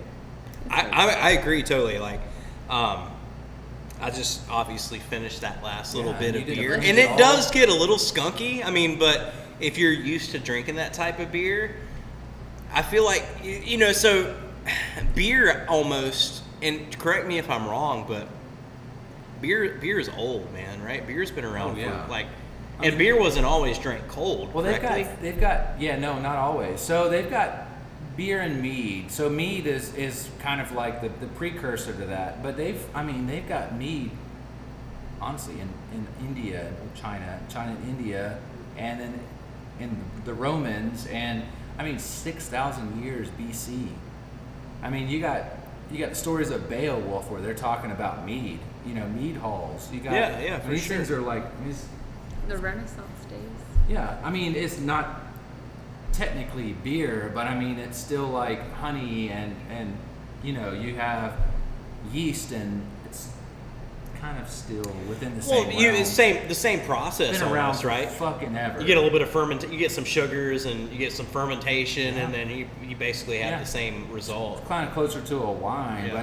but it's still Okay. kind of within the same realm, and people have been drinking it for 6,000 years BC. Well, a lot of So, people, like 8,000 a lot of years. these beers that we drink, these IPAs and stuff, very well could be close to a wine as well. You know, if Yeah. you look Or- at it or like more that. so the sours. Okay, yeah, Yeah, the sours, definitely. yeah, especially when you start to introduce fruit. you I mean, know. most of these beers, like have their styles have been around for a long time. You know, kombucha. you look Have, at, have you? I'm not a big fan of kombucha.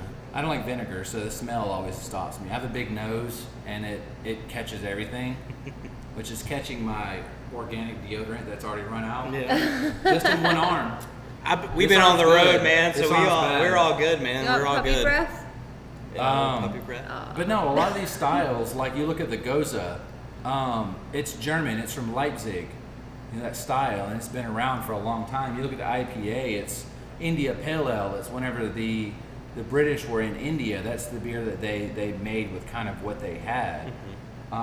The different hops and stuff. Yeah, you look at these old ales, you know, that have been around for thousands of years. You look at these lagers and most of the stuff is super, super fucking old, and in its original style wasn't really meant. They had no real form of refrigeration.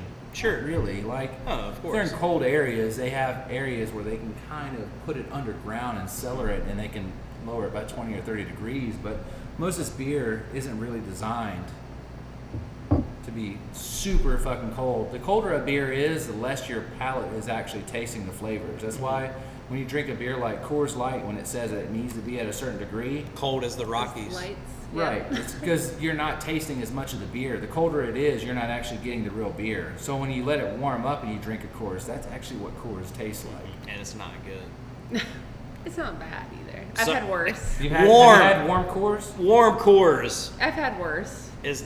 I'd take I'm not that a over a fan. Steel Reserve any day. Oh god, yeah. I grew up. Steel Reserve, they having make Steel they get out Reserves. there though. They make some funky stuff. They've got like the fruity kinds as well. I guess the I big haven't tall tried boy the fruity cans ones. that are like, this big, or that they're like round as shit. It's like the big ones. Yeah, you have to rotate them slightly. Yeah. And then there's some of those that are like super sweet. They're almost like a Mike's Hard Lemonade, but they're still reserved. I haven't They're had blue those yet. raspberry. Sounds dangerous. See, I only It know the is. old school. It's kind of like Steel drinking a Reserve. Four Loko or something. Oh, So, Fucking around with some Schlitz. did you ever drink? Speaking of, did you ever drink Four Locos for recreational purposes? They had a No. fruit So honestly, punch. I didn't really pick It's up. pretty I didn't pick up drinking until much later, or I would say beer. Until I started traveling, throughout the world, I really didn't drink beer too much. Yeah. I was more of like a liquor drinker. Okay. What kind of liquor was your go-to? Fuck. whiskey, bourbon, gin. You're like whatever was on the Oh. table. No, Yeg. Golden Grain. Oh yeah, you were like just drinking liquor to get fucked up. Yeah. basically. Okay. Like yeah. Thunderbird. yeah. It's what 180 proof. Yeah, if you buy it at the right spot, yeah, it's like different states have different. So that's when you can light it on fire, like Yeah. Yeah, we 151. can, It's you can lit, you yeah. can you can blow shit up with it. It's Yeah. 180 proof. It's like what 90% alcohol. Yeah, It's rubbing alcohol. See, it's I've brutal. melted shot glasses with 151. Lighting It's them. stronger than that. It's much stronger than Yeah, that. it's- I don't know if I've had Everclear. It's about Close the to same that. as close to yeah. The trick with that, whenever I was young, is that I would when I You was would young, Go ahead, man. We're openness. back in the days when I was young, I would take straight shots with no chasers of Golden Grain. Yeah. I found the trick for that is that I just don't breathe while I'm consuming it. So if I was taking a shot, I'd basically drink it and let it go all the way down. And when then I did breathe, I'd breathe out because you eat like a salt and vinegar chip. Yeah. The back of your throat is really sensitive to that kind of stuff, and you'll kind of cough on a salt and vinegar chip. I would just drink it, let it go down. It'd be really warm, and then I'd breathe out Well, and be good to go. let me just say, like that's a technique that I still use to this day. Like you see me drinking this tequila over here off to Yeah. the side. Jose I was Cuervo. drinking tequila. We're fun. focused on beers, but yeah, man, you just you put it in there and you swallow it and then you take in air. It's like people hold their Yeah. nose when they don't want to taste certain Just- things.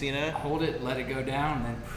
It's amazing how it works out. Vaughn says today is National Bourbon Day. For the record, Oh yeah, cool. we didn't have any. bourbon Ask day. Vaughn, what's your go-to bourbon, Vaughn? I'm curious if you hear this or. Well, Vaughn has always been kind of bougie. Oh, I know. I know he With is. all the So love. I I have. Yeah, I get Vaughn it. has always been kind What's of up, man? bougie, so I'm. Is this one a Minnesota or a Georgia beer? Oh, so No, this this is- we're not drinking. So this is Blackberry Blueberry Smash. It's Westbrook. It's 5%, and it is Mount Pleasant, South Carolina. Okay. A sweet tart smash up of juicy blackberry blueberry purees. and Basil sourdough. Hayden. Basil Hayden. That's the bottle that Ryan Or bought me will it? the other day. Oh yeah, no. It's So very the good. Basil Hayden, the bourbon. So I have a client. Gifted. Shout out to the other Ryan Folkers. Folkers, who gifted me a bottle of that Basil Hayden the other day, which has got the neat little. Vaughn, I love you. It's a little bougie. Ryan's a little bougie. Fancy He gave me label. some little fancy whiskey with like a fancy label. It's got a metal tie around the bottle, and like It's got a 24 karat diamond sitting at the bottom. something of it. like that, It's like yeah. stamped and official. Or will it? Yeah. On the back of it, it says 3 people were punched to make this bourbon, At or least. something Yeah, like that. yeah. There was some sacrifice But to make. but this bourbon. that Basil Hayden though, yes, you were on track with that. The Basil Hayden I thought was really really It good. says or Willet. I don't know what Willet is. I'm not familiar with the Willet right offhand. Chas is on the map tonight. It's a great cover. I've always, and blame it on growing up at the tattoo shop in Albany, Georgia. We always drank. No, man, not Maker's Mark. Oh. It was a Maker's Mark kind of day and Yeah, kind that's and Ashley kind of right night. there. Yeah, So Ashley would always come into Mellow and ask for just shots of Makers. are we talking about Ashley Casey? Yes. Yeah. So I don't,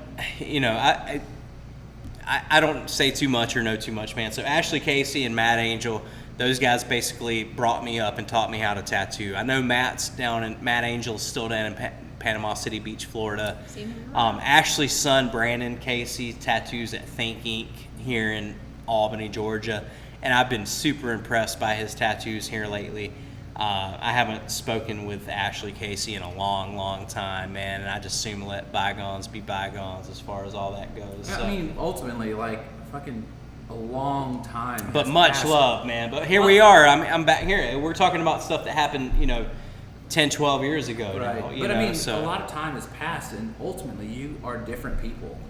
we're all different people, man. Like, you're So, different people. You've yeah. gone through life experiences that have put you where you are, and you were different from the person that was in that situation, whatever the situation was or the life you lived. Yeah, You're oh, yeah. a different person than you are. Well, the difference is that I'm an adult. I'm grown. Right, you've got wisdom. I feel like I've finally, at 36 years old, going on 37 years old, I've had enough life experiences to where, I'm ready to pass it down to my children. What's the ultimate goal as a tattoo artist? What's like end game? What is it? Wow, yeah, that's heavy. I mean, so. ultimately, it's not just to kind of. Is it to just spread who you are as far as possible, or is it just to leave a legacy, or is it? I think end game for me and for Southern Bridge Tattoo, for our tattoo shop, man, is like, and 2011, I got tattooed by a gentleman named Phil Coleman, who owns Memorial Tattoo in Atlanta, Georgia. And I asked him, I said, hey man, as a young tattooer, and we're talking about, 10 years ago, basically, Yeah. And I was 27 or 20, however much years old, and I had just moved to Minnesota 2 years prior, like ventured out from everything I ever known, moved to Minnesota and tried to start life anew, And I asked him, I said, hey man, if you had any advice for a young tattooer such as myself, what would it be? And he says, he's had his shop there, Memorial Tattoo off Moreland, at the time in Atlanta for a long time. He says, before you open a tattoo shop, you need to be tattooing in an area for at least 10 years. And he said, by that time, 10 years, he said, you're going to build up enough clientele, you're going to know enough people that'll kind of get you through the hard times, get you through the slow times, and to where you're going to be able to, survive with your business and never have to want for anything, And I think that's true, man. I'd been at that tattoo shop in Eagan, Minnesota for a long time. And I had built a business for myself there, but I didn't build a business for myself and my family. I didn't build anything that was like long-term. Sustainable. Like, I built something that was like, this is day to day, this is how I go in and make my money day to day. right. Now we're talking about long-term. So I think the long-term goal for us is that now we've actually built something for ourselves. We have our own small little shop. And it's a tight little small shop, man. It's like 500 square foot. It's just me tattooing there. Southern Bridge Tattoo, Montgomery, Minnesota. Eventually, Cassie's going to come in and tattoo, but she runs the front counter for now and keeps the business side of things together. But what we've developed at that tattoo shop is we are working for ourselves. You know what I mean? Any business that we promote, any business that we strive for, any people that we bring in and entertain in our tattoo shop, we're doing it for us. You know what I mean? We're not doing it for anybody else. We're doing it for us, and we're doing it for our kids, man. So I think long-term goals is what we're trying to expect is we become a part of this community. You know what I mean? So we're in this tiny little shop, right? And I already, after being tattooing, in the same area for 10 years now, I'm tattooing people's kids who are just now turning 18. So you tattooed the parents. So I've been tattooing the parents since they were 22 years old, and now they're 32, 34, and they have an 18-year-old kid, or however it works out, whatever the math is, again. But I'm tattooing people, and I think that's the goal, man. We're settled in. We have our own beautiful little tiny tattoo shop that we control, that we own.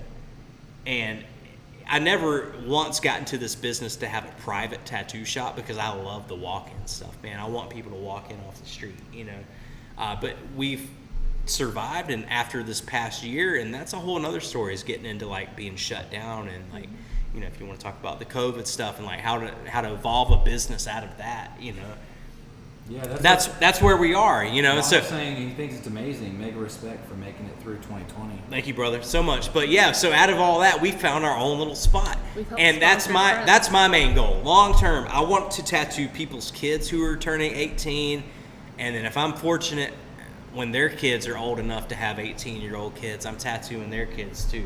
You know what I mean? And that's the part. We're about a little tiny community. You know, I'm doing the best work that I can in there every day. I'm putting myself out there, and we're not about. I don't want to tattoo you once. So I would rather tattoo somebody 10 times for $100 a piece than once for $500 You didn't bucks. just say separate. You know what I mean? That makes sense. Yeah. So I want you to come back. I want if I tattoo you, I want to see you 10 years from now. You know what I mean? I want to still be your guy. You know, and I think there's a lot to be said for that, because in this world of fast pace and cell phones and Pinterest and fly-by-night designs, you know, you got a certain group of people and a certain amount of people who are out there and tattooers who still care and who still follow the history and who still want you to not only have a good tattoo tomorrow, but you wake up 20 years from now and still have a good tattoo. Walking down the street and somebody's like, dude, who did that fucking tattoo? You know, 20 years after you got it. Yeah, yeah. And you're like, he's still here. And He's that's still it, shot man. right over And there, that's man. me, you know, talking about the history. If I'm sitting in a bar and I look down the way and I see a little old green tattoo poking out from somebody's sleeve, Yeah. I want to go talk to that old man. And I say, who did that tattoo on you? Oh, I had this done in California in 1962 and this and that. And I'm like, I know who did that tattoo on you. You know what I mean? Because you can trace it. Because it's about quality and not quantity. Yeah. You know, And plus, like you were mentioning earlier, for those who are tuning in now, you mentioned that back in the days there was no Google and Facebook and you know, Reddit and Pinterest and all this. Yeah. There, you know, when you went to a tattoo shop, the tattoo artist had certain art up already that he had kind of, you said what, hand drawn and all that. Of course, yeah, hand drawn, hand painted, You kind watercolor. of came in and you picked something Yeah. and he did that tattoo on you. So it's very exclusive to that tattoo artist. It's Exactly. very unique Yeah, to that and it tattoo was artist. amazing and beautiful. What's going on, Hannah? Sorry, my No, friend no, Hannah of course. popped in. Yeah, no, it's amazing that period of time. So I don't think I've tasted this beer yet. She's done with it. Oh, I'm sorry, guys. that's okay. I think I did taste it. Ooh, that's a tarty boy. Show you guys a can. It's delicious. That is tart boy. He buys them for me. This one is one of yours, though, right? Yeah. Oh, this is. Oh, I thought this was the one berry. No, one. no. So That's right. It's from North Carolina, right? when we first started South talking, Carolina. Brandon, South Brandon says, Carolina. "What kind of beers do you like? What kind of beers don't you like?" And I'm like, "Well, I like the IPAs. Every now and then, I like the stouts. You know, the really dark stouts. Sours but are for me. the sours, yeah. I mean, usually, like, if we're directed to a brewery, I'm like, oh, check out these sours because she likes fruitier type stuff. This is really good. I'm into this, man. Yeah. And I think that what we were going back to earlier is like, this is just tart enough. Like, it's so tart that my palate is interested by it. You know? But you're not like making any kind of like, you know, faces. No, like, no. Yeah, It's yeah. not super sour. It's enough for you to enjoy it. Yeah.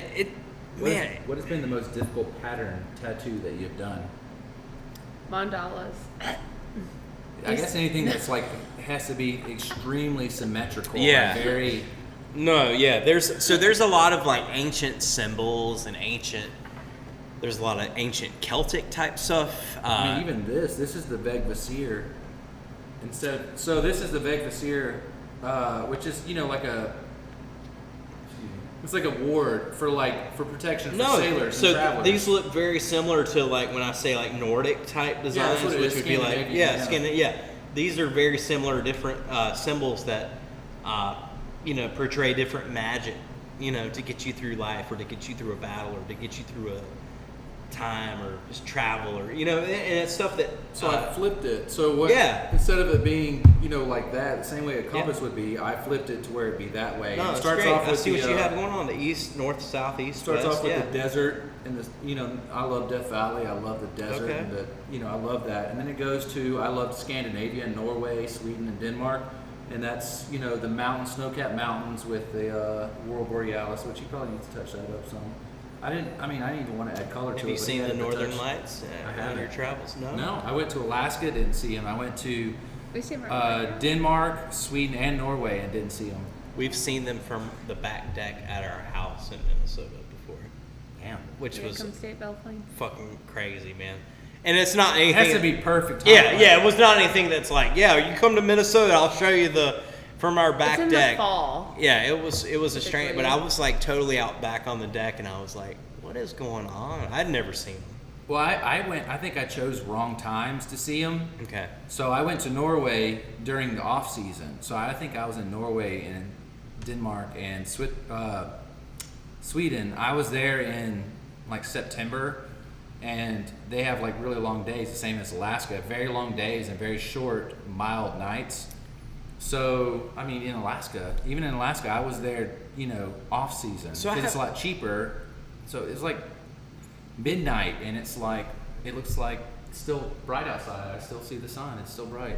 So I have a question for you. So at what point in time in your life did you decide that traveling was something that was interesting to you? And then also, how did you finance your travels during that time period? Okay, so I always wanted to travel. That's something I always wanted to do. I've always had a love for history, ancient history. I've always loved like Egyptian, Greek, Roman, pretty much everything other than United States. I never really cared about the Civil War. And, The shit that they drilled into us yeah, in high school. yeah, U.S. history and all that. You're like, Everything man, I else, know I was enough a about huge these fan white of it. people, yeah. I know. So I was going through college. I was told kind of the American dream that you graduate from high school, you go into college, you get your degree, you go into your job, you find a woman, you fall in love, have kids, buy the house, work there until you retire. Yeah. And then, that was kind of what I was told, and I was going through school thinking that's what I was supposed to do. And, I got a couple degrees, like, associate's degrees, nothing big, but then I was like, why am I spending all this time to go into this career that I'm going to work every day? I'm going to get 1 to 2 days off a week and a 7-day vacation once a year, if that. Yeah. So I can do all the things, I can retire and have my freedom once I'm an old man. I was like, I can do all of that now.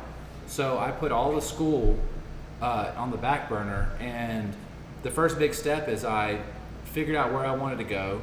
Generally, I was like, okay, first trip, I want to go to Europe, and I'm going to go there as long as I can. So without a visa, 90 days is as long as I can stay there, 3 months. So I went ahead and bought the ticket. Said, fuck it, buy the ticket. And it might have been, at the time, I didn't know how to buy cheap tickets, so it was like $900. Is that round trip? Yeah. Okay. And so that's insane, because now I can get there for like $350, $400 round trip. So that was insane. I'm gonna touch base when we get ready. Yeah. So buying the ticket was kind of like the first big thing. I was like, okay, this is something solid. I've got to do this now. I bought it like 6 or 7 months in advance. I did it in the off season, so I think I flew there August and came back after Halloween. I came back November, like the very beginning of November. But yeah, so I went ahead and went out there, and how I funded it is I just got extremely frugal. So I started thinking like, all right, so I'm, going out to eat here, and then I'm buying this beer, let's say this beer, for example, let's say this is like a $6 beer, $7 beer. Or if you buy it in a 4-pack, it's like $18. Right. I can have this beer in Albany, or I can have this beer in Ireland. Yeah. So I started factoring everything into that, and Nice. I stopped playing video games. I stopped watching like regular TV. I bought a map and put it on my wall and started figuring out kind of places that I wanted to go. I started watching this show called Rick Steves.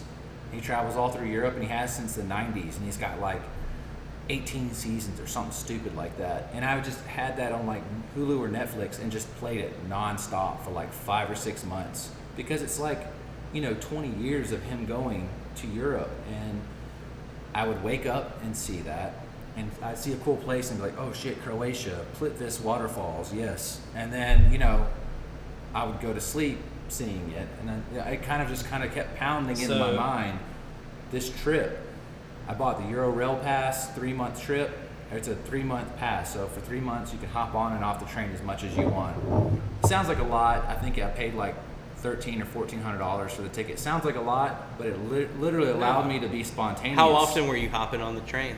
A good bit. Once every couple weeks, or like once more, like more than Every once? 4 or 5 days. You're just going somewhere way different. Like fuck it, let's. Yeah. And how long would you be on the train for? Like 3 hours, 1 yeah, hour, 7 yeah. hours. Okay, yeah, you're like wherever you want to go, you could just Yeah, have a and free then the travel. flights there are super cheap. Like That's the Rail Europe? Pass doesn't. Yeah. Okay. The flights, like once you're there, are super cheap. So I flew from London to Norway for like $12 US, one way, $12. Yeah, sure. So they have budget airlines there, which, you know, I carried just my backpack. I started researching like kind of the most efficient way, just finding like universal clothes, things that I could wear, you know, like 5 shirts, 1 Yeah. jacket, 2 pairs of pants. That's how we roll. I took. Cassie's like, how many pairs of underwear? You? I I'm have like, all we're going the for 7 outfits. days. I have, like, I change my 14 underwear every outfits. day. He has, like, 7 a 4. pair. But I'm like, I only need 2 shirts though. You know, Yeah, you can, or whatever. You know, in worst it's case like- scenario, let's say you fly into Ireland and you're like, all right, I've got 2 shirts and 2 pairs of underwear. You can go and anything you need, they can get it there. And the fact is, you don't have your backpack full of your shit. You can buy shit over there and take it back with you. So you're like, hey, Yeah. I bought this Irish cotton sweater, and you know, in Ireland, like, I don't have to get rid of some of my clothes to make room for this. You just have your one backpack, no checked bag. That's extra shit that can be lost or stolen. Sure. Your one book bag. I fit 3 months into one book bag. Brandon Adventures actually helped me pinpoint different spots.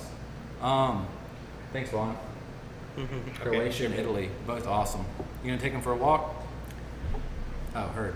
But yeah, so I worked it all 3 months into one book bag. Anything I needed, I could just buy over there. They have everything you need. You can probably buy it way cheaper than you buy it in the States. Sure, yeah. And then you take it all back as souvenirs. I think a lot of people traditionally, you know, if you think that you're gonna be gone for a week, people just overpack. You know, people, Oh yeah. you know, you're like, oh, I need everything, everything from home, you know, that I take with me. I need all the amenities, you know. But I'm like, why are you traveling? Why don't you just stay home if that's what you need? If that's what you need in your life, you know. But I think that's part of the fun. So when me and Cassie travel down here to Albany, we're driving, you know, and we packed a suitcase, you know, with Yeah. you know 3 or 4 different, you know, clothing items a piece or When whatever. you travel, though, not to interrupt, when you travel, don't bring fucking rolly bags. Everybody in Europe hates them. Like airplane, really? Why? The why? rolly bags, the click, click, click, click, click, Yeah. click. Oh yeah. I hate them. No, you know, just the, like the regular luggage with the stupid wheels Americans, on. clack, clack, clack. Yeah, right? nobody over there fucking uses They them. carry their shit because they're. Just have a backpack, Yeah. or just Okay, an actual. Because it's so annoying because they have a lot of cobblestone roads there. They have a lot of old roads. Sure. So you'll hear an American a mile away because they're just click, click, click, click, click, click, click, click, click. Yeah. Hey, good to know. Good. That's solid travel advice. I hope you guys all heard that. And not So, only that, take it that makes to you, heart. for anybody who's shady, it makes you like an A easy target, yeah. First, you're an audible target. They'll hear those bags a mile away, and then you know when you pop off to an ATM and you leave your bag right Yeah. behind you. Yeah, it doesn't take long. All No. right. Good to know. Somebody will come up, distract you. That's someone else take your solid bag. advice, man. That's solid advice Just for carry sure. you a backpack. So- That's it. That's all you need. I And like you- your style, yeah. And that's kind of the way I roll. So, you know, we obviously have a puppy along that goes wherever we need to go, and that, you know, that's kind of how it's gonna be. But we roll light. You know, when we're out in public, we hit a new town. Like we went out, and it's just whatever we have in my cargo pockets, you know. And So if you go out of the country, you're gonna bring your dog with you. You don't have anybody there really close that kind of watch them if you're gone for a week or 2 weeks. They just kind of. I think eventually, I think after she gets older, I think we may be a little more settled in Okay. to the idea of somebody else. But really, at this All point, right, man. Vaughn, have a good one, man. He says he's got to head out. All right, brother. Hey, nice chatting with you, man. Yes, I see you in Georgia and Tennessee. No, Yeah, right yeah. now it really is, man. So we have, you know, this puppy, and then we have, you know, she's on Instagram, Pebbles, the Poochie pup. You got So- Pebbles and you got Bam. and then coming Bam up. Bam's coming. So we've always, Cassie's had dogs in the past, and I've had dogs in the past. Just the 2 right now, yeah. But yeah, we've never had an opportunity in our life to where we could actually fully devote ourselves to animals, you know. We have kids and stuff. I think dog, yeah. I think, you know, in dogs, man, it's like if you have a dog and you want to raise it up right, I've had dogs in the past where I've had to kennel them for 8 hours a day. You know what I mean? And that's not the way I want to do things anymore in my life. And not to take anything away from busy people, you know, but Is this not charging ball? we've been going for a minute. Yeah, I know, but I haven't had an exhausted battery in probably 5 or 6 months. Real talk, I haven't had one in that long. So this is weird to me. Continue. Should I keep talking? Yeah. So we're finally at a point to where, you know, we decided, you know, we are going to introduce ourselves to, you know, dogs again and be like dog owners, like serious. And then, you know, Pebbles goes everywhere with us, man, you know, and it may be eventually once they're adult dogs, you know, to that we're a little bit more, and just like kids, man, you know, it's like, you know, when you have a little tiny baby, it's like you don't just trust anybody with a little tiny baby, you know, so you don't just leave it, you know, with the babysitter for a week because it's kind of a scary feeling, you know. But as they get older and they get a little more established, it's like, yeah, we may find a babysitter. They get a here little and bit more there, but- individualism. They are, you know, they get a little more where they kind of, I know, and can take care of themselves. yeah, you in know? the past when I've had animals, Yeah. they.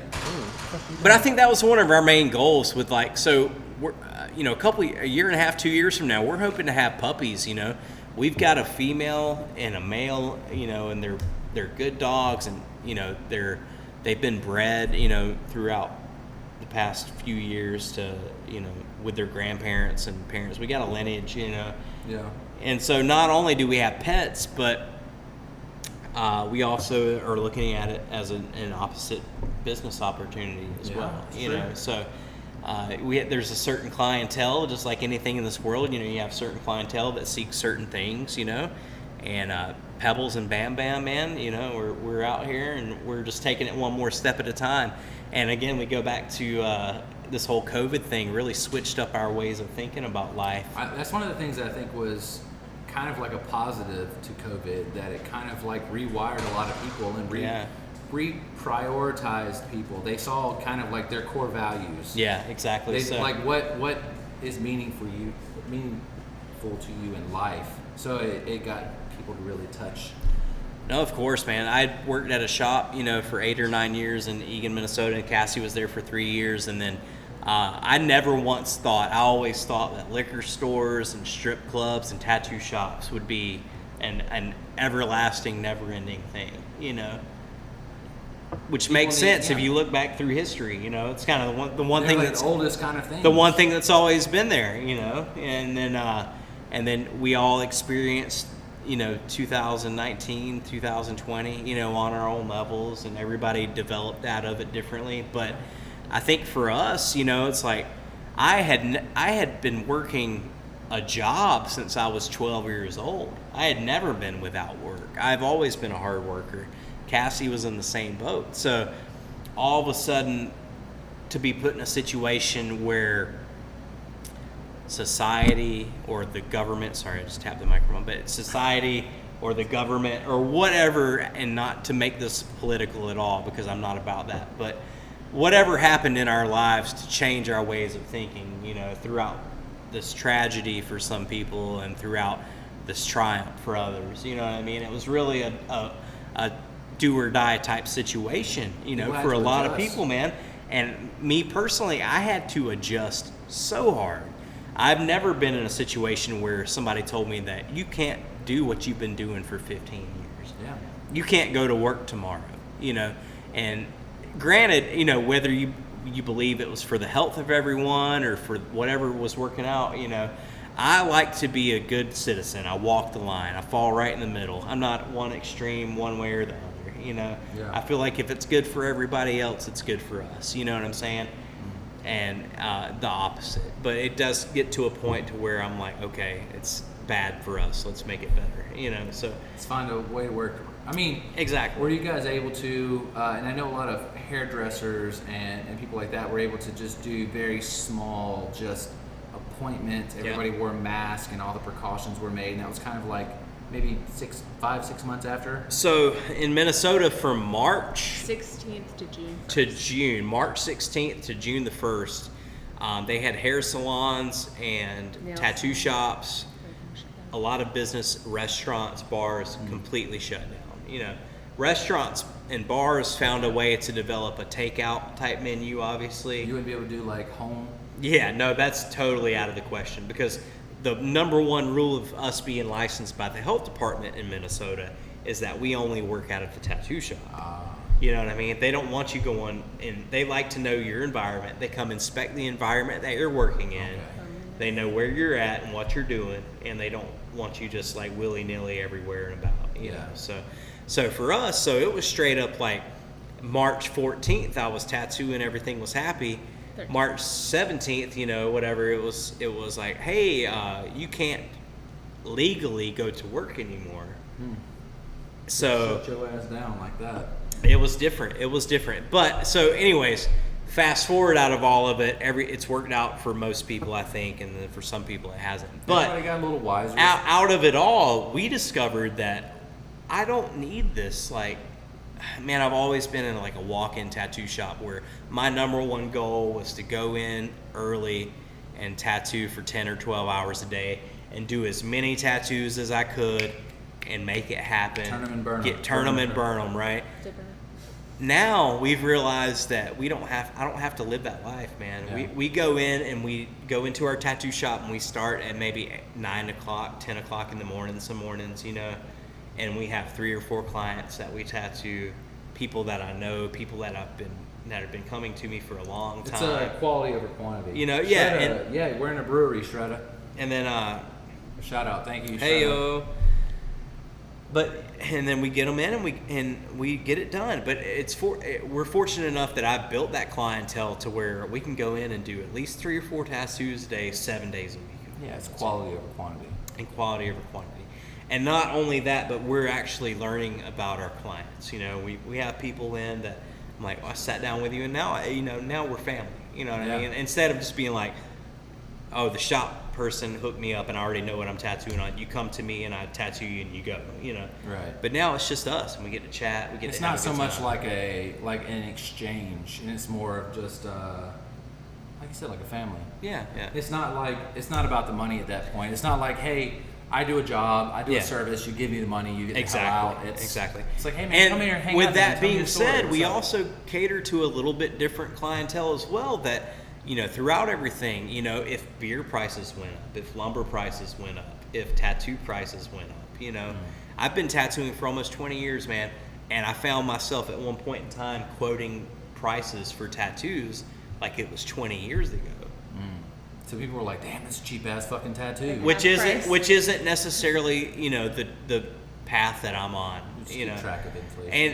And I think that all my clients who give a shit and people who care about coming to us and get tattooed, they're prepared to know, like, so I used to buy a box of gloves for $7 for a box of gloves, right? 32. Now the same box of gloves is $32 for the same box. Is that just like COVID prices, or after COVID? Is it kind of everything's changed, man? It's after COVID. It was this change of supply and demand, but now I think it's also a change of like people just realizing that we're in a different society. And maybe it's a society where we don't all work as hard as what we used to, but we get paid more for what we're worth. Yeah. And I'm totally into that, and especially when it comes to restaurants and breweries, and tattoo shops, whatever else, man. It's I've like been in the industry for 20-something years, so Yeah. I feel that. Sadly, I've been in that long. no, I've eaten a bunch of Waiting shit tables. along the way, So, but that's what it is, man. But here's the thing: it's like you come into a particular business, you're here because you don't want to go down to the bar and drink Bud Light. Yeah. You're here because you're like, oh, I've heard about these guys. I've heard that this brewery, like, oh, look at this beautiful space. I would much rather sit in here and drink a beer than sit in a little smoky bar somewhere, or whatever. And and everything has its time and place. Don't let me take away from any small establishment either. You got your wee pub where you play pool. Yeah, and everybody has their smoke thing. cigarettes. Party, man, party on. But as far as like us, like I'm super happy to be, people, Brandon accommodates our pup, man, and accommodates us, and like, you can come in here, and be yourself, and have a good time, man. And hey, these beers are finally starting to work for me, too. So Here, Brandon, you can hold the baby. you gotta, all right. Oh, look at these. Hold the baby. Look at this belly. She's fat. You gonna tinkle on it? Careful, don't let her get nippy on you. Nipply. Don't let her get nipply. Might go for the She's nips. the baby. She's got all the sugars, man. Don't let her bite you. It's probably because I'm like sweating like crazy too. So I'm like, She's Okay. like, he's She's salty. salty. Yeah, that's how she cuddles up in the back of my neck. And when we sleep at night, because that's where I think things roll a little bit, And she's like, Dad, I With a love it. hot dog. Yeah. It's like, Dad, I love it. Salty vibes. Yeah, we saw the Salt Life stickers as we started to get. I was like, Oh, does that say slut life? And she was like, does that say Slut Life? I was like, Yes, it does. yeah. I was like, wait till we get to Panama City Beach, They're Florida. fucking everywhere. You're gonna see like what's the surfer, Joe something. Oh yeah, It's a surf shop like that's fucking everywhere. Joe. Yeah, I know. Pebbles is like, I She's take all your loving it, salt. yeah. That's the only reason why I haven't really gotten an animal. I like to travel so much, and I don't think it would be So that's where. So fair to them. You So here's download where the we're at, app, man. Bring Fido. we when we got her and we know there's another pup on the way. Now it's just like having kids, man. Oh, yeah. You develop your life around them. To be honest with you, so when we travel down here, I'm looking up pet-friendly hotels. So what I would do is I probably, if I got a dog, I probably wouldn't be able to leave more than about a couple weeks at a time. Maybe 2 weeks at a time, because I think anything more than that might be a bit excessive. And currently I leave for 3 months.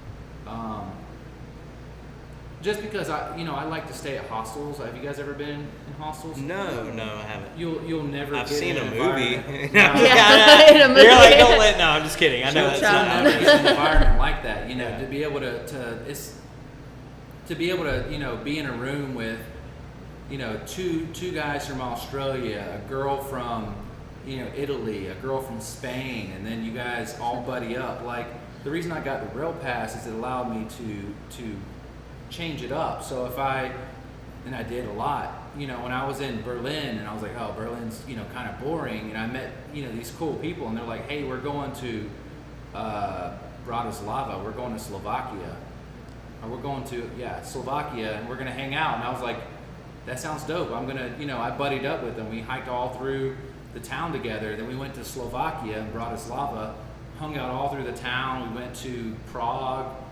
Like, you meet people along the way.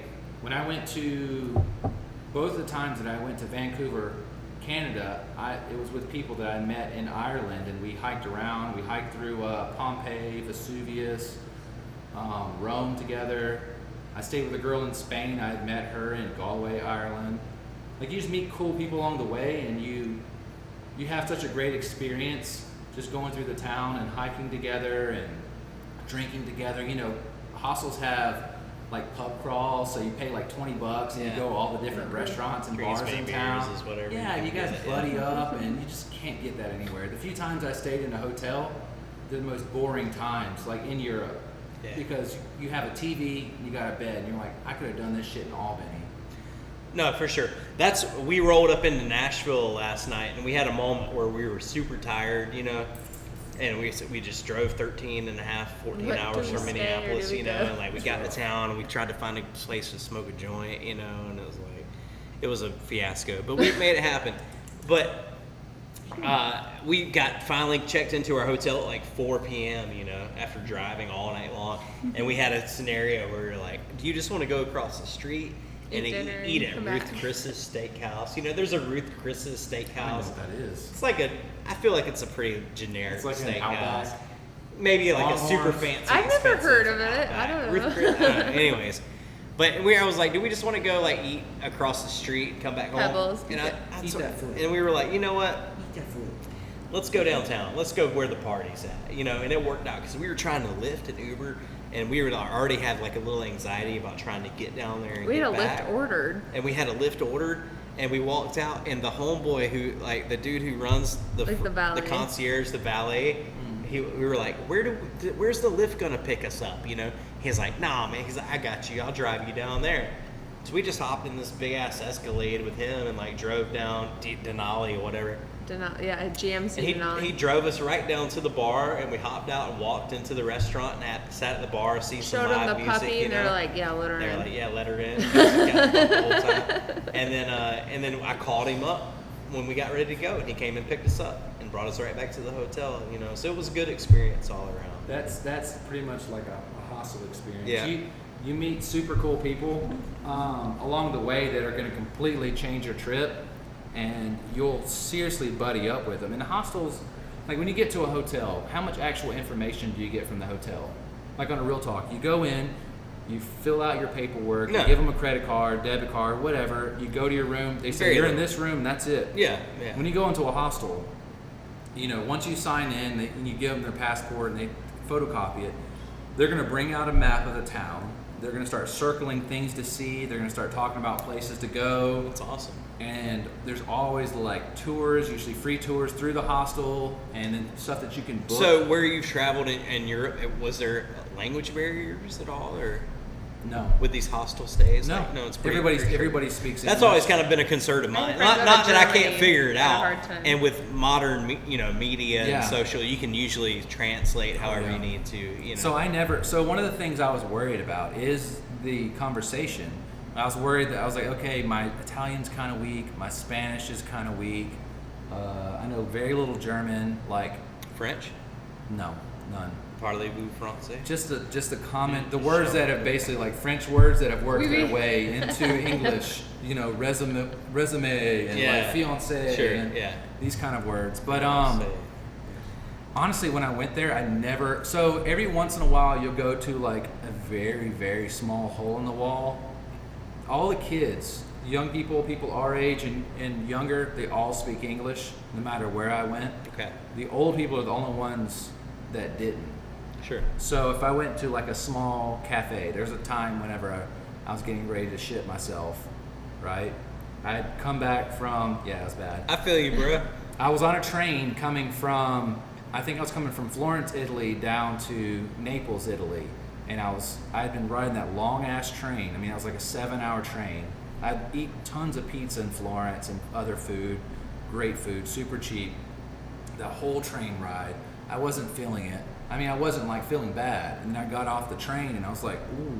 You know, you hear the you hear the bubble gum. Bro, I just did like we Drops. just did 16, 18 hours in a car. I feel you. Yeah.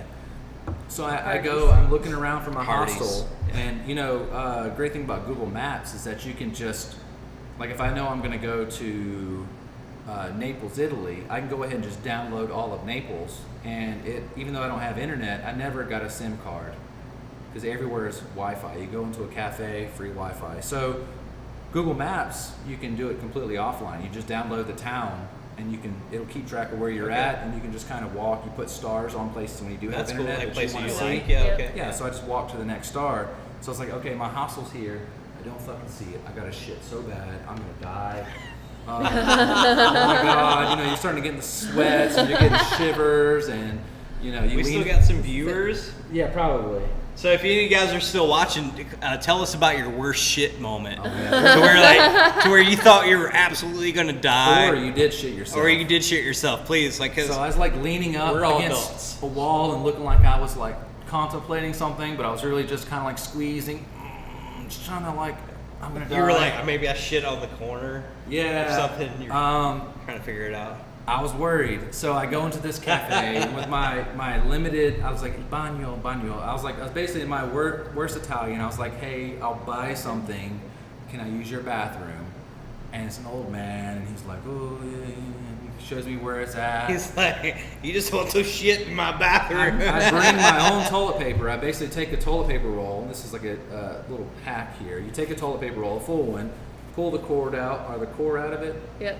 flatten it down, and then put it in a sandwich bag, and you Okay. just kind of throw it in your bag. You can go wherever you want. You never have to worry about toilet paper, because a lot of places aren't going to have toilet paper. Or some, Okay. Not really. Okay. Some Well, do, no. but they get used up. But I go in there. It's bad. It's a murder scene. And I'm like, oh, it's Italian bathroom. So Really, they and I'm sorry to interrupt, but there wasn't like a nice, pristine, like Italian It's bathroom. just a small little cafe in Naples. So, Yeah. no. The bathroom wasn't bad. What I did to it. Was bad. Okay, I understand. Yeah. So it was good before you got there. Yeah. So Okay. I go into this bathroom and I'm like, this guy speaks no English, and I'm like, oof. All right. So I go to pull the handle because there's basically a reservoir instead of your tank being on the back of the toilet. There's a reservoir up here, and the water comes down into the tank. Okay, But you have to out. fill it. You have to fill that reservoir, and I didn't know that. So I go pulling on it, and I'm like, Oh my God, I got all of this. I got this disastrous scene here. Yeah. So I go in there, and after I wipe, and I'm like, scusi, like. And he goes in there and he's like, oh, and he starts like cussing in Italian. I understand He's like, very little of it. He's like, this looks like pizza. He's got this hot daughter in there, and I'm just like, oh. Help him flush. And she looks embarrassed, and I'm like, oh fuck. And he's like, kind of shows me that you pull this thing and you hear the tank fill up. Normally ours does it automatically, but you have to fill the tank up and then flush. And I think he still had to use a plunger. And Well, that's good. It's customer service, man. I'm glad he took care of you at least. yeah, so it was bad. And then I found where the hostel was. It was like 3 or 4 stories up. You have to go through the elevator and take it up. And on the elevator, there's a button that says like Sunset Hostel.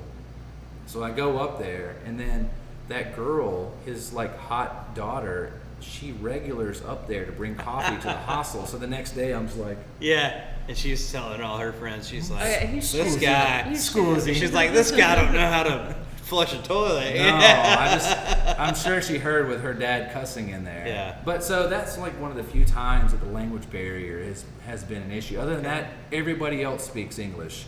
You never have a problem. I tried to work on my Italian, and I was like, Dove la Piazza San Marco? And they're like, San Marco is down there, and you turn to the right. Not in that perfect English, not like in that accent, but they're like, San Marco, you go down the street, you turn right. And I was like, oh, okay. Oh, okay, thank He you. says it in English. Thank you like- for telling me in a way that I can fully understand. Yeah, so they're just like, ugh, fucking American. At least he's trying to speak, but he's like, yeah, San Marco is down there to the right. Well, I think you get an A for effort. That's basically True. what they were giving you. True, but I get it.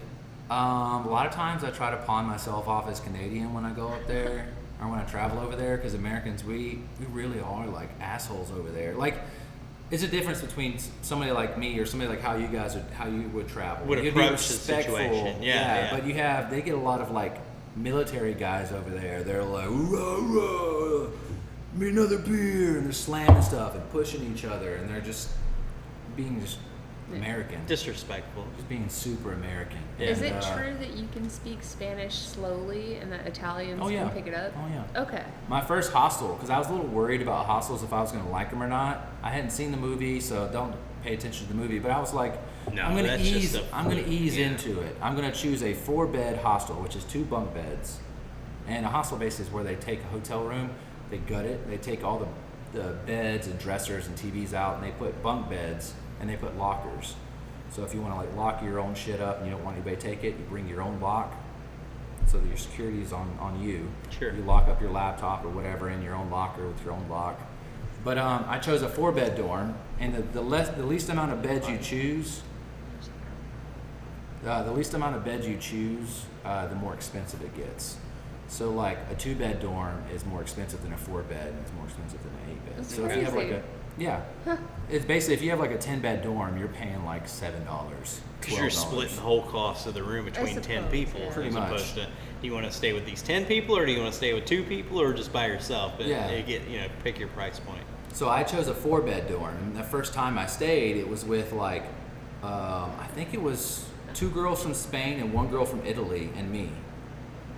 And they weren't speaking English to each other. They were speaking Spanish and they were speaking Italian, and they were Oh, communicating. picking up. That's cool, man. Because there's a lot of words that are similar. Yeah. Bagno, like instead of saying gracias, you say grazie. Okay. So there's a lot of like similarities, like Kyle. I don't know what like Kyle's supposed to be, but yeah, language is not going to be an issue. He's so Put cute. that little biscuit I over there wanna next to him and pet. see what he does. He doesn't actually. He's interesting. Thrasher actually doesn't care. He's so fucking chill. Well, she's got cats at home. He's so. he's like rubbing on the door. Aw. On the thing. Thrasher's sick, dude. And I don't know what he would do back there. He'd probably run, but he's a sweet boy. Anyways, like Kyle. Oh, she's probably talking about Kyle Lucky. But yeah, no language barriers. You never have to worry about that. Hostels are dirt cheap. Hostels are beautiful. So if you get a chance to go into a hostel, like a European hostel, they're beautiful. Think of like this, right? This would be like the common area in a hostel. Yeah. Beautiful. And there would be like communal tables. Everybody sits together and you're like, hey man, where are you from? Oh, you're from Australia? That's awesome. And then you kind of buddy up. You drink together. You all go out to the bars together. You eat together. So, speaking of traveling with pets, though, like, have you experienced along the way people who have had animals with them, or Not in it's pretty hostels. much just like that's not an option? Not it's, really It's in weird, hostels. yeah. Yeah, they don't really do that in hostels. Okay, all right. But hostels, I mean, hostels are like dirt cheap, you know, where you're paying $100, $120, $150 a night at some of these hotels. You're paying $20 for a hostel, and you're getting a better experience. What if you were like just had a hostel and just happened to have a little dog or something? Well, with you? It I've all never seen it depends. before. Okay. You know, I think I've probably been to 40 or 50 of them, and I've never seen You it. just gotta walk up and go. I'm "Can curious. my dog come No, in?" I'm just curious, man. Yeah, because we're at this point where we're traveling, and we're obviously traveling with a puppy, and I think in America, how we're it's maybe a little bit more socially acceptable. Maybe. Be like, I'm an American. This is my dog. She goes everywhere I go. To whereas you get overseas, people probably don't view animals and pets in the same light. No, they so in the States, they might be a little bit more accommodating. Yeah. In Europe, man, they don't worry. There's no like suing culture there. Yeah. So they could tell people to fuck off quick. So Yeah, if, like, yeah. If you're being just given any kind of tube to your waiter, Yeah, know, which I I like wasn't. that. I was in Italy. I was in Naples, and I was like, hey, I want to pay for this pizza. And he's like, oh, you can't use a credit card you have to have over $10 to use a credit card. It's like a $7 fucking massive Sure, pizza. sure. And I was like, oh, I'll buy something else. He's like, I don't have time for this shit. Do it with somebody else. Oh wow, yeah. There's no tipping culture. So Okay, they get yeah. paid the same regardless. Yeah. So whether you do it with him or So he's like, you want to hang around for another 20 minutes and buy a whole nother pizza and then have us I check was you just out like, hey, again. I'll just buy a soda or wine or beer. And Yeah. he wasn't having it. Well, They're less accommodating. They'll tell you to fuck off because they don't really look at like Yelp reviews and stuff. No. Most people who come in there, they're not like reoccurring customers. Sure. They're trying to traveling. So that's a fun thing about also being a tattoo artist, and not to paint us in a bad light or anything, but as much as I try to accommodate every client that I can, I'm sure you get some dicks. I also have to let people know that this is not Walmart. You know what I mean? Fire This them. is not, you don't Burger King, you don't, make it your way, to a certain like showing other tattoo artist prices, and you're like, to a certain extent. Yeah, no. And I tell people many times, it's like I pride the quality of work that I do, and you're gonna get one of the best tattoos that you can get. And when you come to our shop, I'm not the cheapest. You'll find people more expensive than me and than us, and you'll find them cheaper. But as far as price point and quality, You pay for what you get. you pay for what you get. And there's been many times where I've had an example of someone come in for a price quote and they deal with the counter person. This was back before Cass came along, and then they don't. For the charisma. Of Yeah, they don't like the price, and then they talk shit about my shop guy, and then they call me up, and I'm like, hey, actually, you're gonna have to find somebody else to tattoo you, because we don't. You're gonna have each other's back, man. Yeah. It's like we're family, man. We're You a ain't gonna team. dig over my person and think I'm no, gonna put some ink yeah, on you. exactly. You're not gonna come up front and talk shit about to a person that I told them how much that tattoo was. And now you want to say, oh, your crony, your buddy up front, gave me this. Well, I'm like, actually, I'm not going to tattoo you anymore, man. Like, I think it's time that, if you view us and view the position that you're in and that we're in like that, and that we're not equals, and that I'm here to, provide you with something that I have to provide you with, Yeah. then maybe you need to find somebody else to do that job for you, because I'm not the guy. I'm here to provide you with a quality product. Yeah. You know, on both of our terms. Like even though I like supply you with the service, Yeah. my service, it's not like servitude. I'm not. This No. isn't an obligation of me. I can tell you to fuck off. retail. Nobody needs a tattoo. You know what I Yeah. mean? And nobody needs a beer. Yeah, they do actually. They do need beer. You guys need beer. Okay. All the beer. Yeah, tag your beer in the photo. Nah, there's probably not enough people watching it. That's okay. We fucking went on with it for a minute, huh? Yeah, man, we're 40 minutes past what we normally That's do. okay. I'm into it. So. What has been the top beers of the night? The peanut. You know I'll what? let you guys see. nut I'll flip rolls the are label good. so you can I was see gonna it. say that berry beer kind of did it for me, Was man. it that one or was it this one?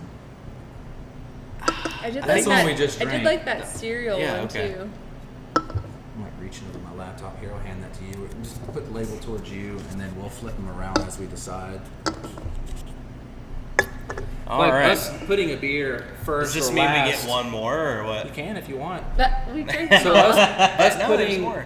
a beer first or last is not us saying that it's like a bad beer. It's just our preferences as far as these. Like, I had a guy on my show one time and he never rated a beer. So out of 1 to 5, every beer was a 2. Nothing was greater or less. It was maybe 2.5, maybe 2.8. He's, you know. So do you want to start the rating or do I? Or how does that work? Yeah. Here, I'll let you. Before we go into the rating, if you want to grab another beer, now's the time to do it Okay. because I'm going to use the bathroom. If you want to show off, Do you want to grab? show off a puppy or something in the camera. I'm gonna go too. let me. So I'm left to choose another beer. Yep, you're welcome. Anyways, hey, so we're choosing another beer out here. If anyone's still watching, then I would be totally interested in knowing what your favorite beer of the night was, or what you think it was. Brandon just kind of left me to it, so might start doing old show tunes or something. Who knows? I was a big fan of the Triple Berry Bomb, and I think the last one that we drank was the Blackberry Smash, which I'm not usually a go-to on these fruity beers, but those kind of did the trick for me. The Trader IPA is this one here. It's from Shakopee, Minnesota, and I'm always a player in that beer game because I think it's fun to drink beers while you cut grass and stuff. So, anyways, I'm gonna grab another beer. We're all doing restroom breaks and petting cats and stuff, so.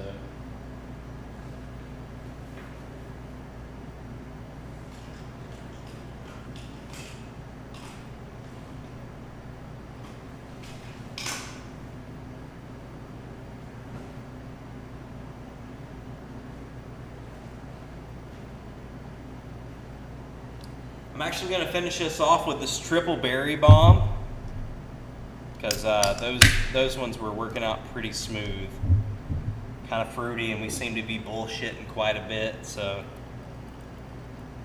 I think a little dessert beer may be on the menu.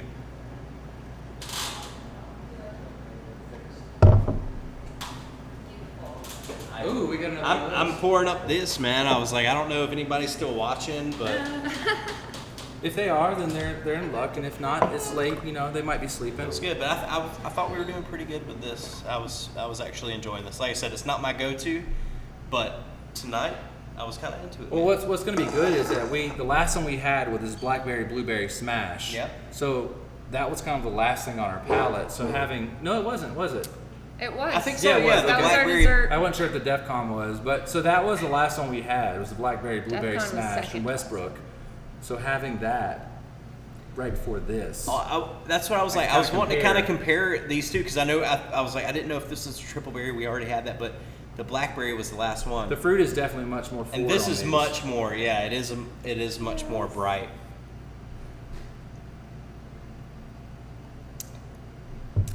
It tastes like a little bit more like unfiltered. It's definitely more like a sour, is It's what I'm saying, it's a right? tardy boy. You Yeah, know, it's you have tart. that unfiltered cider. That's kind of what it almost reminds me Oh, like a of. scrumpy. That's like an Irish thing. They have Okay. scrumpy, but they don't like a traditional scrumpy. They don't sweeten it at all. So you get it in like Ireland and England, and it's unfiltered, unsweetened cider. Yeah. So you're just getting all the apple, but none of the sugar, none of the added sweetness, and a lot of pubs and stuff. They if you saw somebody drinking a scrumpy, you like don't fuck with them. You know, here you see a guy drinking a cider, and you're like, you fucking drinking a cider. yeah. He's You're gonna gluten-free. grill beer. Yeah. Yeah, over there it's the complete opposite. If Okay. you see a guy drinking a scrumpy, you leave him alone. You're like, that guy's having breakfast right That now, was right? like Yeah. no, that was like seen as kind of like a badass Okay. because it's usually high ABV scrumpies. They're very high on ABV, and they're rumored to make men aggressive. So a lot of bars won't sell Really? it because they say it makes men aggressive. They The make them ciders? just a scrumpy, Unfiltered. Okay, Yeah. okay. The Oh, okay. unfiltered, unsweetened I gotcha. cider. So yeah, it's called scrumpy, and they're like some bars would not sell it. They're like, Wow. we're not getting a fucking scrumpy because people fight when we get scrumpies. Wow. So if you saw an old man over there, and it's been around, it's a farmhouse cider, been around for hundreds and hundreds of years. If you saw an old man drinking a scrumpy, you leave him the hell alone. Is it something that they think about the yeast or like I what, don't or know. just the lineage? I don't know. That makes sense. Yeah. Yeah, interesting. Not sure, but that's kind of how it was believed. Like if you see somebody drinking a scrumpy, you just leave Well, them I alone. will keep that in mind. I will keep that in mind because Good scrumpy. You The don't name have to- is so stupid. usually like, how don't can you have take it usually serious? don't have to tell me more than once to not fuck with some old dude. I learned. He was telling you me know. a road was called Slappy out here. Oh, I was it like, is Slappy is your. We have a beer up name here called drink?" Slappy. Yeah, I know. It's Oh like- yeah, you got a slappy. Yeah, it's like the second or We third might have one. to turn the cameras off. It's a and try some mosaic. Slappy mosaic. So it's a yeah. it's a session IPA. So those Okay. are called like all day IPAs. So Yeah. it's still an IPA, but they're Low. usually really low. Yeah, yeah. So you can drink a lot of them. Yeah. All right. Good stuff. No, slappy. And yo, so we used to get Chinese food across the street Oh God. from House the of tattoo You? shop, man. Oh. House of You, yeah. Oh, I thought you were talking about my dong. No, my dog is There was dong? a Chinese food Sorry place about that my the dog. first time I came out House to the of house, he You, was like, you already you know. want my House of- dong? MEI, yeah, my D-O-N-G. It's called Dong. my Dong Garden, actually. That's nice. Yeah. And that's the place. It's still in unfortunately, business, right? R.I.P. They It closed shut as down. of, what? I think COVID hit June them. 1st? I think, Same with House of You. man, fuck, Not House of Me, You's it's gone. House of You. Yeah, they closed down. House of You, bro. I used to fuck with that General Tso's chicken all day long. Because it was a buffet. And then when I moved to Minnesota, I could never find that same General Tso's chicken. I was like, I had a deal. I was like, I needed that General Tso's chicken. One of the things that I never thought made sense. So buffets are almost non-existent anymore around. So you can Sure. go to like Golden Corral and go to buffet, but that's about it, the extent of it. I went to one in Savannah that was a Mexican buffet, and it didn't seem like it made sense. But after I got there, I was like, this totally fucking makes sense. Like it's a big pan of like the enchiladas, so they roll Yeah, them up, yeah. sauce them, and you just kind of go in and pick it Aw, off, man. or you got these like tortilla shells, and they're Close just your own stacked in taco. this thing like Indian Yeah, and naan. then like fajita meat or It's something. got the meat. It's just like one fly in here being a douchebag. Bro, I could fuck myself up in a Mexican Hey, if buffet. we had Dude, the big my pile of like electric the white rice queso, water. the buzz. Yeah. Yeah, he made fun of me, and then No. he was the first one to use it. Those things do work. But yeah, the Mexican buffet was legit. A big thing of white queso, and then you got all the meat here, and then you got Damn. sauteed vegetables over here, and you literally can just make whatever the fuck You're you melting want. my heart, man. You're making him hungry. Have you guys had hot pot before? Like Korean hot yeah, pot? yeah. It's like pho almost or something. No, so or- there was a or like place. where you drop your like Korean barbecue. Or, Yeah, Korean okay. barbecue. So there's a place in Tallahassee. You guys probably are not going back that way, right? We're going to Panama City Beach tomorrow, man. So Tallahassee's Tallahassee's kinda- along the way. Is it? He says that, Maybe, but maybe he not. I also don't said know. that like Yeah, New I- Orleans. So is I don't know along- where we venture off. So this hot pot place is amazing because there's these conveyor belts throughout the whole restaurant Okay, yeah.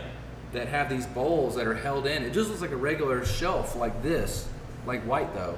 But there's these bowls that have magnets on the bottom, and they're run through this conveyor belt. And as you're sitting down at a table and you've got this grill in front of you, and you have this reservoir of soup that you tell them what kind you want, what bone broth, or you want like ramen broth, or you want like miso broth. Sure. And then as this stuff's going around, it's mushrooms or vegetables and meat, and you just kind of grab it off the thing, and you just pay the initial price for it, and then you can pile it That up sounds as much as awesome. you want, infinite. Sounds cool. Very cool. Oh, definitely. We do a lot of so we in Minnesota. I have a house and we have a yard. You know, it's not a huge yard. We're in a neighborhood still, but A graveyard?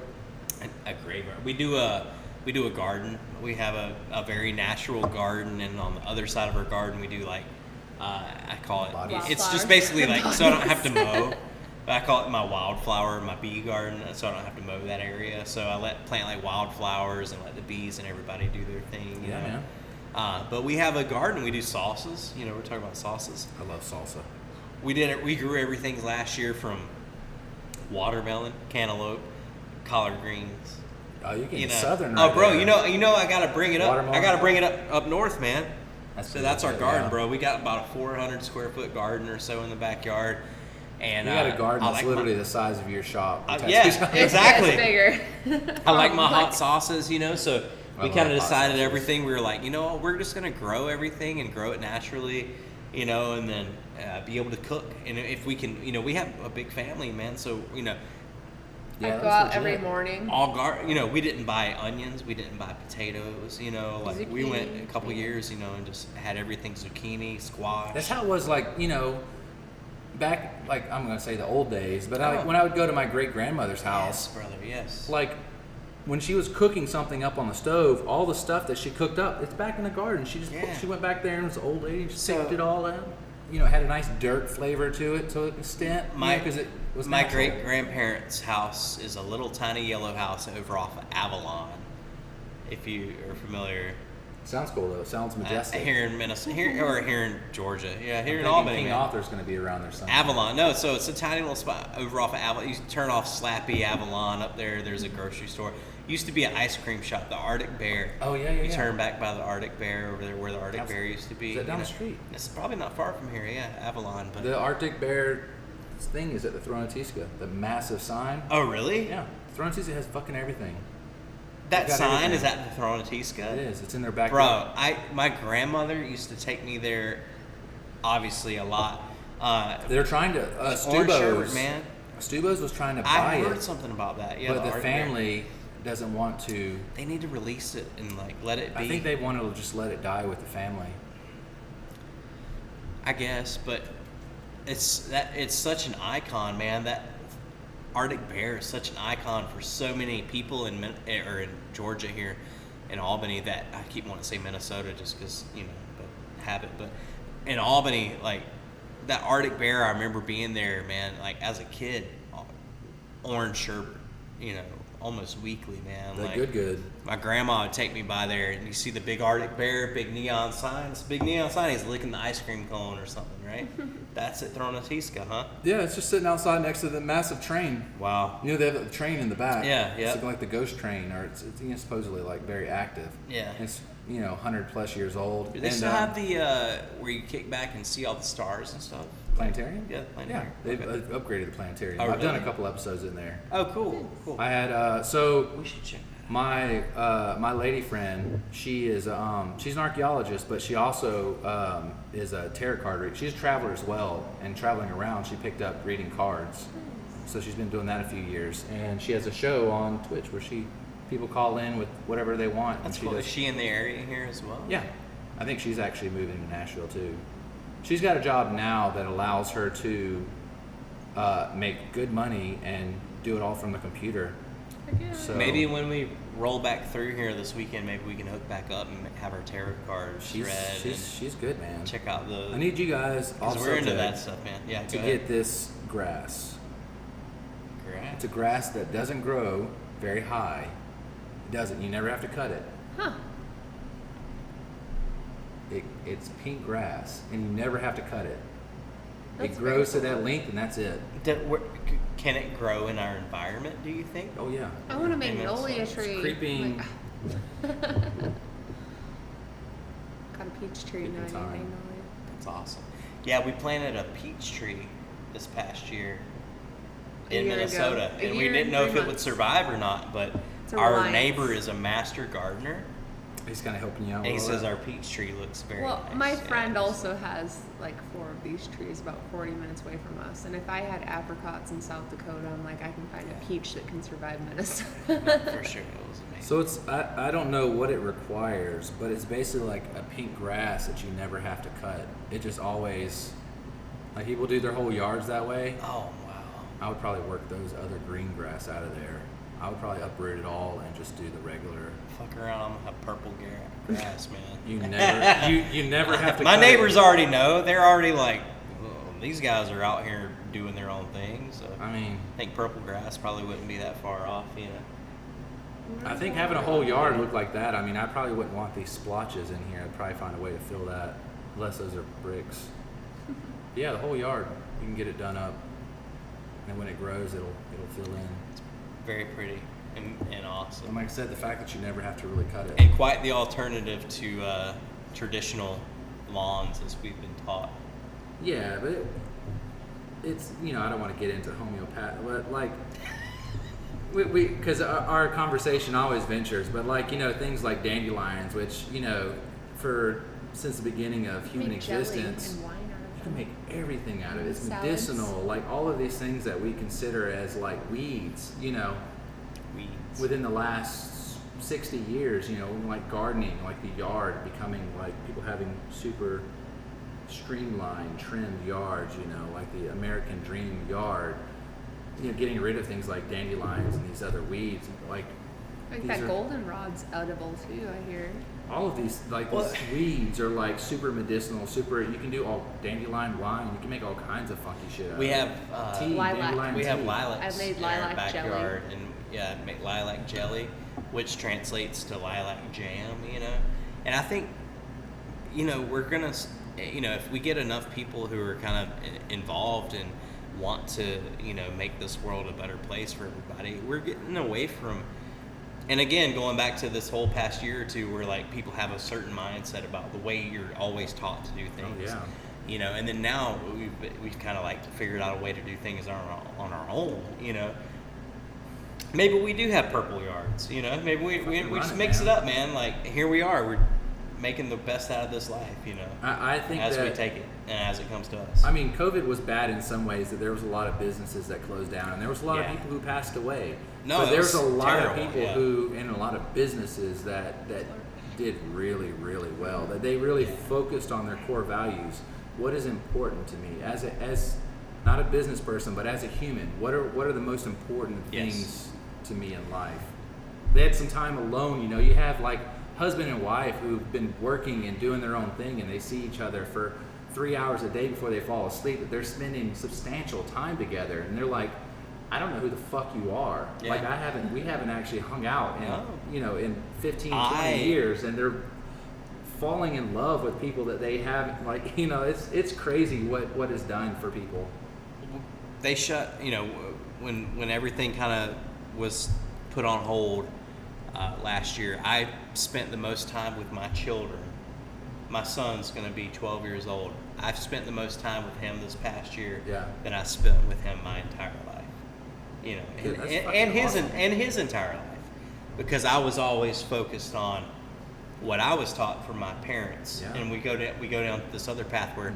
you're taught from your parents and your grandparents, and not to single out other parts of the world, but in the South especially, you're taught that, you know, you work hard all your life, you know what I mean, and you work hard for 60 years of your life, you know, and Sure. you eat shit, and you just take what it comes. Fucking destroy your body, And destroy then, your yeah, mind. destroy everything, and then eventually you're going to retire, and it's going to be a beautiful world. You Oh, retire, yeah. and you go out, and you can do anything you want to, But right? then you die. But what happens is I watched my grandparents their entire life bust their ass, man. Bobby Hare and Lillian Hare, 127 Third Road, Stocks Dairy over in Lee County, Georgia, man. I grew up in that place, but I watched my grandmother and my grandfather. My grandfather was Navy. He came up at the Marine base here in Albany, Georgia, the logistics base. With the Nike, right, for a long time. Busted his ass, you know, did everything, and he retired, man. And he retired, and, you know, with the idea that they're going to start traveling. Shortly after my grandfather retired, he found himself with nothing to do. And then what sets in? Alzheimer's and dementia started to set Sure. in, And then my grandmother's, she came up for 30, 40 years at Coates and Clark in Albany, Georgia, which is a yarn company. If you're not familiar, My grandmother somebody probably worked worked there. there. Your I was gonna say Coates and Clark. I guarantee you, somebody in your my family, grandmother worked there. somebody in your family worked there. Your grandma probably worked with my grandma there. To be honest with you, Probably. to be honest. So, but I watched my grandma bust her ass. And in the last 10 years of her life, she was taking care of my grandfather. And unfortunately, she passed away. My grandmother passed away back in March 2017, 2019, which to us, my family, my mom, was a blessing because it happened right before my mom couldn't visit her anymore in the Due to COVID. due to COVID. Yeah. She went right before things went down. My mom couldn't go into the nursing home Yeah. anymore and visit my grandma. Right. But that's an old school values where you work hard all your life and you're going to retire. Yeah. So what I experienced in this past couple of years and what we've experienced is like, I don't want to wait till I'm 60, 70 years old to try to enjoy life. You know what I mean? Like, we're doing it now, man. Yeah. There's actually like a sad song that kind of encapsulates all of that, which has always kind of tugged at some heartstrings of mine. But it's a silly song by how it's written. It's a Cat Stevens song. It's like Cats in the Cradle, Silver Yeah. Spoon, Little Boy Blue, and the Man. So it's about a guy who I understand. I he know has the a son. He's so busy trying to and with work and working himself to death to try to build this future for his son that his son won't have to work so hard. And all his son wants is to spend time with his dad. And by the time his dad has free time to spend with his son, he never built that relationship with his son. Yeah. So his son's off doing his own Now thing. the son's all busy. And his son's doing the same thing to his kid. Yeah, It's no, like a I know vicious exactly cycle. what you're talking about, and it It's is sad. a very long vicious cycle. So Jason Isbell, Oh, dude. talking about music. Jason Isbell That's writes that a dude. song called TVA. Thank God for the TVA. And he says, me and my daddy used to fish off of Wilkinson's Dam. And he said eventually and don't quote me on this, but it goes something like, I used to not want to, but now daddy can't. So he's Yeah. like, I used to, not want to seek out that adventure with my father, but now he can't. He Right. can't do that anymore. So here we are. And I think that's where it came, with my life and personally my father never being a part of my life. Like I've spoken to my dad. I'm 36 years old. I've spoken to my dads. I can count the number of times on my Yeah. fingers that I've actually had a phone conversation with him. And count on one hand the number of times I've seen him in person. But that goes back to like, well, I'm not. I'm doing things now for us, man. I don't want to live in this old way of thinking. To a certain extent, I do because Yeah. I do value old values. Because they're in line with your core values Yeah, to some yeah. extent. I was raised small town, small values, family, So I do carry with me a certain amount of those values, but I don't want to hang on them until I just die one day. Right. So I think that's where I'm at. It's like that's where our business is at, man, and like our life together is like, if there's something that I think may work, just pop up and do it, and you try it. Just give it a go. And if I think some dad's better than no dad. if it works, it don't. So. People always give me some people give me shit because I'm 37. I have no kids. My little brother's got 3 kids. My older brother's got kids. I don't. But guys, we can have kids until we're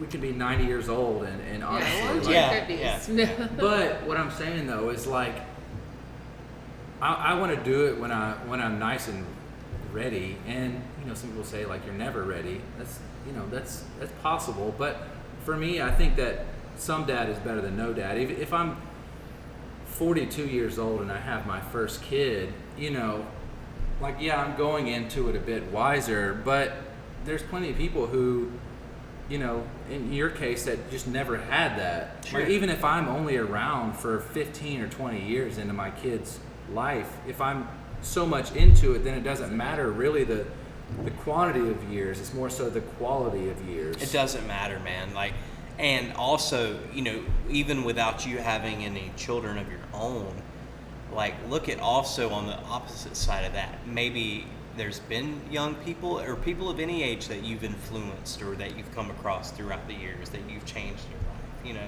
you don't necessarily have to be changing a child's life and like Yeah. raising a child Or your to personal have child. something to You know, do in the so world. You're saying basically you don't have to have kids necessarily to build a legacy or have an influence. No, children are something that, unfortunately, something that comes as an afterthought to a lot of people. Yeah. You know, like a lot of people are out there doing their thing, and then they wake up one day and they're like, "Oh shit, I got a kid." Yeah. And that's kind of how it's worked out for me. You know, I didn't plan on having my first son. You know, but now that I have my first How son, old's your oldest? he'll be 12 in September. September 10th. So Braden Wilkinson, future Vikings football player. Maybe I'm just putting Minnesota it out Twins there. baseball player. Who knows? He's been playing better baseball, at too. football, but Is he sports? Is he? no, He man, plays all the we sports. put him in like all kind of different sports. You know, throw a bunch of shit at the kids and see what sticks. Yeah, you know, that's fair. Get Or what them, they keep them catch. doing something. You know, and then or what they catch and what they don't. Yeah, so How would you feel if they decided to take up what you do? He's mentioned they it. don't. Man, it's so funny because I've always like. You don't have like an artistic bone in it? The girls? The girls, yeah. My son, Braden draws too. He likes to draw too, They but all, Braden they doesn't all want draw. to I think I've all tattoo. passed down like an artistry to all three of our children. Right. You know, they all draw, but and that's a tough thing, man, because I've put in the time, but you know, in the hard work to look back and be like, okay, I have an awesome career in tattooing. You know, we have an awesome tattoo shop, but to look back at all the shit, yours. all the shit that I've eaten along the way, and all the bad things that I've seen and maybe done, you know, and like. Yeah, but I mean, it's a journey that everybody takes. Like, Yeah. it made you a better person. That you've Oh, got of tons course. I experience have that from it. experience and that knowledge, you know. So, you know, if one of my kids were to want to partake in tattooing, I would want to work them through that process myself. You know what I mean?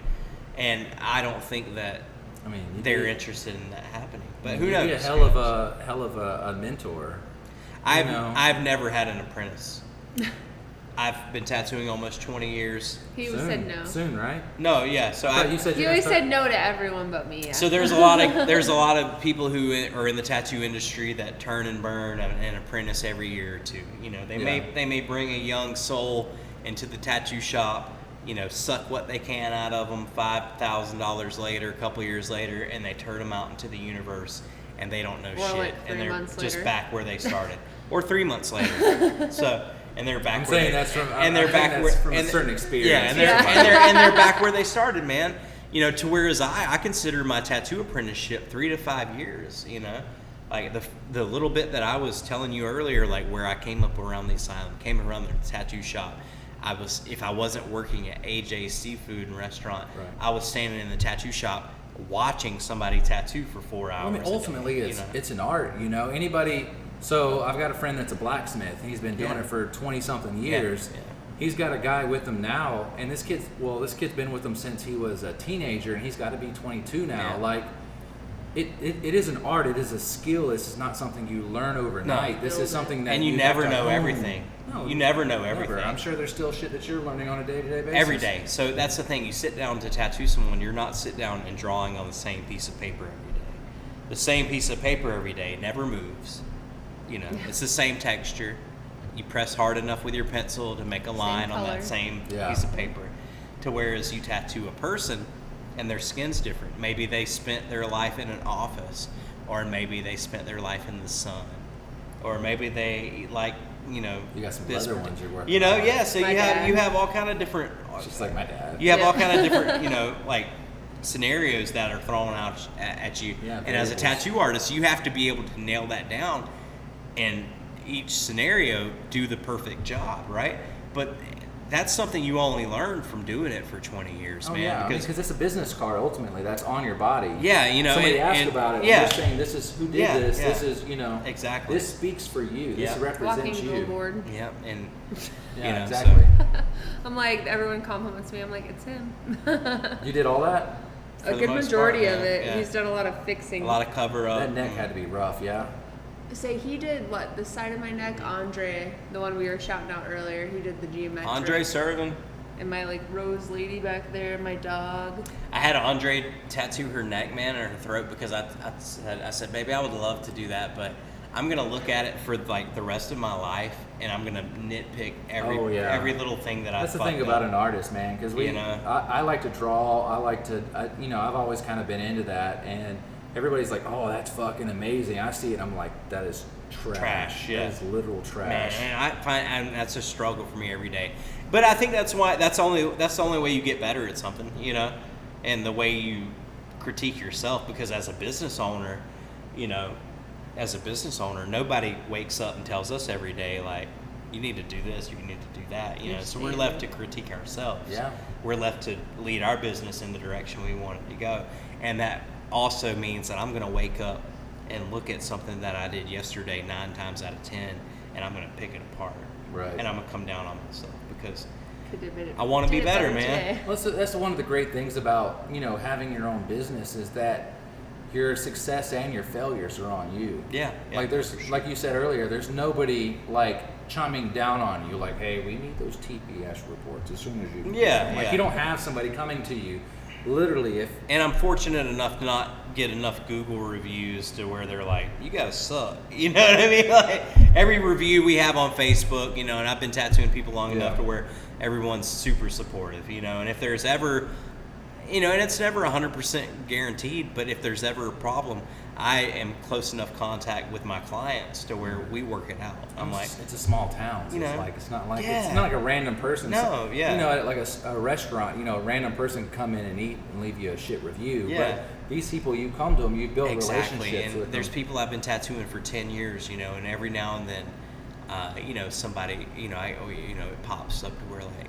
oh man, I wasn't sure about like this and that. I'm like, dude, let me make it sure. Let's make sure that we grow from here, because again, I don't want to just be tattooing them. I want to tattoo their grandkids. That's my goal. That's your legacy. I'm a young man still. 30 years from now, 40 years from now, I want to be 70 years old, tattooing people in the same spot. Tattooing their kids. I can imagine that. Like I can imagine going into the tattoo parlor and there just being this old man that's just covered in tattoos. Like, come on, son. Yeah. And you just, you just fucking get into it. As long as my hands and my body let me, and my mind. I trust that guy. As long as my hands and my body and my mind let me. You know? If I see this old man, I know he's been through it. I know he has the skills to do it. If I, compared to going into another shop and there's like some like 21-year-old guy, and I'm like. The blue-haired kid, the blue-haired and black shirt 21-year-old, not to take anything away from the... Are you actually talking about a legit person? No, I know. I'm talking about Lucky I'm Linda. generalizing now, so... You speaking names? names? You watched Linda tattoo barefoot. Oh, yeah. When I first moved to Minnesota, I worked in this shop called name. Lucky Linda's, and it was amazing. Little shop in Shakopee, Minnesota. It's called Crazy Lady right now. Crazy Lady Inc. Al... a friend of mine named Al owns the place, but Crazy Lady and Al? Crazy Lady Inc. and Al is the guy who runs the place. But it used to be Lucky Linda's. And it was Lucky Linda's when I first... So I moved to Minnesota with a baby on the way, no job, nothing. I packed up. I had a Chrysler 300C. I packed up... No Nova.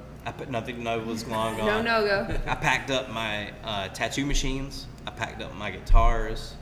I packed up some goat heads that I had taxidermied, and then whatever clothes I could fit after that. Basically. Priorities. Yeah, there was priorities. Yeah, there were some clothes and stuff you had to get rid of because the goat heads were kind of mandatory. They needed to come to me with, come in, all the guns and shit. But you were like, you stack of clothes. Yeah, I was like weighing shit out. I was like, all right, I need to get these clothes. things, okay.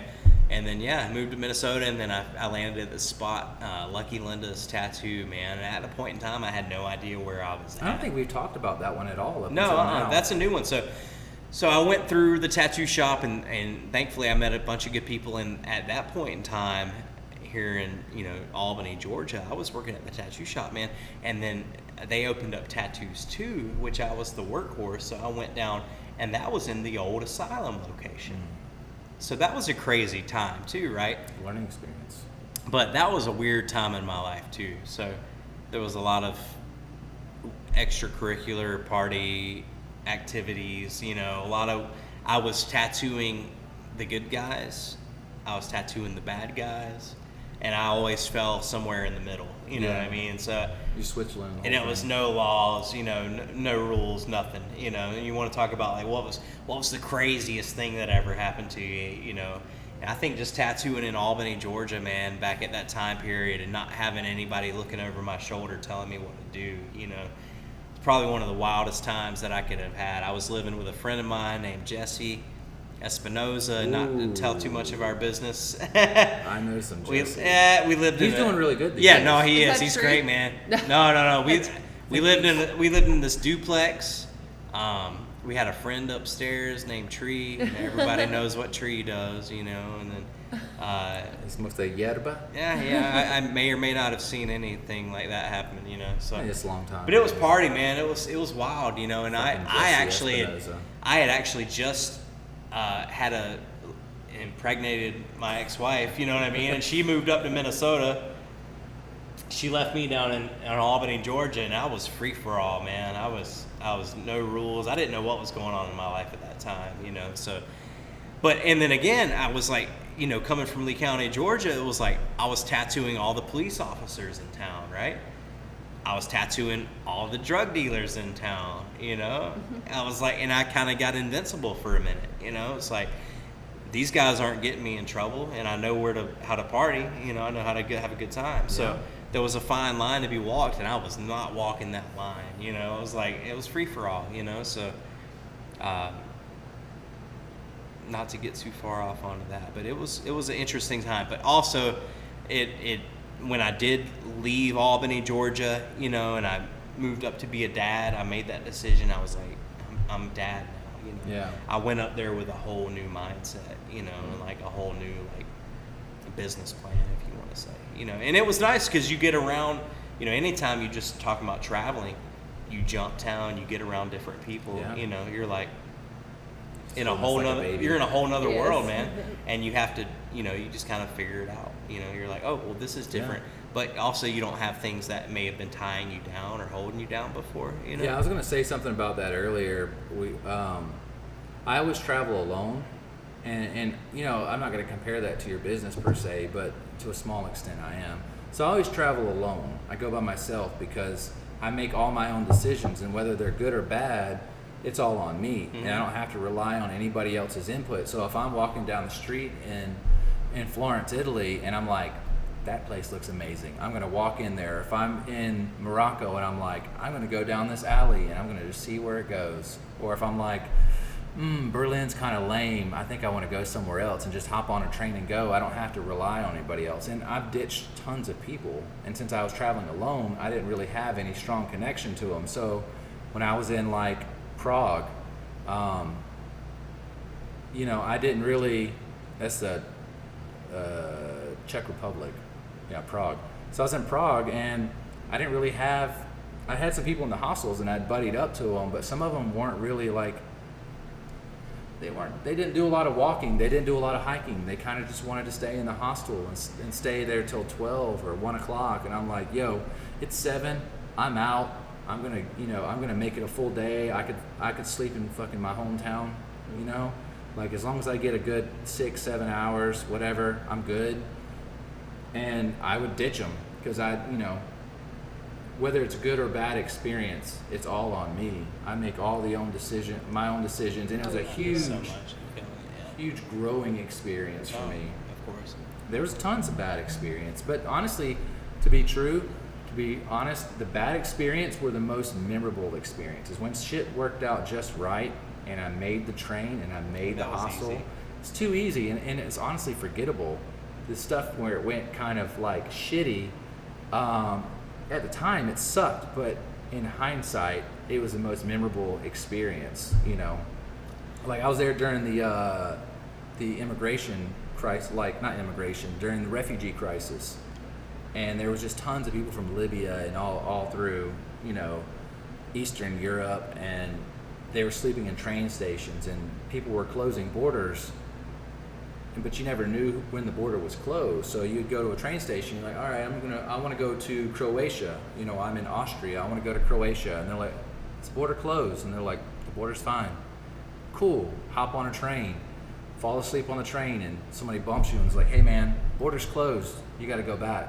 So I got to find some way to get all the way back to Croatia or to Hungary or Austria, wherever I was at. Like those were shitty at the time, but they were super memorable experiences that, I don't know. Like I slept in the streets one day in Ireland. I had met a girl in Galway, Ireland. We kicked it off. We hung out like 2 days straight, no sleeping, just walking through town and drinking and having a good time, just buddying up.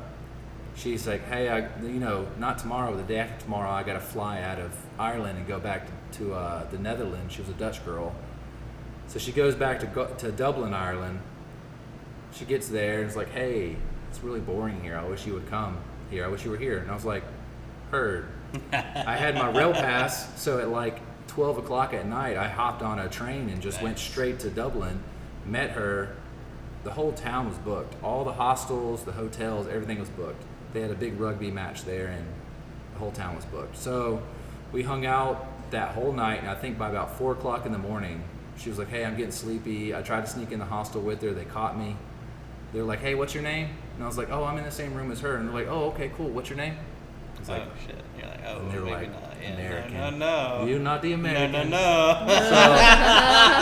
So I went out. She went up to her room, and then I went out in the streets, and it was totally safe. I had my backpack. I found a corner right next to some building. They have like little, kind of how this place is. There's like little nooks, and there's a door. Put my book bag behind me and passed out. I'm listening. You're done. I'm gonna. No, we're getting ready to call it a night. Yeah. I'm good. You drink the beer. Oh, you're getting another beer? Yes. I was getting ready to call it a night. I'm about to pet a kitty. I'll drink beer while we call it a night. You drink. No, I'm with you, man. It's been a long. We've been traveling. It's been a long night. Oh, I know. You guys need to get some sleep. And Yeah. I do somebody else's show tomorrow night. I do the tarot card show. I set up all of this at my very Would you small like any studio of at this my beer? house. Yeah. Let's get some of that on the. We're gonna end with this DEF CON after all here. So. There's like one fly being a dick Yeah. right now. It's just one. So and to call it a night, and I'll wrap up on my end. But what you were just saying to me about having to leave some people behind and things that are comfortable. Yeah. Man, I totally got a piece of that this past year. I was so comfy. I was settled in the little shop that I was at. I knew She's gonna want me with that. I knew my friends. I knew my friends that I'd had for a long time there. But as soon as you dip out, Yeah, you go.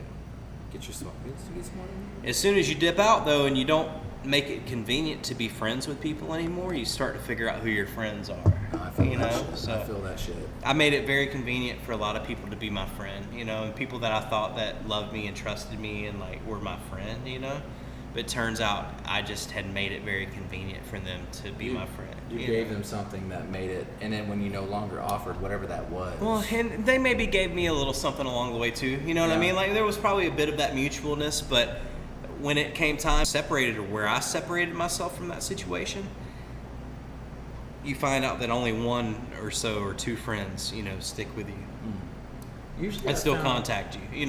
So I separated myself from that convenient life that I had every day. And I think that's ultimately, we're talking about over the past couple years, all this shit. Like, I made it inconvenient for me to live. I made it inconvenient for us to have a business, Right. But out of that, so much growth, And now, so much steadiness and happiness, And a cute ass puppy. Look at And a that. cute ass pup. Pebbles. Here. She's like a tired ass puppy. Hold that pup like right in front of the. Hold her up right in front of Yeah, me. you got to get close. I want to get. See her ghost eye. Oh yeah. I want to get a little. Yeah, how do I get close? Oh boy. Say hey, Pebbles. Pebbles. Look at Brandon.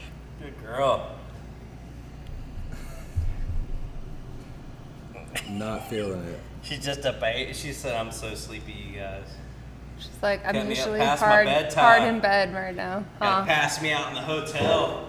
I find that a lot of my really, really good friends, I don't have to keep in constant contact with them. Like No. the really like good friends, I don't have to send them messages every day or once a week or once a month. Literally, if I talk to you and then I don't talk to you again for 6 months, when I do message you, it's like no time has passed and we're good. Nobody's bitter. Like, bro, how the fuck have you been? Like, I love friends like that I don't need to stay up your ass for us, our friendship to be relevant. And I love that here we are with this situation, you and I, and, you know, me and Cassie and all of us together, you know, we kind of just very randomly decided to do this thing tonight. Yeah, dude, I was so happy you were like down for it. But like, man, I feel like I've known, you know, obviously we've known each other for a long time, but we haven't been in contact like tight years and years Since and years, school, probably? yeah, probably. Like, we buddied up in school with back when you were dating Summer and you had the bowl cut. And Metallica, man. Metallica. We Yeah, talked you about know. Metallica.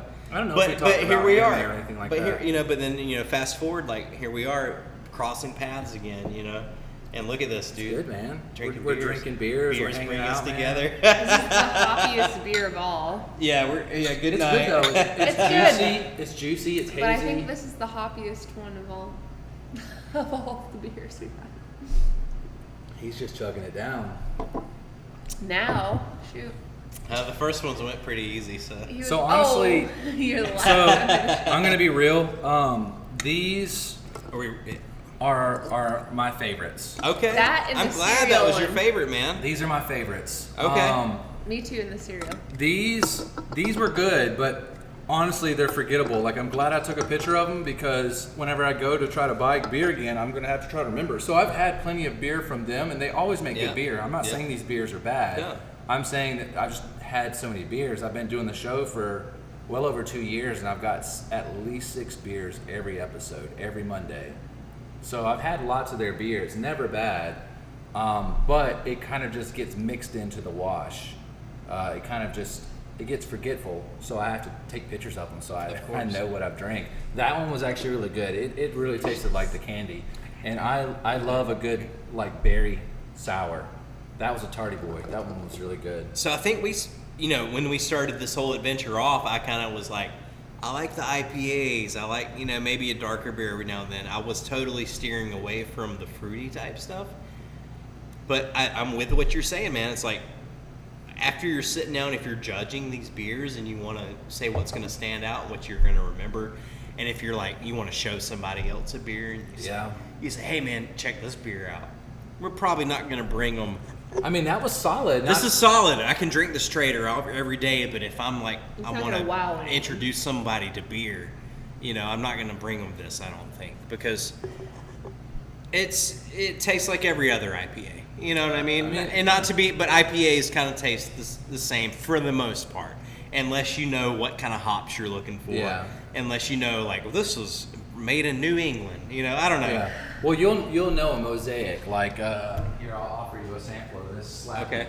Mosaic hops has a very, it's my least favorite hop. Flowery almost, or I would say yes. yeah, right. Mosaics are kind of, and we're like, why is it mosaic? Is that?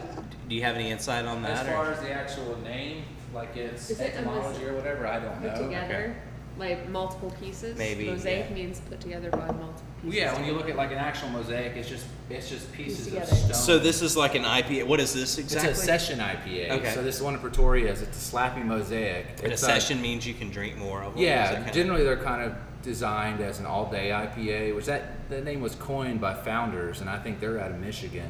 Okay. But it's, it's easy drinking, but that mosaic is a bit much for me. Now you get me curious. It's not my favorite hop. Yeah, try that. But there's a lot of people who To love me, mosaics. after drinking, so I think maybe after drink, and not maybe I'm not in the best It's mindset refreshing. to judge beers You like that? right now. It's refreshing. It's like It it's is different. refreshing, like, and It that's again, maybe I've had some heavier beers and some fruitier type I mean, it's only like at what, this point. Okay, Yeah. after this 5%? thing, So it's super closer to refreshing. water than what we've been drinking, But It's basically like a light beer. So that's designed so if you want to go out kayaking and you want the IPA flavor, you can drink that all day. Like, it's light. Yeah. You're not meant to really get super drunk off of it. yeah, It's a lawnmower beer. It's a hot day beer. You want to go out and do some gardening? Yeah. Nope. You choke up. You okay? Lift your arms. just put it down the wrong hole. That's all. Oh, okay. That happens to the best of us. Oh, No, it's awesome. Yeah. did it? No, it is super light. Yeah. Yeah. But the Mosaic is a bit much for me. That's my least favorite hop. Least favorite. Ultimately, these two and this one, this 10 Whiskers is really good. Pearson's I'm glad you like that. sausage. I'll send you with those, man. I have I think at least one or two more of those I can send you with. I'm down. Those are out of St. Paul, Minnesota. I'm glad that you like that. I need to do a Minnesota trip. Well, I think we've talked about that already. So I've booked. So my aunt lives in what's the main Minneapolis. St. Minnesota. Paul, Minneapolis. Yeah. She lives there. Okay. She comes down one time a year at least to come see us. I know I can probably get there fairly cheap. Well, hey, man. So I'm really good at buying Yeah, cheap too. tickets. we have an extra bedroom. I think I maybe mentioned that to you before. What kind of nature y'all got out there? Oh, nature? Yeah. All the Tons nature. of walking trails and stuff. Bro, we're in the middle of the river valley. There's 10,000 lakes. Yeah, We're the land of 10,000 lakes. How's the waterfalls? Beautiful. Minnehaha Falls Wet. is pretty. Wet as fuck.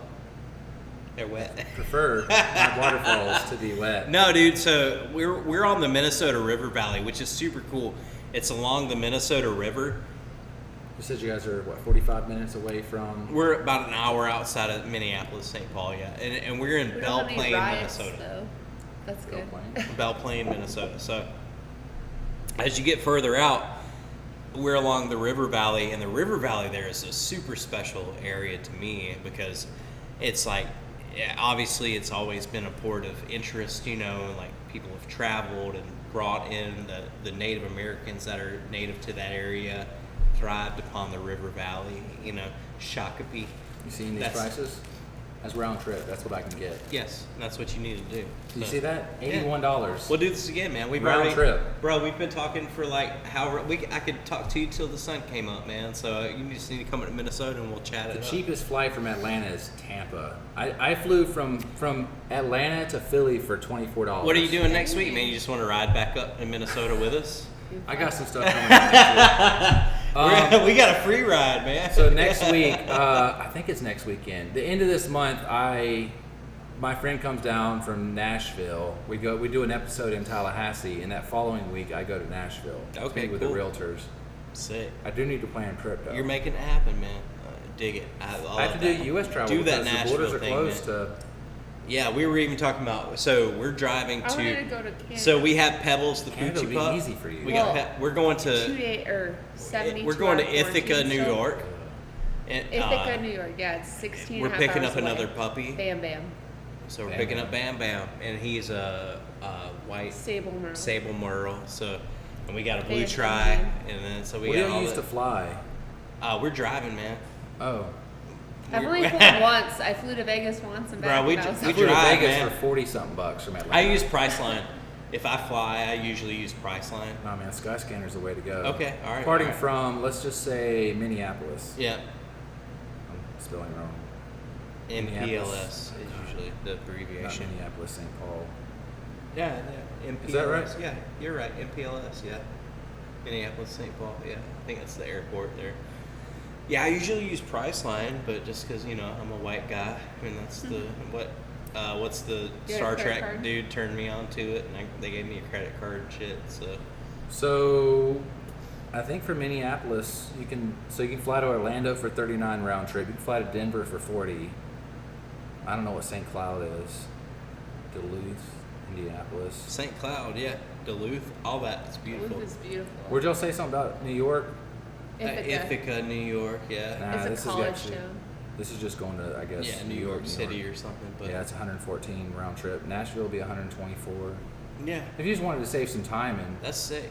Well, we we give were this dog as an emotional support we or were one of those. And what that's exactly what's going to happen. So, I think we both have enough pre-existing history, to not Well, not, technically, not like I can exploit get a it, litter but for 2 dogs. but so. yeah, we're gonna have, both the pups will be registered as emotional support animals, and not to be those people, but we're also going to train our dogs. You know what I Yeah. mean? So it's like they're going to be legit, and that's why I was asking you, like, do you see it overseas? Because, man, honestly, these dogs go wherever we go, man. I don't think For the that- most part. I don't think that once they there get are older, hostels.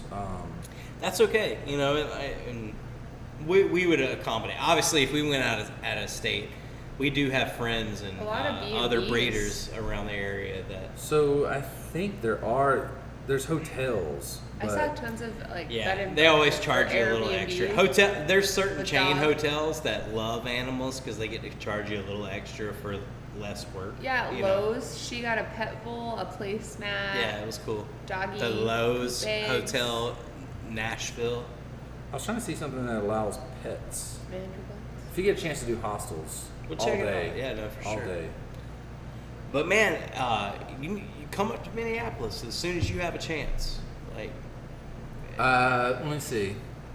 So it might be after I actually move to Nashville. that's okay. Yeah. Because all of my funds, when I get ready for something like this, I get extremely frugal.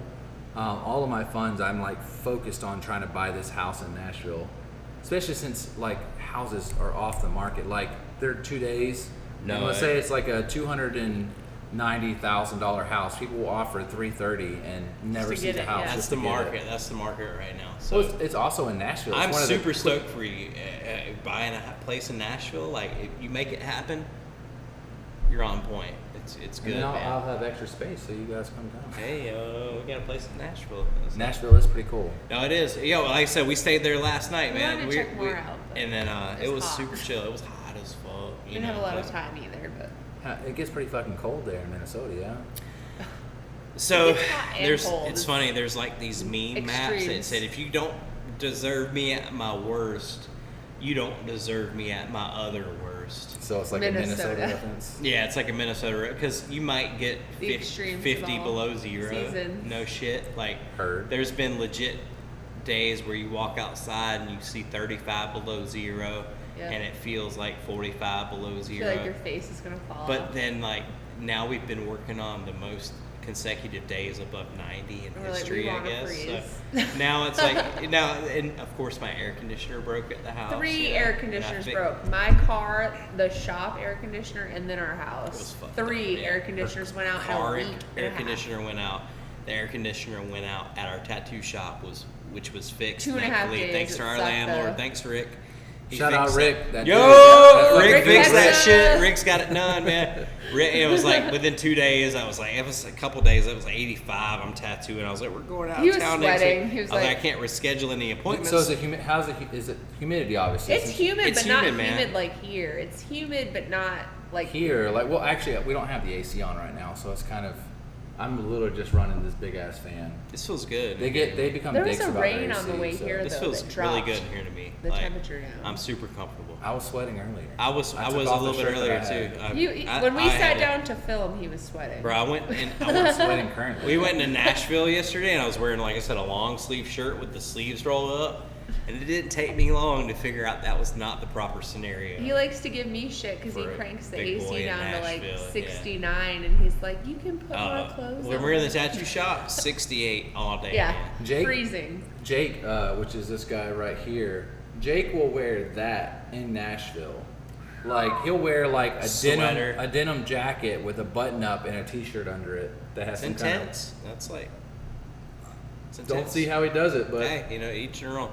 We all have different body temperatures, I think. so each yeah, I don't know how he works it, but Work I it, get sweaty as and fuck. Twerk it, flip down, and reverse it. He's ready to twerk it. Whatever that says. It's in Yeah. reverse. So it doesn't Yeah. matter. Are you singing Got Missy my Elliott? accent, Yeah. maybe. Yeah. Is that Missy Elliott? Hey man, you guys brought me here and made me drink off these beers. So. You're the one pouring extra beers. I Like, know, you guys you have a poured drink. 2 extra beers, You and now guys you have- gotta help me catch up. I'm Do I driving. gotta do it on camera? Oh, or? she's being responsible. I get Check, it. check. Yeah. Do you think we should call it a show? I think so, man. I think we maybe. I've had a great time, guys. If you're in Thank you all. the Minnesota Montgomery area, what is this bright and solid thing? That's the tattoos, man. Bright and solid tats all Like, day long. yeah. So it's at 304 First Street South. My fucking battery, man. I don't know what's up. I don't know if this thing is just not charging my battery, if I don't have it plugged in. Hey, man, we're figuring it out. We've been here for a minute. So, 304 First Street South, Montgomery, Minnesota, Southern Bridge Tattoo. We're on Instagram, Facebook, all that fun stuff. If you got social media, Find like- Ryan C. Wilkinson, R. Wilkinson Tattoo. Two Southern Shimmer. Bridge Tattoo at gmail.com. Southern Bridge Tattoo on Instagram, on about to get real Facebook. ghetto with this Man, shit. we got all the outlets. We're trying to put ourselves out there, you know. If you can't find us, you ain't looking hard enough. Bright and bold. Bright and bold. Yeah, bright and bold, man. Hey, that's what I like. I like dark black and bright colors. I always advertise it. I've always just liked. I'm weird. I don't really want color on my tattoos. That's okay. Yeah, I do the darkest black. That's the bold, right? That's the bright and the bold, man, or the dark and the bold. Bright black colors, man. You know, How's this look like it's lined up on here? it looks Down some? like I don't know what the hell is going on. To be honest with you, That looks good. Yeah. it's legit. I mean, some reason this charger is not. So what's going on is that it's consuming so much battery that the charger can't keep up with it. I got you. So I don't know if Well, that's cool. in frame. Yes, it's working. Well, We're here, guys. All right. So I've had a great time. 20 years of experience, over 10,000 jobs, and you said you got to update it, right? Yeah. Tattooing the suburbs since 2009. So if they need to follow you on any form of social media, I see a Gmail. I see a Southern Bridge Tattoo at gmail.com. Yeah. Is there an Instagram or a Facebook Both. or? Yeah. So Southern Bridge. basically, Southern Bridge Tattoo. Southern Bridge Tattoo. Just how it sounds, just how it's spelled. Lowercase, uppercase, it don't matter. But we're on Facebook, Instagram. You guys can find Ryan C. Wilkinson on Instagram. You guys can find Inked to Please on Instagram, which is my lady's modeling page. If you're feeling frisky, you get out here and you find her on OnlyFans too. What's your Oh. OnlyFans, baby? Ooh. Shout out OnlyFans, fuck It's the 'em. same. Huh? Ink to Please on OnlyFans. He's calling What's out- up? I don't give a calling shit. out her OnlyFans. Pay her, and we'll show you some, Oh my God, puppy pictures. It literally, her OnlyFans is just puppy pictures. Puppy pictures strictly, It's like, you want to see my pebbles, Yeah. homeboy? Yep. And it's literally, Come Pay us, and you can see pictures of the puppies. come so- see this Bam Bam. That's right. I got my Bam Bam. I love you up. so much, man. Thank Bam you, brother. bam. I've had a I great think it was time. super chill. I've Yeah, had some fuck great yeah. beer, even though Let's I've hit it had, like that. I've had 3 If batteries you watch go till out. the end, yeah, all we good. wasted them. Yeah. They've heard it all, right? Yeah. Yeah, I've had an awesome time. Thanks All right, both of you super guys chill. for coming in. Yes, For man. having We're getting us. ready to call it a night. I will see you guys next week. I don't know who's coming on. Good night, I think everybody. Actually, we might be in Tallahassee next week. I'm not sure. Either way,